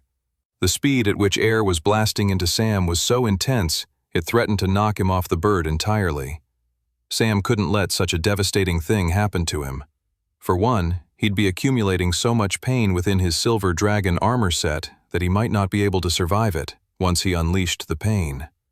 But more importantly, the secret boss might retreat forever, and Sam would lose out on the incredible rewards slaying it would bring.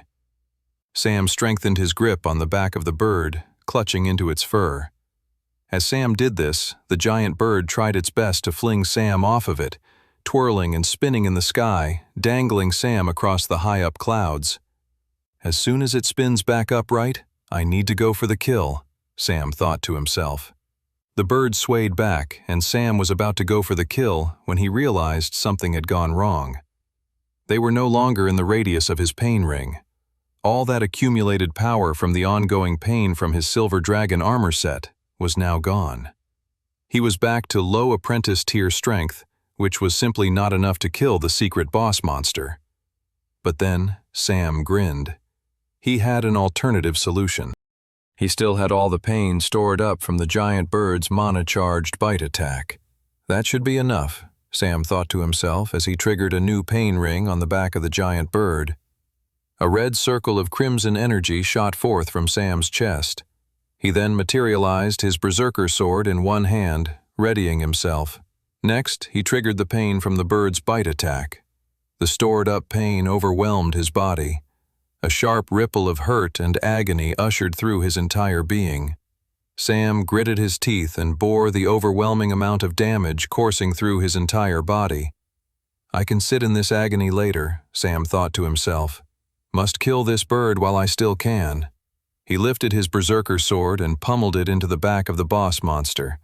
The sword punctured the giant bird's flesh, and he felt his strength and power increase as the intense amount of pain from earlier rippled through his body and then reconverted into raw energy and power due to his pain ring ability.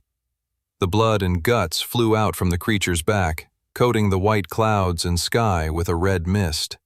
Sam wedged his sword deeper and deeper into the bird, using his weapon both as a means to kill the bird but also as a safety handle to hold on to. The bird screamed in pain as it began to descend back to the ground like a torpedo composed of dying flesh and blood.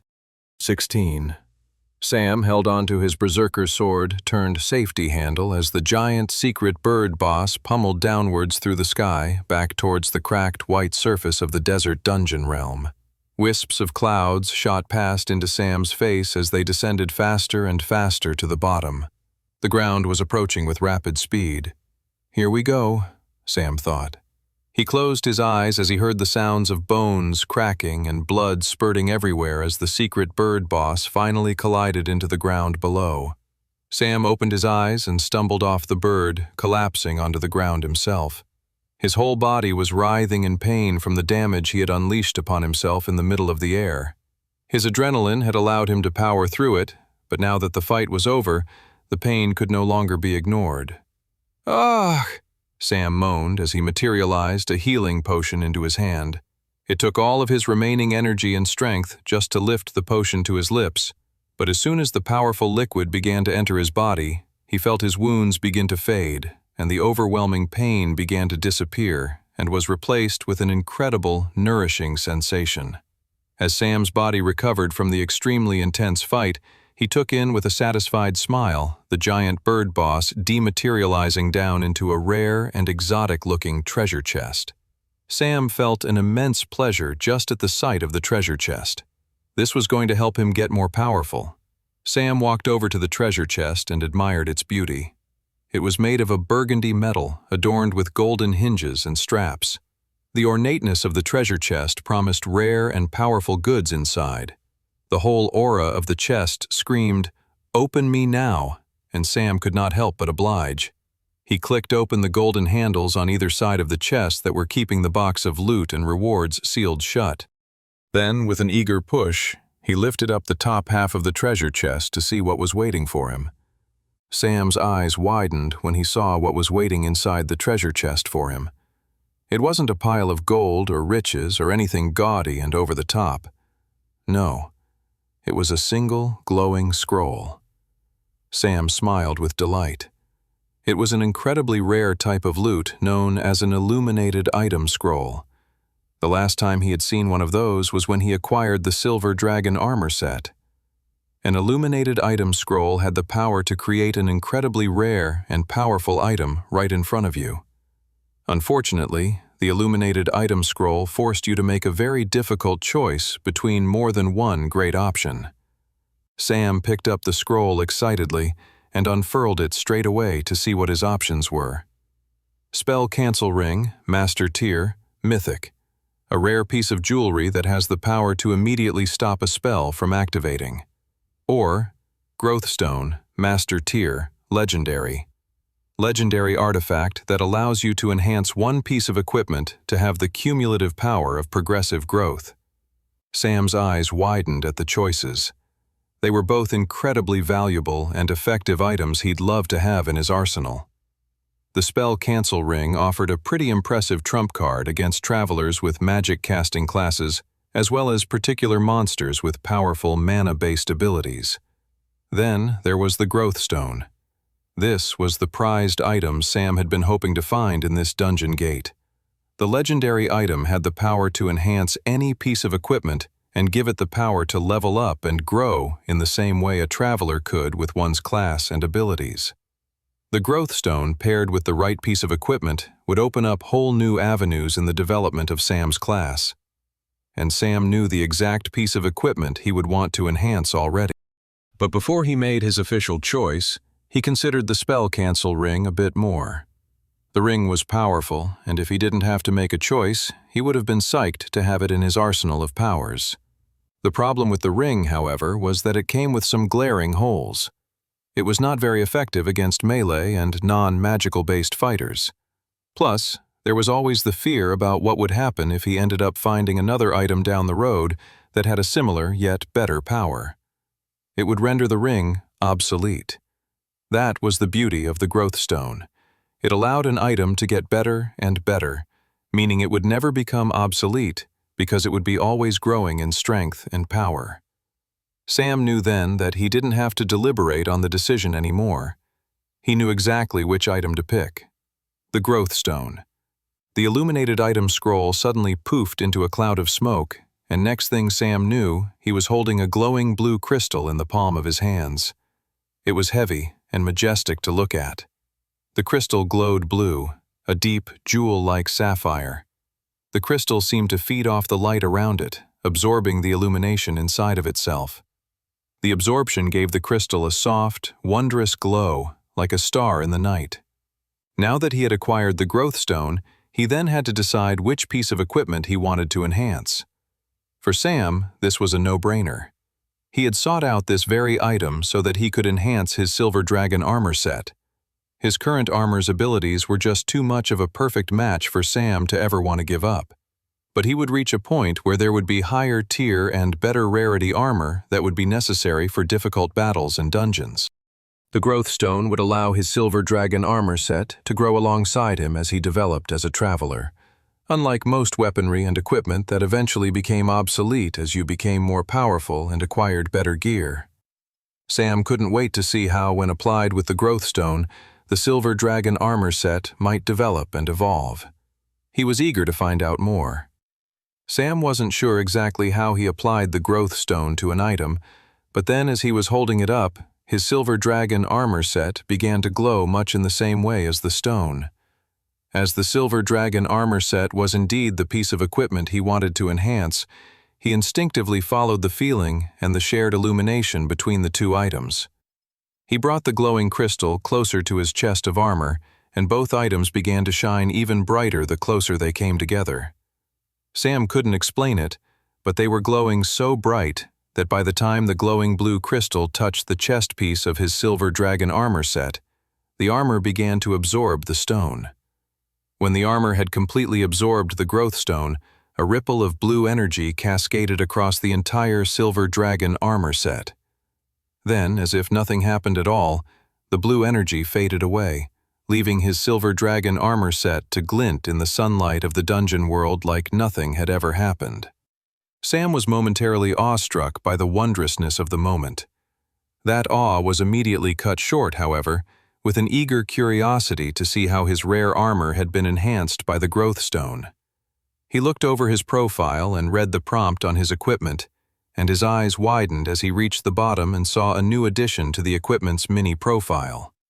Silver Dragon armor set, composed from the remains of the ancient and powerful Silver Dragon, this heavy armor absorbs damage and pain and allows for redistribution into different parts of the body. Also can hold damage that can be unleashed later. Armor cannot be removed if damage is being held. The inside of the armor is lined with tiny teeth of the Silver Dragon that constantly draw blood upon the user. This set of ancient armor has killed many of those who have chosen to wear it. Additional ability, Level 1. Dragon Defense. The teeth of the Silver Dragon armor set can now be controlled to shoot outwards as an additional offensive or defensive maneuver. Sam grinned as he read over the words of the armor's new ability. Sam triggered the ability straight away, and he felt the gnawing dragon teeth of the armor disappear and his whole person be taken up by sharp, thin blades, coming out almost at half an arm's lengths. The dragon teeth's outward reach was even further than the interior reach into Sam's flesh. Sam grinned. This was a neat, crafty little ability that could be used to surprise unsuspecting opponents. He loved it. And while the new ability was cool in and of itself, what was even better were the words Level 1, which promised there would be Level 2 abilities and so on. Who knew what greater and cooler powers existed as he leveled up the armor? But for now, Sam couldn't wait to try out his new ability acquired by the enhancement of the growth stone. 17. With the secret boss killed and the growth stone acquired, Sam was pretty much done with this dungeon world. He would head straight out the exit of the dungeon and go back to bed if he could, but it was his duty as a traveler to clear the dungeon. If he didn't, after a week's time, a dungeon break would occur, and the monsters in this realm would descend upon Westria, destroying everything in their path. He didn't wish that upon anyone, and certainly not upon the quaint, wholesome village of Huckleweed. Time to get to work, Sam thought. He walked back to the edge of the cliff from where he came from and began the long climb back down to the original canyon passageway. Going down the cliff proved to be a lot easier than going up. Going down required less strength, as he didn't need to push himself up on the rocks, but required just as much focus and balance. Sam quickly got the hang of it, getting into a rhythm, dropping himself down from one rock to the next. In just under an hour, he was back at the bottom of the desert passageway where he had started. He looked up at the tall cliff face, amazed and impressed by the dungeon world's ability to conceal secret areas. These dungeons really do make you work for it, Sam chuckled to himself. He then turned his attention to the ancient crypt and the two giant fox statues guarding the entrance of the ominous crypt. Sam stepped past the large black stone statues and entered the ancient dwelling. The opening passage was a torch-lined stairwell leading down toward some kind of subterranean complex lost to the sands of time. The cavernous walls flickered with the shadows of the torch's flames as Sam descended deeper and deeper. Finally, he reached the bottom and discovered a sepulchral burial tomb. The large room was filled with dusty stone coffins and cobwebs. The air in the room was thick and musty. It reminded Sam of an old noblewoman's house back in Resfall, the kind of home he and his orphan pals used to steal things from just to survive and get by for another week. Dust covered everything, from clay pots to ornate, jeweled boxes. Sam stayed still at the entrance. If there was one thing he knew about ancient burial tombs, it was that they were normally full of traps. He cautiously picked up a stray stone at his feet. Even the rock Sam was cautious of. He had no idea what would set off whatever booby traps were waiting for him in this godforsaken crypt. His hands clasped around the rock, and he sighed with relief when he picked it up and the floor didn't fall out beneath him. "All right," said Sam, tossing the stone up and down with his right hand. "Let's see what nastiness this freaky dungeon wants to throw at me." Sam gently swayed his hand and tossed it into the center of the burial room. The rock flew through the air. Sam observed and calculated everything as this happened. No airborne traps that I can see. The rock hit a stone tile, making a pitifully light echo through the room. Sam waited a second, hesitating. No traps, really? Then, suddenly, a strange click sound could be heard, and the tile that the stone was sitting on began to dip. "Here we go," Sam grinned. Suddenly, the whole burial room was alight with fire, huge blasts of it coming out the walls. Thick tendrils of flame gushed out into the tomb like some kind of psychotic oven whose entire goal was just to roast everything to ash. Sam took a step back and covered his eyes with his arms from the sheer brightness of the walls. Sweat formed on his forehead from the heat's sheer, palpable intensity. Holy crap, Sam thought. Eventually, the flames died down and the tomb returned to normal. The tile that had set off the flames lifted back up to normal. Note to self, don't step on that tile unless you want to get roasted alive. Figuring that was the worst of it, Sam stepped into the room. He looked around. Something still didn't feel right. Not that there was necessarily another trap coming to sneak up on him and kill him before he even knew what happened. No. There was just no obvious continuation of the dungeon from this room, and that didn't seem right. The crypt must go deeper. Sam closed his eyes and triggered his mana sense. He immediately picked up the mana of 2 or 3 monsters in front of him, which made it all the more strange when he opened his eyes and saw nothing in front of him. Sam moved towards the front of the tomb, making sure to steer clear of the tile that induced the flamethrower trap. As he got closer, the walls began to shake. Dust and sand shook from the walls. The whole tomb shook. Sam began moving backwards, hoping to get to the stairs before he got buried alive.